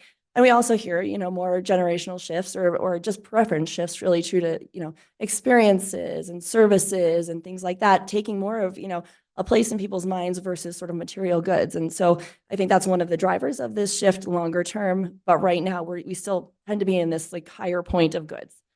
But, and we'll show this on what it means for us on a future slide too. So, and here's that future slide. So as we look at for Coconino County, this is our history. We can see we really have tended to trend population and CPI with our actuals. The red is the red line is what would we think our revenues would be? If we just said, what was CPI that year and how much population did we grow? We would think our revenues would be that red line. What our actual revenues were those black circles. So if you look at fiscal year 95, all the way into kind of going into that bubble, pre-Great Recession bubble, we hugged that line very closely. That was a very good trend line for us. Great Recession, obviously that was first time in history we saw revenues fall so low below that trend line, which is what sort of has led to like the recessionary outlook, forecasting for the county. So then we returned, we were basically back to that baseline pre-COVID. Our black dots were right there. Where we are now, you'll notice that trend line in red. It's actually hitched up, right? The slope of that line has changed. That's the inflation adjustment. So inflation had been, very steadily around 2%, some years higher, some years lower. But you can see what that's really done to the inflation and population line for what we think our revenues might be. So we've already adjusted for that. We've already adjusted for the higher prices. Yet what you see in the actual revenues is even above and beyond that. So that kind of ties, it very much marries to this slide with a bubble of consumer spending on goods translating into taxable income for us. And I should pause on that for just a minute because why it's important to us. First of all, starting with the slides Andy did on our budget, right? Over 60% of our general fund budget is reliant on sales tax of some sort, state shared or county. They are driven by and large by more of the goods side versus the service side, with a few exceptions. So we do rely on consumer spending of goods to get sales tax revenue versus other kinds of revenue that we don't have access to that are based on other things. So what that looks like and how that sort of impacted us is that back pre-COVID, on the bottom left, you'll see fiscal year 19 county sales taxes by category. And you can see that for good or bad, and there's definitely pros and cons here too, our sales taxes were about 38% on restaurants, bars, amusements, transient lodging. So those two with the kind of the blue lines on those, that you might think is a little more driven by maybe tourism or visitation. Whereas our reliance on retail in the green there, about 42%, and then prime contracting 9% from where we were getting our revenue. And this was pretty stable. This was pretty much the outlook for several years in terms of by category. Today, when we look at, where is this bubble coming from? Well, as a percentage, our restaurant, bars, amusements, transient lodging has fallen to 32% from, again, earlier 38% of where we were getting funds, or sales tax revenues rather. But you can see the green has grown. So retail is now in two categories. Retail is coming from on-site retail and then marketplace remote, so online sales. Less of a factor in 2019 and not its own tax category in 2019. Now large enough to its own tax category because of the changes in the laws about collection on that and just because of how much it's grown just in that 5-year time frame. So retail together is now 44%, and then prime contracting right now 13%. So that's driving so much of why we're seeing our revenue so high compared to baseline. So if you want to visualize this and visualize sort of our pie going back to that prior sort of shape, if you will, restaurants, bars, amusements, transient lodging being 38%, with no change to that revenue in terms of the dollars, what that means is it's just going to shrink the pie because there's going to be less dollars in the future going to the retail and less on prime contracting, but it doesn't mean then we're going to get more in the other categories. It just means the pie is going to sort of correct and shrink a little bit. All right, so another state outlook for 2024. So this again, Eller College of Management, they published a report on the outlook for Arizona, and their report talked about decelerated growth is the outlook for jobs, population, and housing permits. As we look at population, again, really important to our revenues. Typically, we have forecasted our revenues, and we've really been able to sort of stay to revenue growth based on population and CPI. But the county population is projected to continue to decline to where, And you'll notice the big red arrow is at the zero, meaning potentially even negative population growth or loss of population in the county.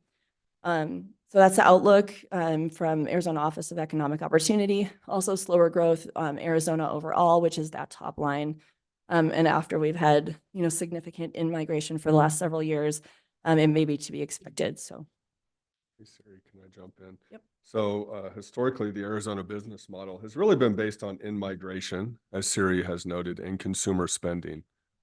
And much of that in-migration, probably on the balance, has been due in large part to the cost of housing and particularly the Valley, the Phoenix area. Now, consider the consumer price index, and we in Arizona, our consumer price index increase is well above that of the national average. So that tells us the cost to live in Arizona has gotten considerably higher, and that is impacting the state of the Arizona economy, and something for us to continue to watch as we go.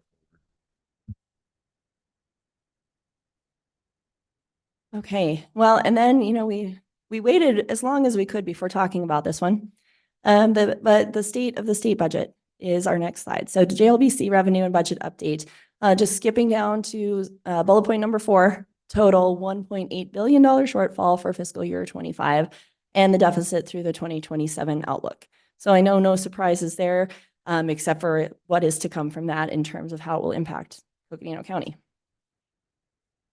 So how do we take all of that information, I guess, and kind of boil it into revenue forecasting and budgeting? So that's what we're going to dive into right now. So we just took a different snapshot. So starting at fiscal year 2022, so just so we could have the Great Recession pulled in there just kind of for some context. So you can see the bubble that we've talked about a little bit on consumer spending and sales taxes for counties or for the county right now. In other words, the black dots that are above the line, above the red line, that is us today. What do we have in our outlook? Well, as always, in keeping with our financial planning principles, that have served us very well, we have a correction to that built into the budget. We expect that there will be some correction happening, and that then just for forecasting purposes, we realign CPI and population with actuals in our forecast in the long term. So that is our outlook. We have county sales tax on this chart. Very similar philosophy for state shared sales tax as well. Again, just given what we've been able to trend off of, using information from the past to help, moving into the future, that's what we've based it on. Hey, Siri, is the one dot, it looks like 2021 below the line. That's representative of the COVID experience. Exactly, yep. And we can see what's happened since then. It's been strong sales tax generation, strong spending, and now preparing for potential. What do we want to call it? A correction? Correction. Mm-hmm. Yep. So overall outlook then is. And I just one other observation, going back to the population slide.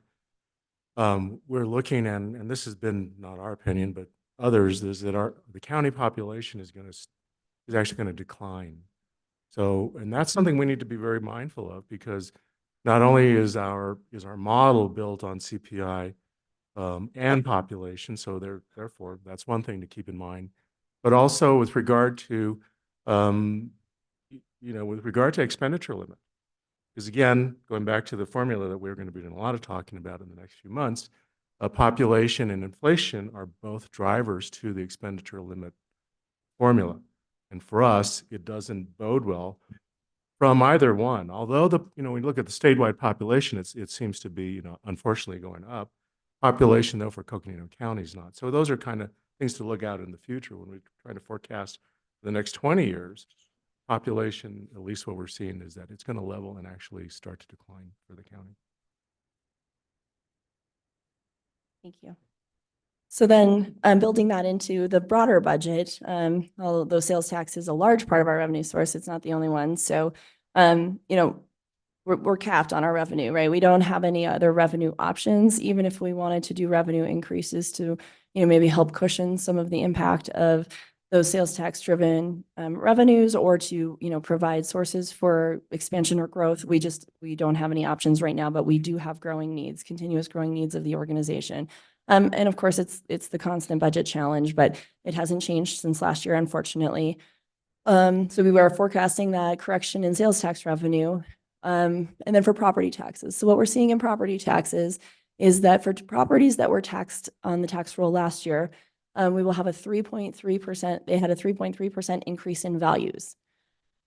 Which sounds nice, but we're capped at 2% levy growth on existing properties. So if a property doesn't change in valuation and we could increase our levy by 2%, then we could increase our tax rate by 2%. But because the value of those properties actually increased by more than 2%, it drives our tax rate down because it's just the formula, it's just math. You know, this times this equals this. When one set goes up, the other part has to go down, unfortunately. So our tax rate for primary, even with a 2% truth in taxation hearing, that rate will decrease from 0.5009 to 0.4944. But then that's the rate that new construction is taxed at, and we did see a 2.5% addition to the tax rolls for new construction for general fund. So are there any questions on that? Because that's a really key point. With the truth in taxation plus 2% on our property tax collections, again, at a moment in time, that was put into place, and we, as a local government, Coconino County, we were frozen at a very low rate. The Board of Supervisors at that time had a very conservative approach to property tax collections. So what that does, really, truth in taxation, 2% plus new construction. So it, in a sense, incentivizes new construction for those property tax value collection increases. And with us in Coconino County, where we don't really have a lot of new construction, and in essence decreases our rate because we're capped on the amount of property tax that we can collect. So that is sort of, and we'll use the word archaic state law in which we are continually reminded that we're a political subdivision of the state. Are there any questions from board members at this time? Okay, please continue. Thank you. And then just keeping in mind the next bullet, property taxes for other special taxing districts, specifically the Public Health Services District and the Flood Control District, those are rate caps. Those are not levy caps. And so we are at our rates for both of those. And so no change to the rate is being recommended, but then they are able to capture both the increase in valuation and the new construction. So that equals 5.8% of a levy increase for those two districts. We will separately have a conversation with the library district in May. So setting that one aside. And then as we also look at our revenue outlook, significant federal funding to continue. We talked a lot about this funding this morning in the audit update. Then as we look at what is happening in our budget, what are those key assumptions that are built into the numbers you're going to see as we go into the 10-year financial plan? First and foremost, we have unfunded state mandate increases in both Title 36 and all tax.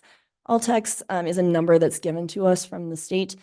This represents a 25% increase compared to the number they gave us for this year. So $500,000 increase on $2 million. Yikes, right? And we just have to take that off the top. So next one, Title 36. So these are our involuntary commitments. We are estimating that we need to adjust the budget $760,000 for this. This number has bounced around a little bit, but generally has been on an upward trend. If we look back to fiscal year 19, this is really pretty impressive in a bad way. I'm not sure what word to use, but shocking maybe. It works out to about a 20% increase in this cost per year to where we are now. So that's, when we were looking at that cumulative inflation, we were looking at about 25% cumulative over time. For this one, it's 117%. So it's not inflation. I mean, it's partially inflation, certainly, but really it's also the numbers of people who are subject now to Title 36 services has gone up significantly. So that's something that we have to fund. It is a mandate.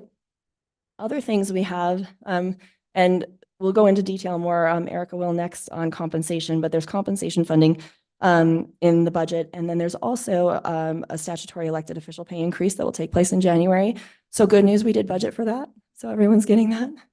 They would get it with either, we didn't. That was a joke. Okay. All right. But yes. All right. So then we also, one of the key recommendations right now, it's not a joke if you have to point it out. I know. Okay. Sorry. what we're known for. Okay. So one of the key assumptions in the budget also is to continue that department 10% CPI. We can certainly go back to that slide if you'd like, but that was in the budget for this year, and we are at 100% of expenditure spending. It has really been a critical tool for departments in addressing the service needs in their departments and providing some flexibility that doesn't come in the same form as increments do, because it's not for any particular one purpose. It's blanket funding for, plugging those holes or for use by the department on any type of need, including, of course, the cost of goods that they're experiencing. We've built in a placeholder for the cost of the expenditure limit education campaign. We also have built in the placeholder for the cost of the flood control / EOC facility that is proposed out at the Public Works area. And so that's a new facility that's included in our budget assumptions. And then finally in FY24, one of the things that was discussed with the board was that there were a few requests for FTEs in departments that were not fully staffed at the time. And so a discussion was had and a commitment was made that if those departments reached full staffing, then those additional FTEs would be added to their FTE list, but waiting until they had reached that full staffing, because it wasn't logical to add positions while there were so many vacancies. But we are here to report that both of those departments have now hit essentially full staffing for deputies and then for IT. So that was a commitment. It's in the budget then to add those deputies and to add that IT staff member. Yeah, Siri, when we talked about earlier about utilizing capital debt financing, I see the flood control district and EOC facility.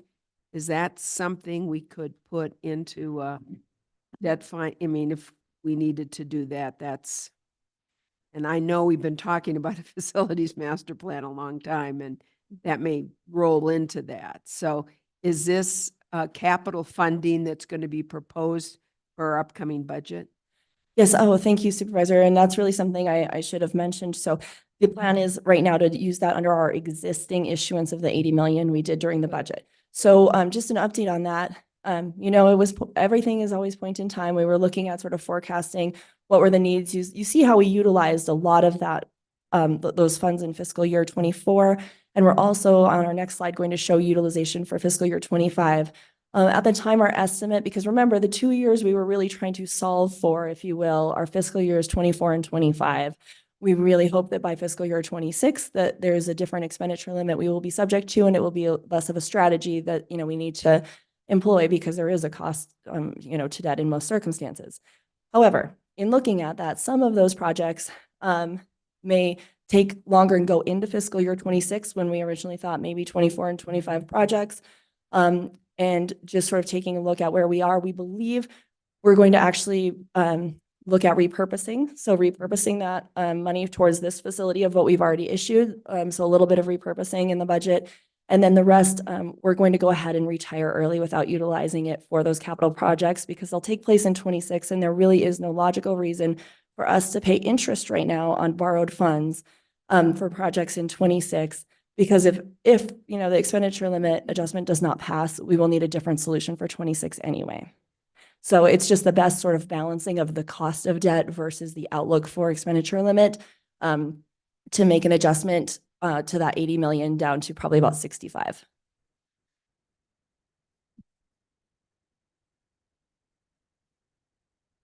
Okay, so here is the expenditure limit outlook. Speaking of that, so with all of the assumptions in the budget, we'll have about a $350 million expenditure budget, excluding our unawarded grants. Our expenditure limit is $81 million, but of course, we start with that $350 million and we exclude things like our special taxing districts, right? So our public health services district, our flood control district. We also are able to back out our federal money that federal grant funds and state grant funds that are for a restricted purpose. Those don't go against our local expenditure limit. So what we're left with, if we think of the last slide on expenditure limit, we ended 24 forecasting 39.7 million of carry forward after forecasting out 24. So for fiscal year 25, again, just to sort of highlight the importance, right, of that, the capital debt that we did issue, So forecasting use of carry forward, had we done nothing else and we, continued on with the capital projects that we have, the road improvements, all of those things, that are necessary, that are in the budget, we would have used 56 million of carry forward. Right? 39.7, 56, that's not good. So again, fortunately, it was the right call, issuing the debt, allowing us to continue those projects is offsetting it. So forecasting some carry forward in the neighborhood of 10 million. Now, this is the hardest thing to forecast of all the things. We can look at revenue 10 years out, and I can say we could probably be way more accurate on that than expenditure limit next year, just because it's so complicated. And there's so many factors. Which dollars are we spending? What's the color of the money? So the goal is not to bring this to zero. The goal is to give us confidence that we have enough carry forward and enough expenditure limit capacity to adopt a balanced budget that also is going to keep us within our expenditure limit without penalty. Okay. That's right. So Andy, do you want to? I'd love to wanna talk take about over? the risk. Yes. So state mandated expenses, and when we look at our risk, when we look at our threats, Siri really noted this, the unfunded mandates, all tax in Title 36, for example, the cost shifts from the state to us as a local government have increased substantially. Also, the budget adoption, we have state budget highlighted in capital. It has not been adopted. The state is in a deficit. It will be adopted. How will that impact us as a local government? We anticipate somewhat negatively, and we have to plan for that accordingly. The county, historically, we've heard terms like county contribution fund. I can think of cost shifts. An example is at one point, HERF revenues were withheld to pay for DPS salaries. That was really frustrating on our part because we can't use HERF revenues for anything but road maintenance. So always on the lookout for those risks. And then the expenditure limitation. We know that was set at a period in time. It not only are we restricted by the state in our revenues that we are allowed to collect locally and generate locally for local service, we're further restricted through the expenditure limitation from being able to fully expend the revenues that we generate locally, and this impacts local projects and local services. So it's incumbent upon us to be stable in this climate. Long-term sales tax sustainability. We know that the trend has been post-COVID that people are expending more, right? Because they have to, because they want to, for many reasons. Nationally, we're seeing that retail sales have been strong, but also showing signs of downward trend in spending as reflected in our sales tax in the most recent quarter. So we really need to watch those trends.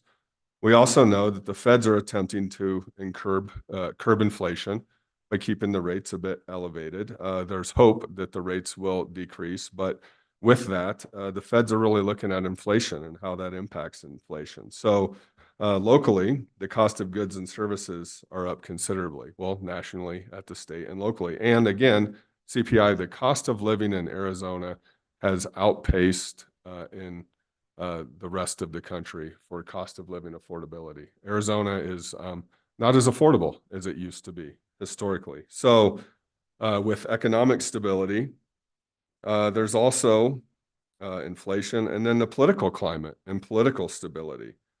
Potential for, we haven't used the term recession, but we're always on the lookout for it. That's why we have the 10-year financial plan in place. And then also climate shifts.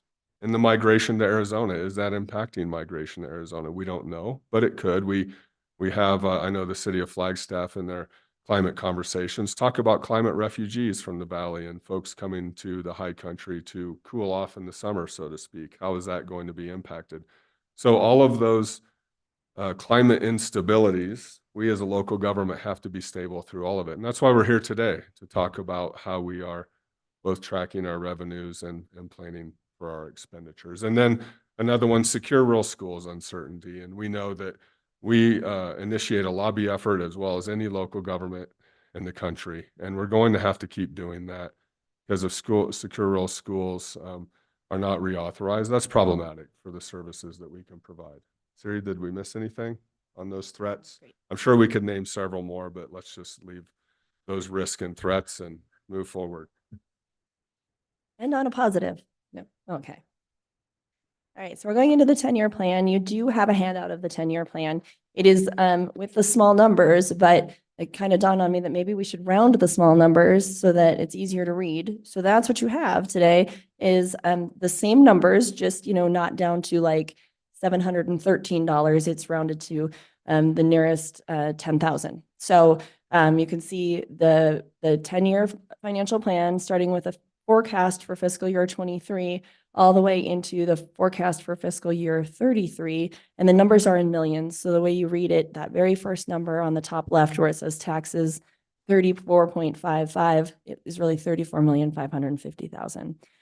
We further boiled it down though, for the purposes of what does this mean to this slide. So we there's a few ways. This is a great tool. It's a great tool to, look at what's happening in all of the details and all of the levels. But of course, we know, our certainty is the highest in our upcoming fiscal year, a little less so as we move through time. And certainly by year 10, we might have to take that confidence level with, plus or minus some percentage points there because a lot can happen in 10 years.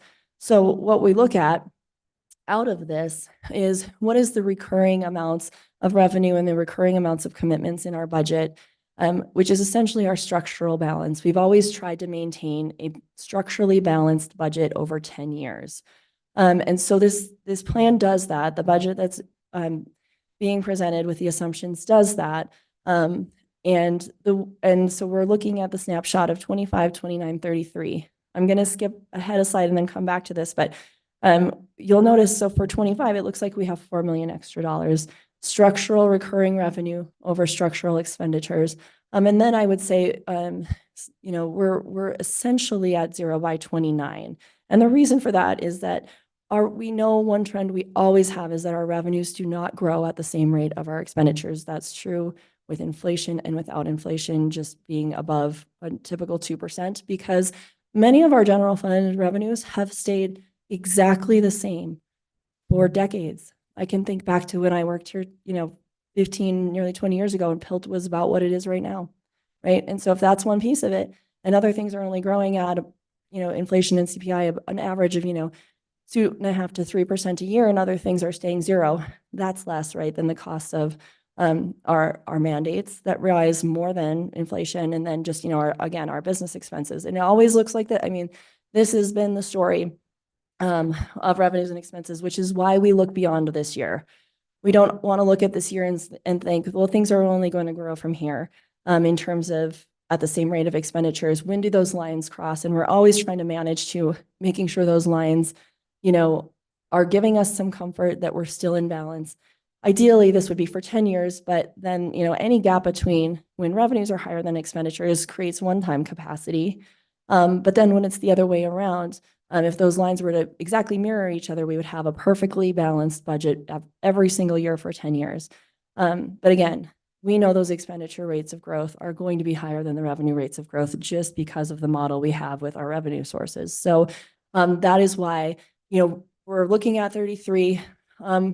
In a way, though, we did make an adjustment to 33 to say a lot can happen again in 10 years. We do tend to be appropriately conservative, I would say, in our revenue growth estimates throughout the 10-year plan. So we always have put that highest number in the last year to say, well, maybe although we're forecasting inflation of 2%, actually we've seen maybe 2.2% or something in the long run. So it gives us that ability to sort of account for those other things, sort of moderate our own conservative nature in our forecasting, at the same time being responsible and looking at fiscal year 29 and saying, yes, we have a structurally balanced budget for at least the next 5 years. I'll pause. Can I ask a question, Chair? Yes, Supervisor Horstman.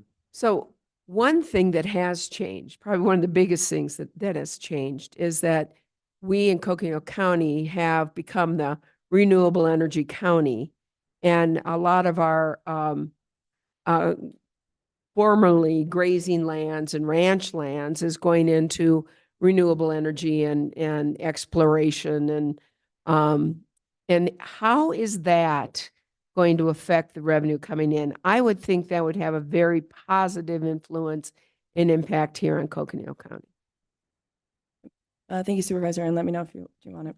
Yeah, Either thank way. you, Sarah. Thank you, Supervisor Horseman. I think on the initial build, it's going to impact our revenues positively by that. And we've experienced that with the more recent wind developments that have taken place with our building permits, with if the goods and services are purchased here in Coconino County, that's helpful as well in terms of construction materials. And then the employment on the building of those facilities that have taken place to build those facilities.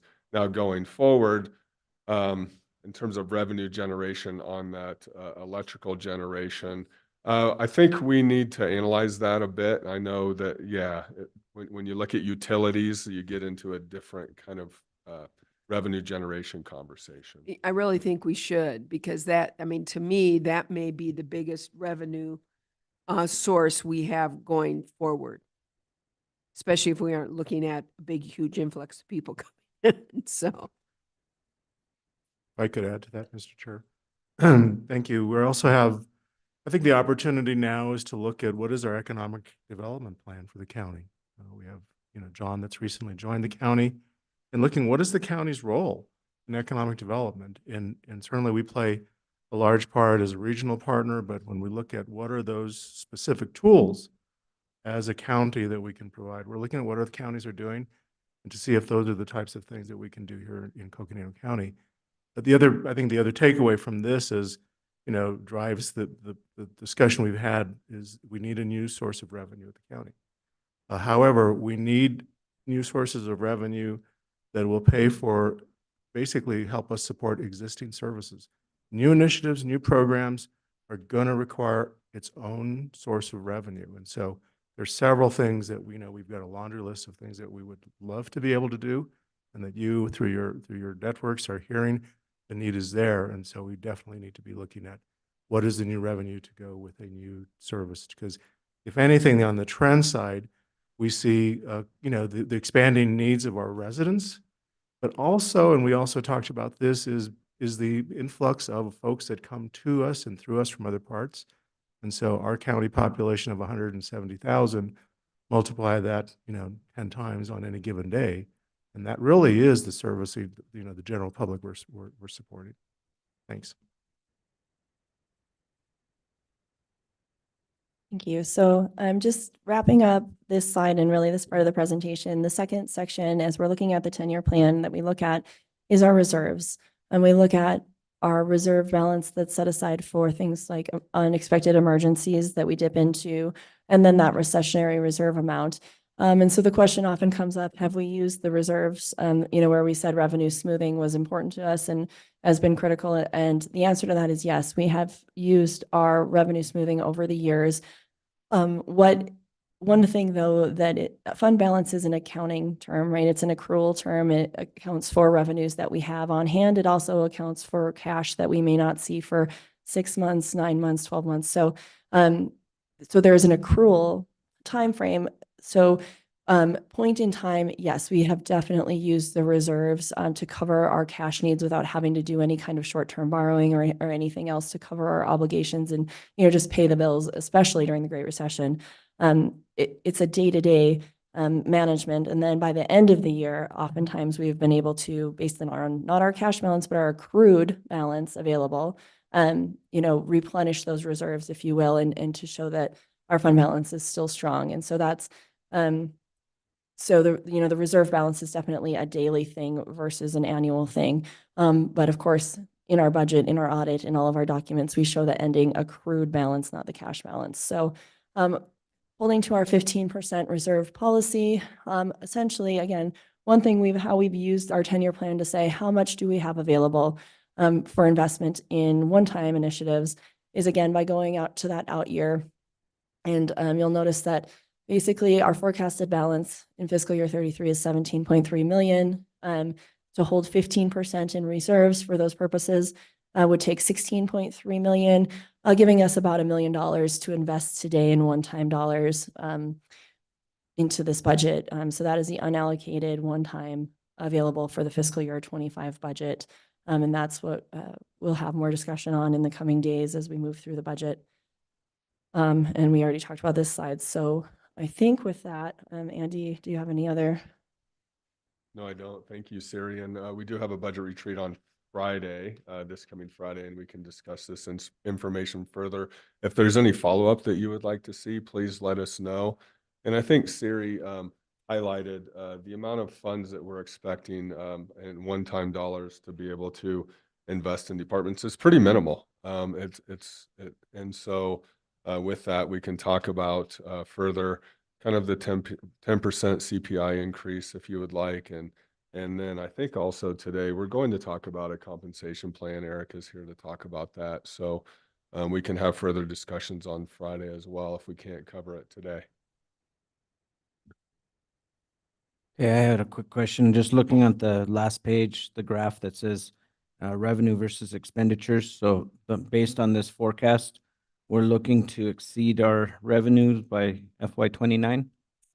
Thank you, Chair. So we have a balanced budget through fiscal year 29 in terms of a structural balance. Actually, in our 10-year plan, the year you don't see here is the final out year where we're assuming that because we have a conservative revenue forecast, a percentage here, a portion of a percentage in one year or another above, our conservative outlook would change that line slightly. And so we've accounted for that in year 10. You don't want to be aggressive in year 1 because of the compounding effect that can have then on making it look like there's all sorts of money by year 10. But we do tend to make that adjustment in year 10 to say, based on what we've seen, and this is all based on data and history and, what we tend to see in our revenues, is that we don't know what year, right? And so we don't know what year it will happen, but usually somewhere, just like in that 10 years, we usually see a recession. We usually also see another correction the other direction. And so we're accounting for that as well, while still maintaining appropriate reserves to cover, if not. And it's an annual conversation, as long as, again, going back to sort of the confidence level of year 1 versus year 5 versus year 10, being in balance through year 5 is really important. There's a much higher confidence there. We still have time to make adjustments if things look as though, we really are heading 10 years down the road to have those lines be where they're showing right now. Budget is also an annual conversation.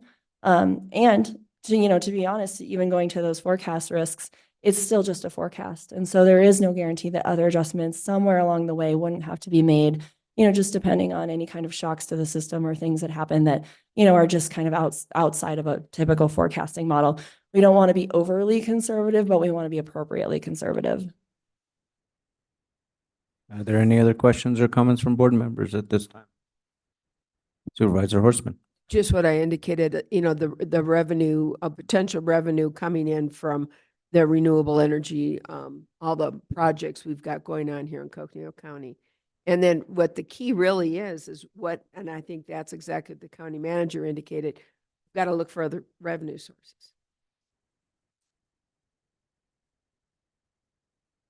Thank you. Any other comments? All right, please continue.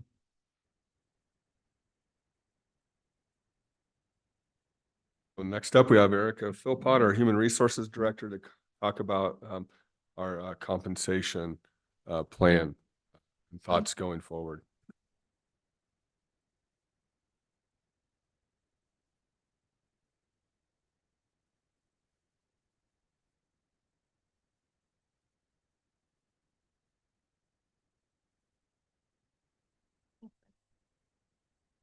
Good afternoon, Chair Vasquez, members of the board. Excited to be here today to talk to you about one of my favorite things, which is compensation. It's hard to follow the finance jokes, but I'll give it a good try. So this slide is a slide that we use every year when we talk about compensation. This is our compensation history going back to FY08, and it shows what each adjustment was in each of those years. And you can see in FY10 and FY11 and in FY21, there were no compensation adjustments. And so this is just a glance to look back at each of those. So hopefully this is, a well-used slide that people come to rely upon. This slide is our turnover by fiscal year with retirement. So I have 2 slides on turnover This one is with retirements and the next one is without retirements. And when we look at this slide, you can see that we are trending down right now, which is really great news. But our overall average across this entire chart is 18.03%. And when you look at the first 5 years on the chart from FY16 through FY20, that turnover rate was 16.5. But when you look at the second half of the chart from FY20 through FY24, that average is 18.9. And so our average has gone up considerably in the second hand of the chart. The other thing that's worth noting on this chart is that in FY21, as we just discussed on the last slide, there was no compensation adjustment. And you can see that then we had some higher turnover following that. But in FY22, there was a 3% market, the ranges moved 3%, and there was a mid-year of $1 an hour. We also adjusted our 2 lowest grades that year, and there was a law enforcement step. And in FY23, that was the year that we did WXYZ with a law enforcement step. And then last year, the 25-cent per hour flat with the 2% with a law enforcement step. So those greater than 2.5% compensation adjustments did help drive down that line from that highest point of 24.1. Chair, if I may. You know, we can't discount COVID for both the increase. I mean, this was a trend that was seen all across the country, is that there was this huge increase in retirement because of COVID and you know, which we're still experiencing because of COVID. And we lost a lot of position, you know, people who had been we lost a lot of the those that were deeply entrenched in the system. We ended up losing because they ended up retiring. Some of the older folks that have been there for a long time. So, you know, we can't discount the role that COVID has played, not only in this county, but all across the United States. And that also played effect, that also had an effect on our compensation history. You know, we were facing a situation, we didn't know what was going to happen. You know, if you remember, everything was closed and we didn't know what that was going to do for us in terms of our revenue.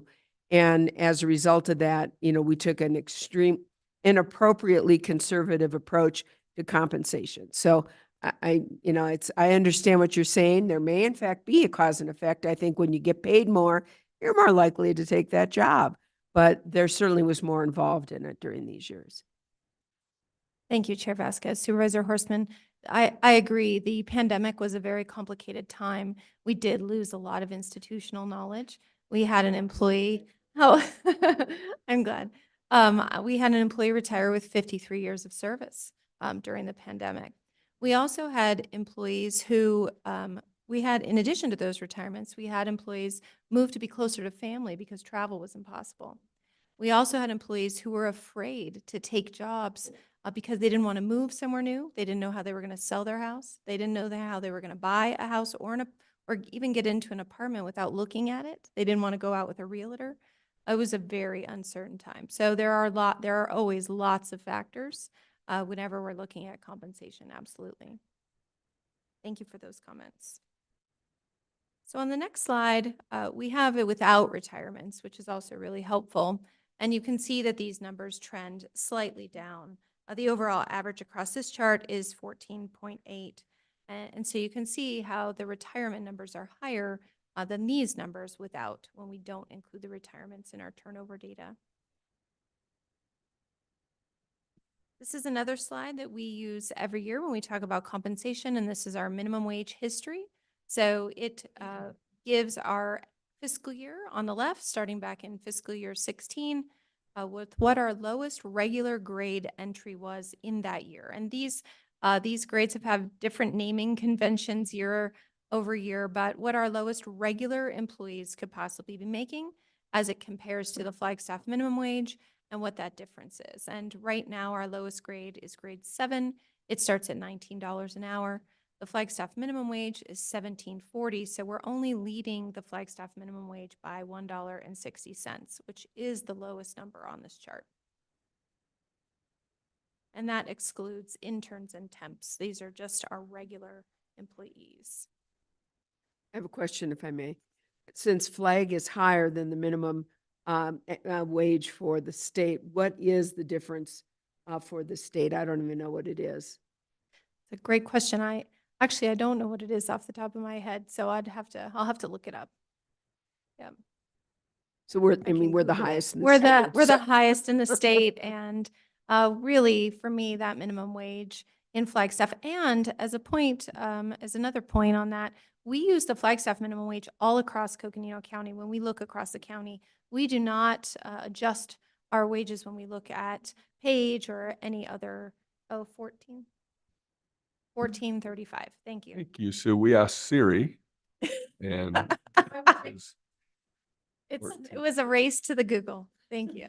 So when you look at the difference between not just Flag, but the state, we're doing pretty well. So. Yes, thank you.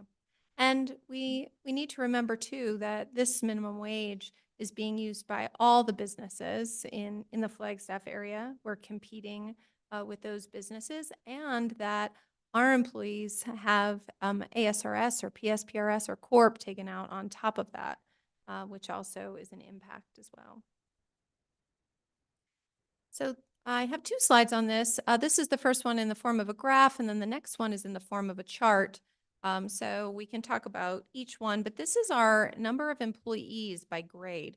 So you can see that in grade 7, we only have 8 employees. So when we talk about grade 7 starts at $19 an hour, there are only 8 employees in that grade. And then in grade 8, there are 36 employees. Grade 9, there are 93 employees. Grade 10 is our largest grade with 136 employees. And then you can see it's kind of a bell curve, and it really flattens out to the right as well. So it shows that we're much flatter at the top. We are not top heavy as an organization, and that we have that nice bell curve there. Now this, on the next slide, these are the employees by grade in the chart instead of graphically represented, but also here I have included some other employees that I didn't include on that chart. The A grades are attorney grades. And on the right-hand side, the CSO, those are court security officers. The Ds are detention grades, both detention support specialist and detention officers, all the way up through detention sergeant, detention lieutenant. The Js are juvenile detention officers. And the S are the sworn, so those are the deputies in the patrol side of the sheriff's office, the deputies, the sergeants, the lieutenants.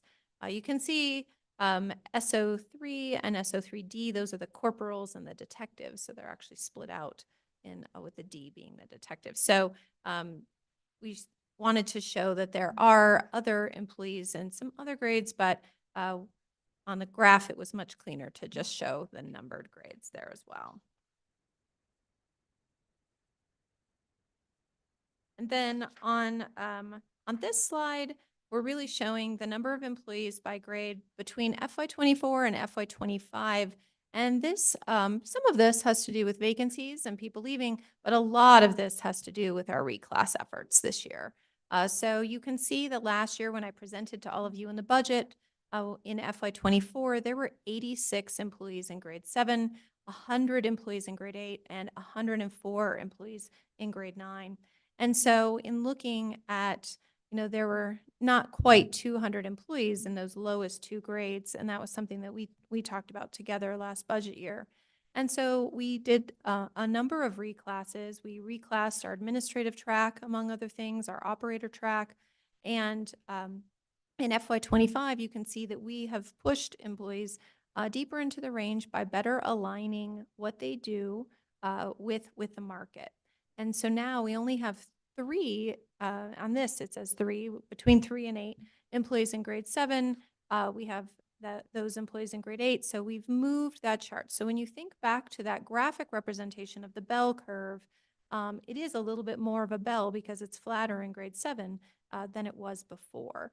And then this chart also shows you what the range minimum is for each range, and also what the average salary is in each range. And there are only 2 titles in grade 7. So also when we were talking about the number of employees, we could also talk about the number of titles. Grade 7 includes community aides, which includes Meals on Wheels drivers, and HHS apprentices. When we look at grade 8, there are 10 titles in grade 8. Grade 9 starts where our public service specialists start. So that's the beginning of our admin track. There are a total of 14 titles there. And then in grade 10, there are 37 titles there in that large grade. Just some stats about where people fall there. All right, so we have some hard to fill positions here. Certainly specialized positions like the assistant medical examiner are difficult to fill. Our chief information security officer has been difficult to fill, although I know there were interviews for that very recently, and they're hoping to make a selection. Detention officer 1 has been very difficult to fill. Again, specialized job like environmental quality program manager. Juvenile detention officer has been incredibly hard, and then of course operators. And when we look at our vacancy rate across the organization, that's always a point in time look. Siri and I pulled some numbers that are a couple weeks old. And I know that when we were preparing this presentation, I know that because it lists that there are 3 vacancies in HR, and we've actually managed to fill 2 of those. And so we're down to 1 employee vacancy in HR. But when this was pulled a couple weeks ago, we were at about a 16% vacancy rate. And IT is listed on here as well, and they're almost fully funded as well. So those couple weeks do make a difference. So I would estimate that instead of 16, maybe we're about 14 or 13%, because when this report was pulled, HR had a 23% vacancy rate. And at that time, the sheriff's office had a 20% vacancy rate. The clerk of the Superior Court had a 34% vacancy rate, and juvenile department had a 23% vacancy rate. When we look at some specific positions, I don't have them all, but I have some. Juvenile detention officers, 53% vacancy rate in that title. So not just across that whole department. The DO2s were at a 34%, and the DO1s were at a 44% vacancy rate. When we just look at grades 9, 10, and 11 have some of our highest vacancy rates at 20 and 22%. But also grade 16, which has some really specialized managerial positions, had a 27% vacancy rate. So those things fluctuate on a day-to-day basis, but when we talk about hard to fill positions, there are a bunch of those throughout the organization. Although we have seen more candidates, and I think that that's a really good illustration as well, the fact that we're able to be almost fully staffed in IT and in the sworn side of the sheriff's office, doing really well there. Those jobs have been hard for us to fill in the past, and yet we've had more candidates than we've had in the recent months. So there are some good things happening with recruitment as well. This is a slide that has pictures of different news articles about different, in a lot of places, mountain towns that are having employee and workforce housing difficulties, including Sedona, Steamboat Springs, Jackson, and Teton County, Aspen, Telluride, Red River, and Taos, and all the different ways that they're looking at workforce housing, the challenges that they're having there. And certainly housing is one of the large expenses for our employees, something that we hear a lot about and something that is on our minds as we think about compensation. I thought it would be disingenuous to not include this mention of housing.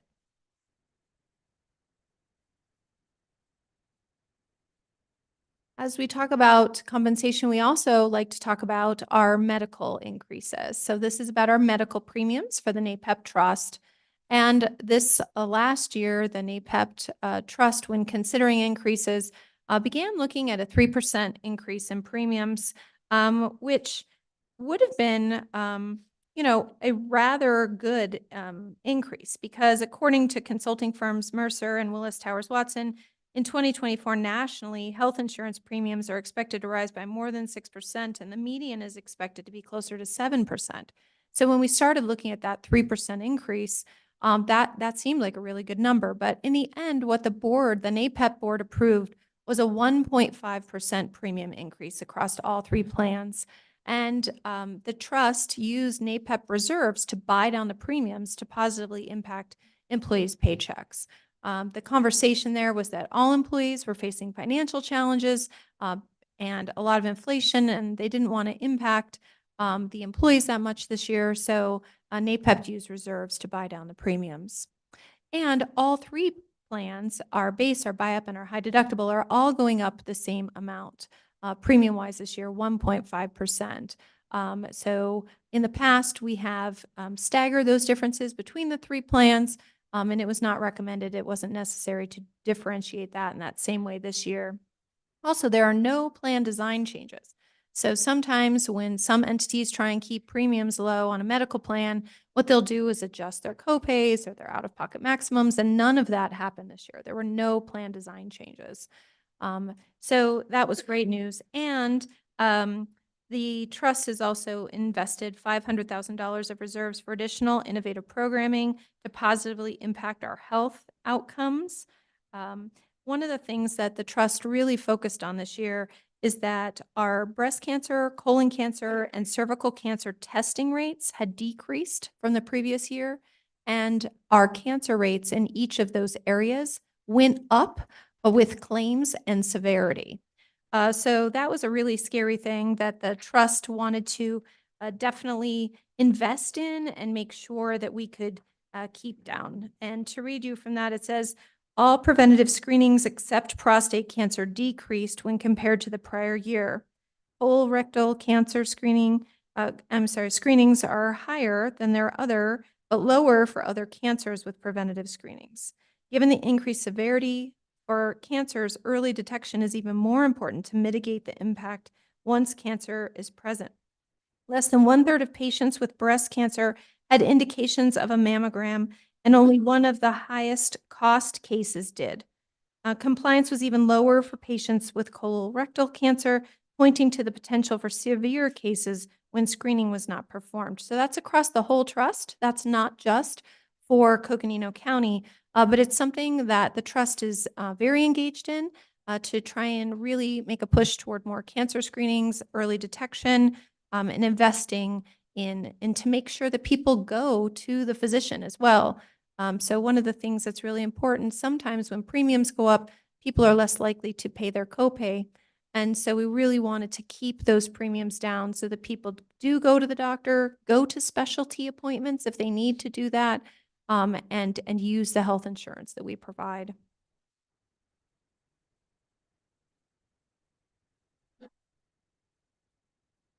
This is a little bit of a busy chart, but hopefully it's helpful to you. So there's a blue line in the middle of this chart, and on the left-hand side are the health premium increases comparison. These charts get mailed to you. Most recently, actually just about a week or two ago, you received all of this in the mail as part of our push toward our open enrollment, which starts on May 1st. So on the left is our FY24 medical insurance cost table.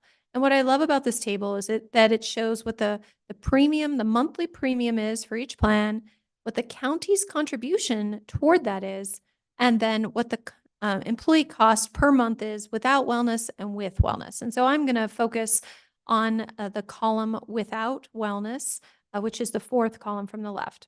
And if we start in about the middle of the chart, I'm wishing that I had a pointer like Siri was earlier. You can see base plan and employee only is $20 for the employee cost per month with no wellness incentive in FY24. And we keep that every year, year after year. We keep our employee only on the base plan at $20 a month without a wellness incentive.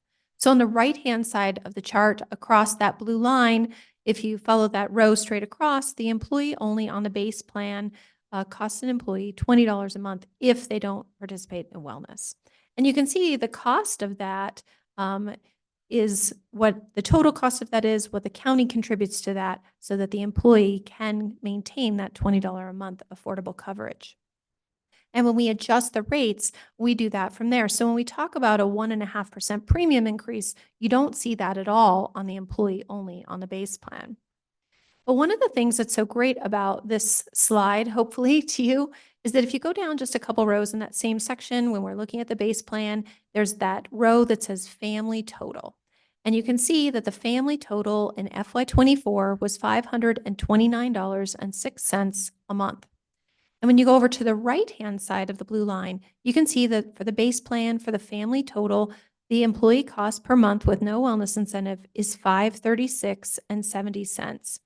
So when we talk about what does 1.5% of premium look like, this is clearly showing that on each plan.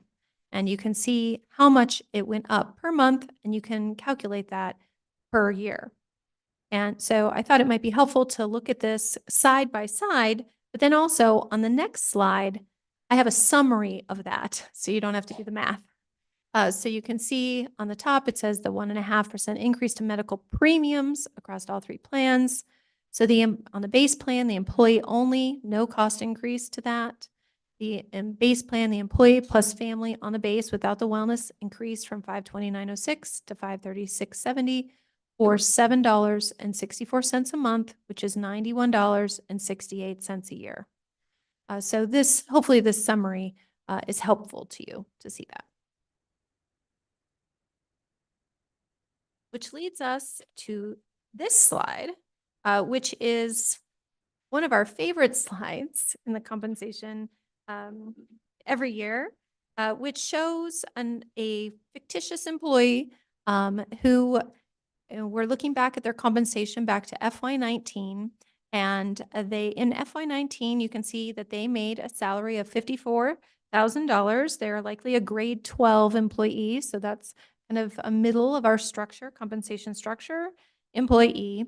And in this case, this employee has base family medical. Which is really a good representation. We have a lot of our employees have employee-only coverage, but when we think of base family, we have 180 participants on our base family plan. There are fewer than that on our buy-up plan, and actually on our high deductible family, there's 85. So it's, bless you, it's our highest participants on any family plan. So it's a good example for this. And you can see as you look from starting on the left, the medical, the dental, the medical goes up slightly every year as we look from left to right. And the dental stayed the same. The dental is at $494 all the way across. The dental has not gone up. It's amazing. And neither has the vision. The vision's at $183 all the way across. So we're doing some things really well in the trust with our health insurance. And then you can see the ASRS with the LTD that comes with that. So this is an ASRS employee, not a PSPRS or a corp, fictitious employee. And you can see that goes up as you move from left to right. And then the Medicare and Social Security. So then you can look below the gross and see what is their net after all of that. In FY20, when we look at the FY20 column, you can see that there's a row there that says comp increase right above the blue line, the darker blue line. And so that year, employees got a 2.5% increase. And it shows you that from FY19, when they made $54,000, to FY20, they now make $55,350. And in the very last row of the chart, you can see what the annual change is in their net from that prior year. So that 2.5% after their medical went up and their ASRS went up and their taxes went up slightly resulted in an annual change of about $824 for them. And thanks to Siri for all of her help with the taxes and everything on this chart. So in FY21, there was no compensation increase, as we discussed, based on uncertainty with COVID, and the medical still went up, and the annual change for that employee was net down $323 less in their net. Bless you. In FY22, the comp increase of 3% and $1 an hour is listed here, and the difference in net pay is $27.50. In FY23, WXYZ, the difference in net pay was $3,581. In FY24, you can see that the difference in net pay was $1,062. And so then that gray shaded two columns is the FY25 annual, which shows the medical increase. It also has the 2.5% comp increase, which is the number on the 10-year plan, which is why we plug that in here. And you can see that with a 2.5% increase, the difference in net pay goes up $1,252. You can also see the difference. Oh, Sorry.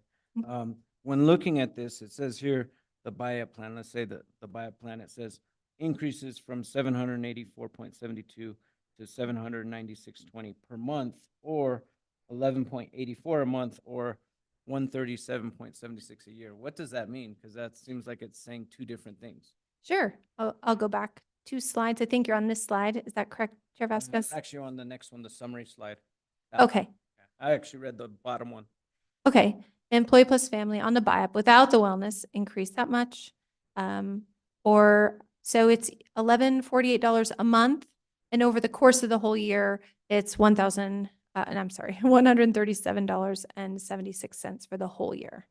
The difference. I got it now. Yep. That it's- Okay. that you've talked to you. No, sure. Thank you. And I thought you might be going back to this slide because if people participate in wellness, we have 2 different levels of wellness. And so that can impact it as well. And that's why we were looking at the no wellness incentive, because it's just a little bit easier to compare apples to apples in that way. We do have a brand new wellness platform this year. That was something that the trust invested in, and it's making it even easier for people to participate in wellness this year. So I'm hopeful that we'll have many more employees at level 2 of wellness that want to get those discounts on their medical as well, or in their HSA or FSA. Absolutely, thanks. So here, the other thing that's interesting, when we look at FY25, that's a 2.5% placeholder. And when you look at FY20, that was a 2.5% placeholder as well, actual, not just a placeholder. And so you can see the difference in the net pay over time as their salary went up as well. So this really is just an illustration of what is the impact of the different compensation and what is the impact of the medical premium increase and what are the other costs that are staying the same, that are coming out of employees' paychecks.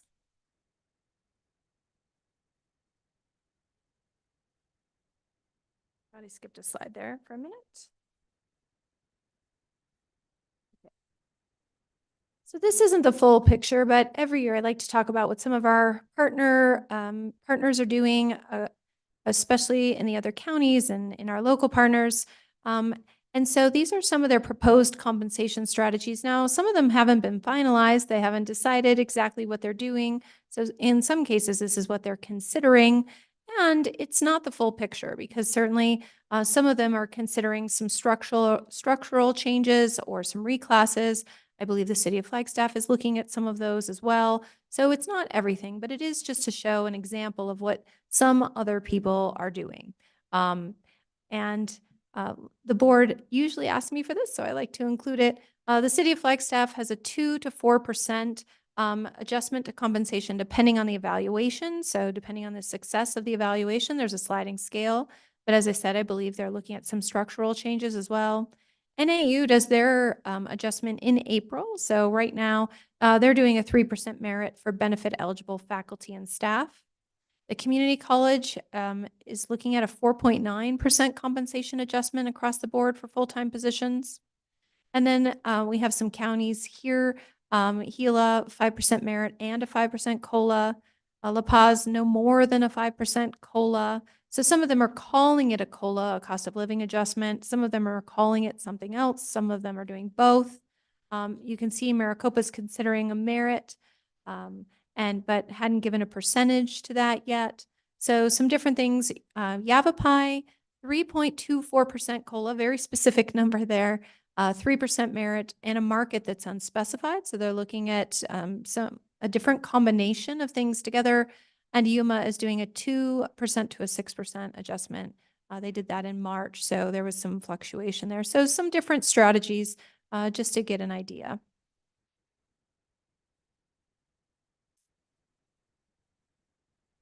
So this is a compensation recommendation. One of the things I want to mention on this slide is that when the board approves a compensation adjustment for staff, say you approve a 2.5% for staff in alignment with the 10-year plan, that we have other employees that are on a step plan in law enforcement step plans.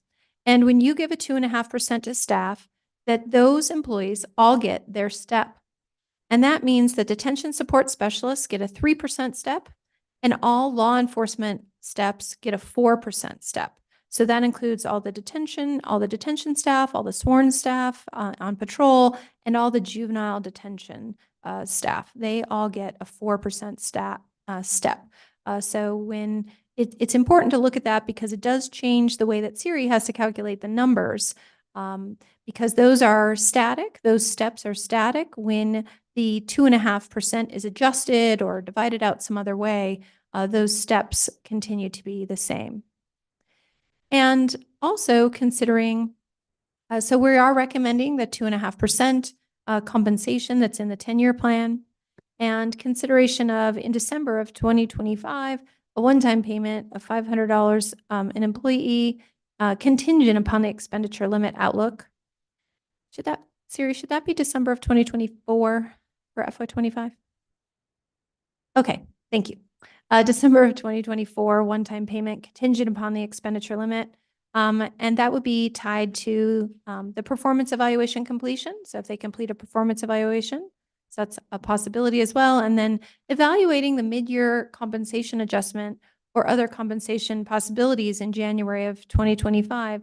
As we know, the minimum wage continues to go up in January of each year based upon a formula.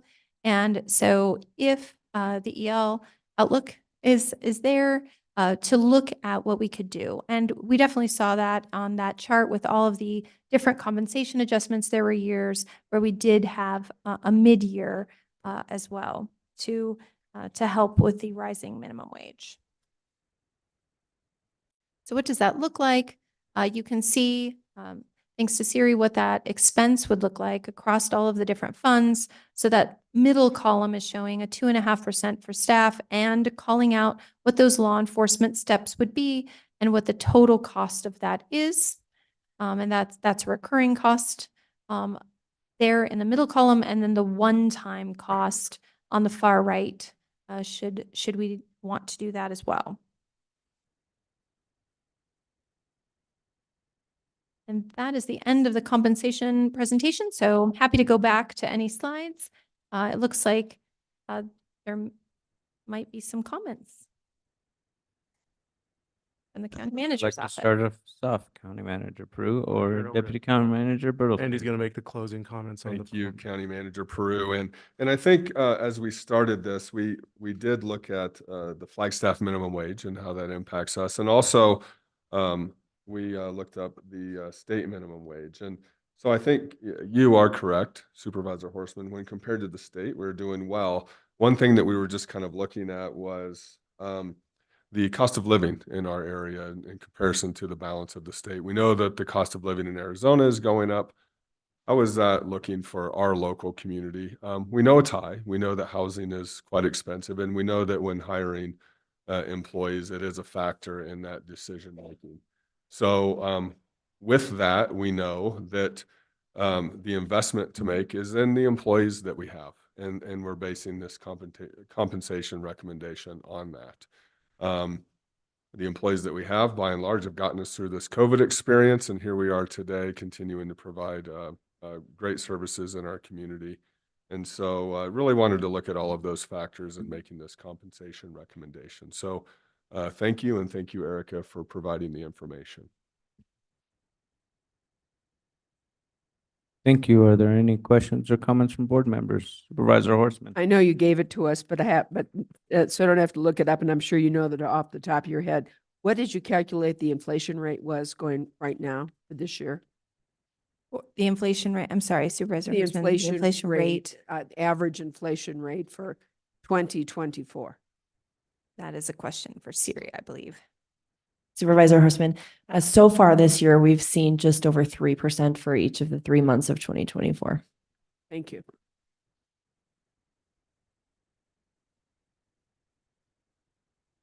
I have a question. On the compensation costs, it says 2.5 staff, 3% DSS, and 4% LE. I didn't catch what the DSS and LE stood for. Thank you, Chair. So DSS is Detention Support Specialist, and they have a step plan where it's 3% per step.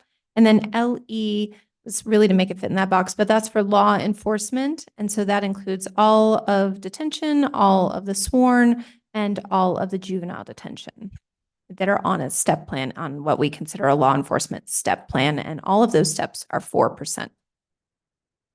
And if I could just ask, why was that considered higher than the other compensation for the other positions? That's a great question, Chair. So several years ago now, we moved to a step plan. And there are pros and cons to step plans. We moved to a step plan for the sheriff's office and then for other law enforcement and juvenile more recently. And that step plan pushes people into the range more quickly so that they'll stay, because we make a very large investment in them when we send them to academy, their training, the equipment that we issue them. And then they have 8 steps. And so after they have some training steps, but then after 8 years in their position, they're at the top of their range. They don't get any more steps at all. And so what it does is it pushes them into those steps quickly. They get a lot of pay increases more quickly. And then after their training, so by year 9 or 10, they aren't getting any more increases after that. And so it's kind of a trade-off to not have steps forever, or to have a higher maximum of their range, to have a lower maximum, so that they can get to that amount faster. But it really does tie back directly to the investment we make in them, the commitment to them, the training, and that we want to move them deep into the range to recognize the difficult work that they do and the difficulty in recruiting law enforcement professionals. So that 4% and I guess the 3% as well, those would be across the board or just on the higher ends where they're stuck at the cap? That's a great question. So it's across the board. So if you are a deputy recruit straight into the academy, then you get some training steps. Then once you're fully trained and operational and you're no longer a recruit, you're a deputy, then each year that the board approves a compensation adjustment, then you get a 4% step until you reach step 8, and then you stay at step 8 unless you promote.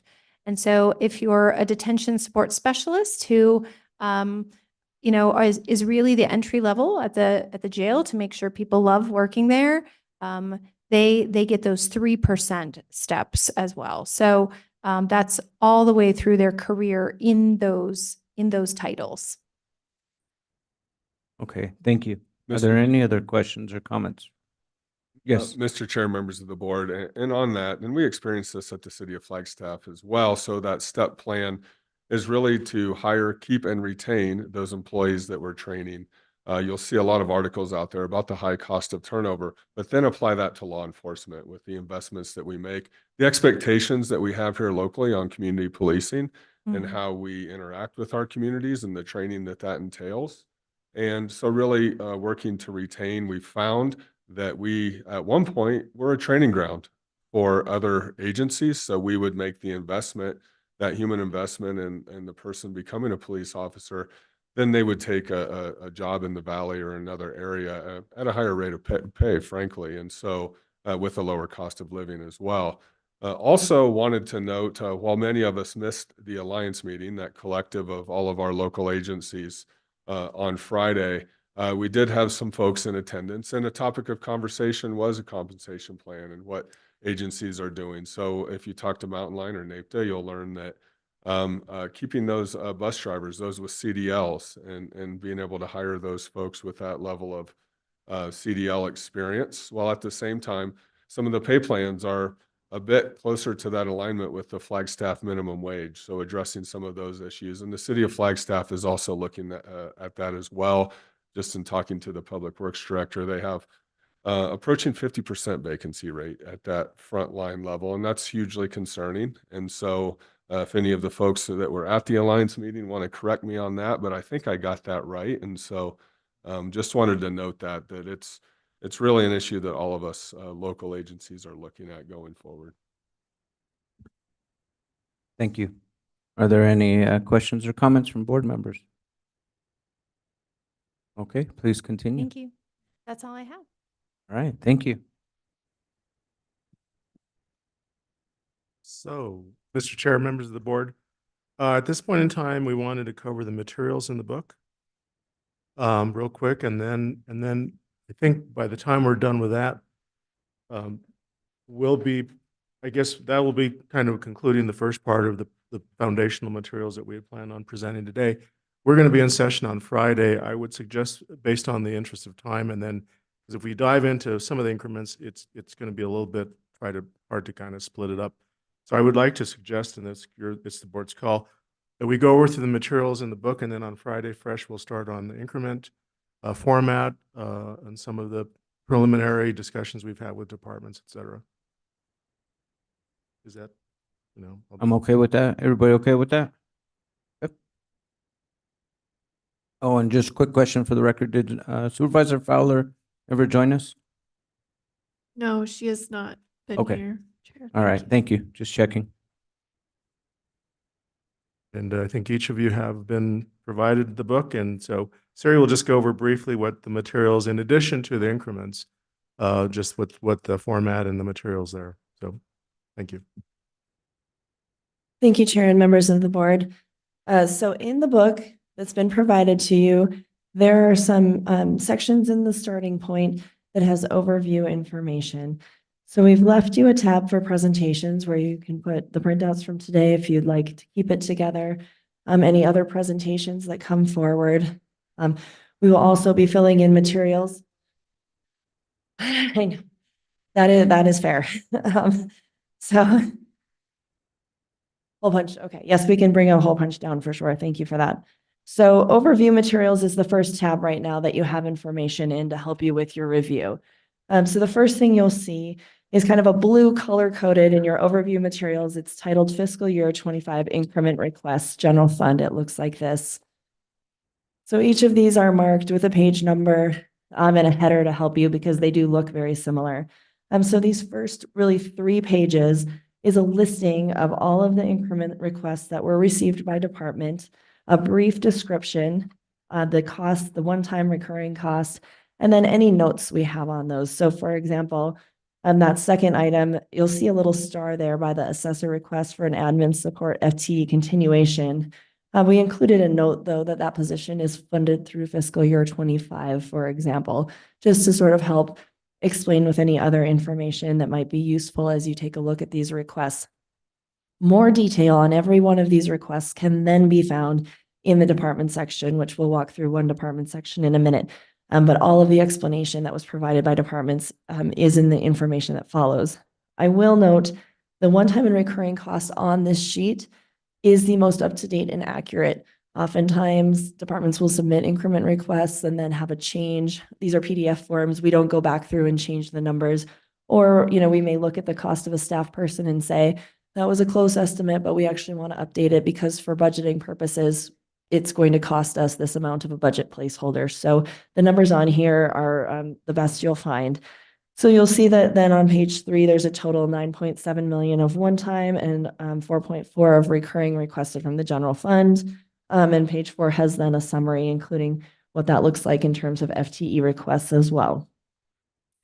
Then on page 5, so again, very similar format, also with the dark blue and then the blue shading, we have one called Fiscal Year 25 Increment Requests Other Funds. So this is to keep the general fund totals separate from our other funds. And you'll see the funding source being requested that included in the very far column to the right, whether it's another special revenue fund of some sort or HERF or jail district. So that's provided for you as well, again, on page 2 with a summary by funding source, so you can kind of orient to the totals. The page 7 that we have called ARPA continuation costs. This top section is also included in the increment requests that you'll see for the general fund. And I do want to point out that most departments have indicated, regardless of Division 7, these are requests that they have for the year regardless, but they also sort of initiated, if you will, out of ARPA, many of these positions, all of these positions rather, and all of these items right now live as part of that ARPA backlog funding. And so we wanted to have a place to, where they could all live together so you could see sort of the big picture of the Division 7 ARPA. And then we added a second section of what the cost would be for Division 7 for an extension through this fiscal year only. So how much do we think that ARPA is sort of short, if you will, to get us through this current fiscal year? As you recall, the backlog funding was intended to last until December, and it expires in December. And so each area that was funded for backlog funding was given a few years of funding, and some will run out earlier in July. Some of them will run out closer towards that December, but the funding ends in December. So we wanted to just provide an outlook of what an investment to continue it through the fiscal year would look like for this year alone. And then finally, in your overview, you have a list of carryover requests. Many of these are routine in nature in that they are projects that are intended to span multiple fiscal years. In some cases where we put the appropriation in this current fiscal year, we need to move it into next year because we did not fully expend it. Many of those things are often due to capital projects. Other things are just due to sourcing issues or other issues. There's criteria for carryovers. It must be a special allocation for a special item. But these are just things where we're taking the money essentially from this year and moving it into next year because it was unspent this year. Then as we move through, if you want to take a look at one department, you have the same information provided for all departments, but I'll start with adult probation and just walk through that because it's my first one. So you'll have a sheet for every department that looks like this. Again, we're looking at the blue and the dark blue kind of coloring. You've been provided the same exact information for every department, which is basically your financial snapshot. And it's also a reminder of what the work we've done so far. So for every department, you'll see a department summary. It gives you the presentation date. So if you wanted to go back to any notes, maybe from April 20th, when adult probation presented to the board, you can find that easily. It was the April 20th date. And then the presentation grouping. So the other departments also that they presented with are provided just, as a reference point. Then in terms of financial information, what we've provided for you is an FTE snapshot. So a snapshot of the staffing level of each department point in time, fiscal 13 compared to 24. We're giving you all funds, and then we're also giving you general fund. So you can kind of see the trends in the department staffing from about an 11-year period.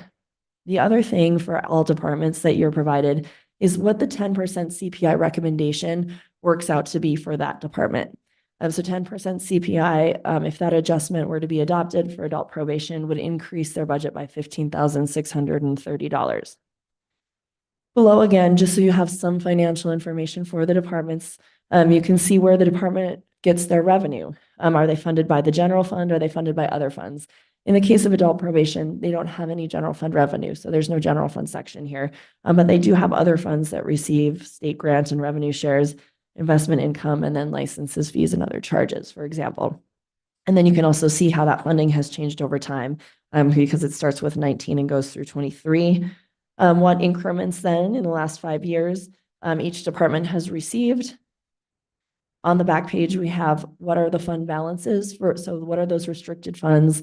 What is the source? So whether it's a fee or maybe it's state or federal money, what has been the balance for each of the last 5 years? Are there any FTEs budgeted in those special funds? So that's on page 2. And then finally, if there were increment requests or carryover requests, we would also have those summarized. This department does not have any, so you'll see none submitted in that case. And then finally, secondly, as we work through the departments, we provided their organizational chart again for reference. This was provided by the departments. The next thing then is their presentation. So again, that April 20th initial presentation to the board, their PowerPoint slides are provided for you again for a refresher. If there was something from that presentation you wanted to refer back to, you have it all together. And then adult probation was probably not the best one to pick because they don't have increment requests. But if they did, then the very last section, as I look at the assessor and I skip to that section, the very last section, then are there increment requests? They all look like this. It's all the same form. It provides information that the department has summarized their requests, including, the importance of the requests, what it looks like in terms of staffing, recurring, one time, and really just descriptions of what they're asking for. So a lot more detail is provided by the departments on these pages. And that is it. That is what you have in this large book for now. If anyone would prefer a boiled down version that excludes the department presentations, we have those available as well, just to make your binder smaller. But if your back can take it, enjoy.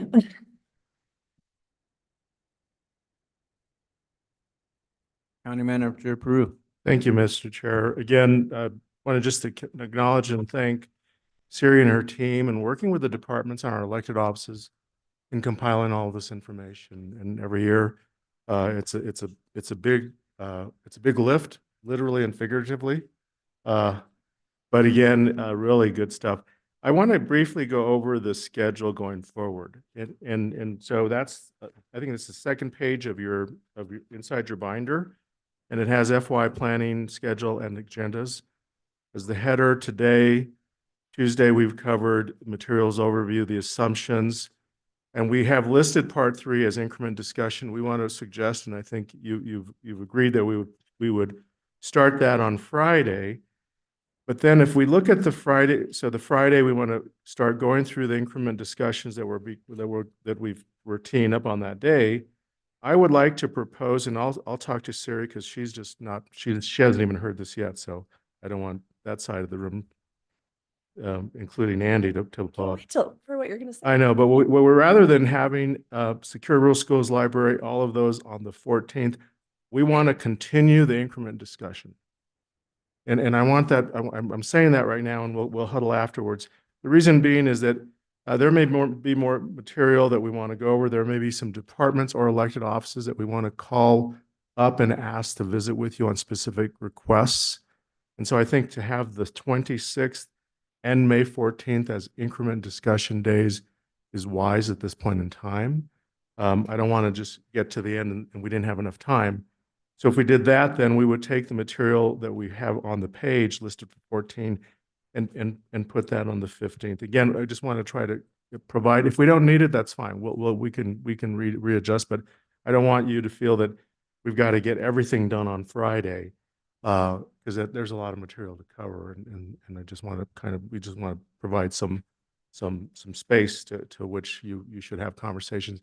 I do know that there may be requests from electeds to come and visit with you about their increments, and we don't want to, we don't want to put, be in the way of that because that is an elected to elected conversation that we want to respect. But again, those are just what ifs. Thank you. Any comments or suggestions by board members? Supervisor Horstman.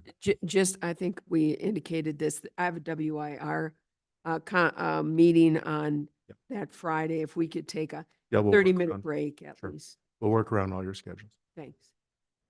And Friday is here in this room? That's correct. Okay, thank you. Yeah, we're all here. We're not taking it on the road, on the show. Road on the show. Are there any?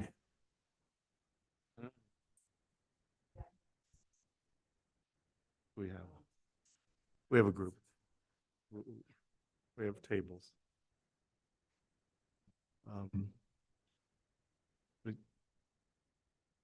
Yeah, we're posted for quorum. So. All right, well, unless there's anything else, I really appreciate all the presentations and thank you for giving us a little time off early to digest this, and we'll come back on Friday and we'll start talking about increment requests.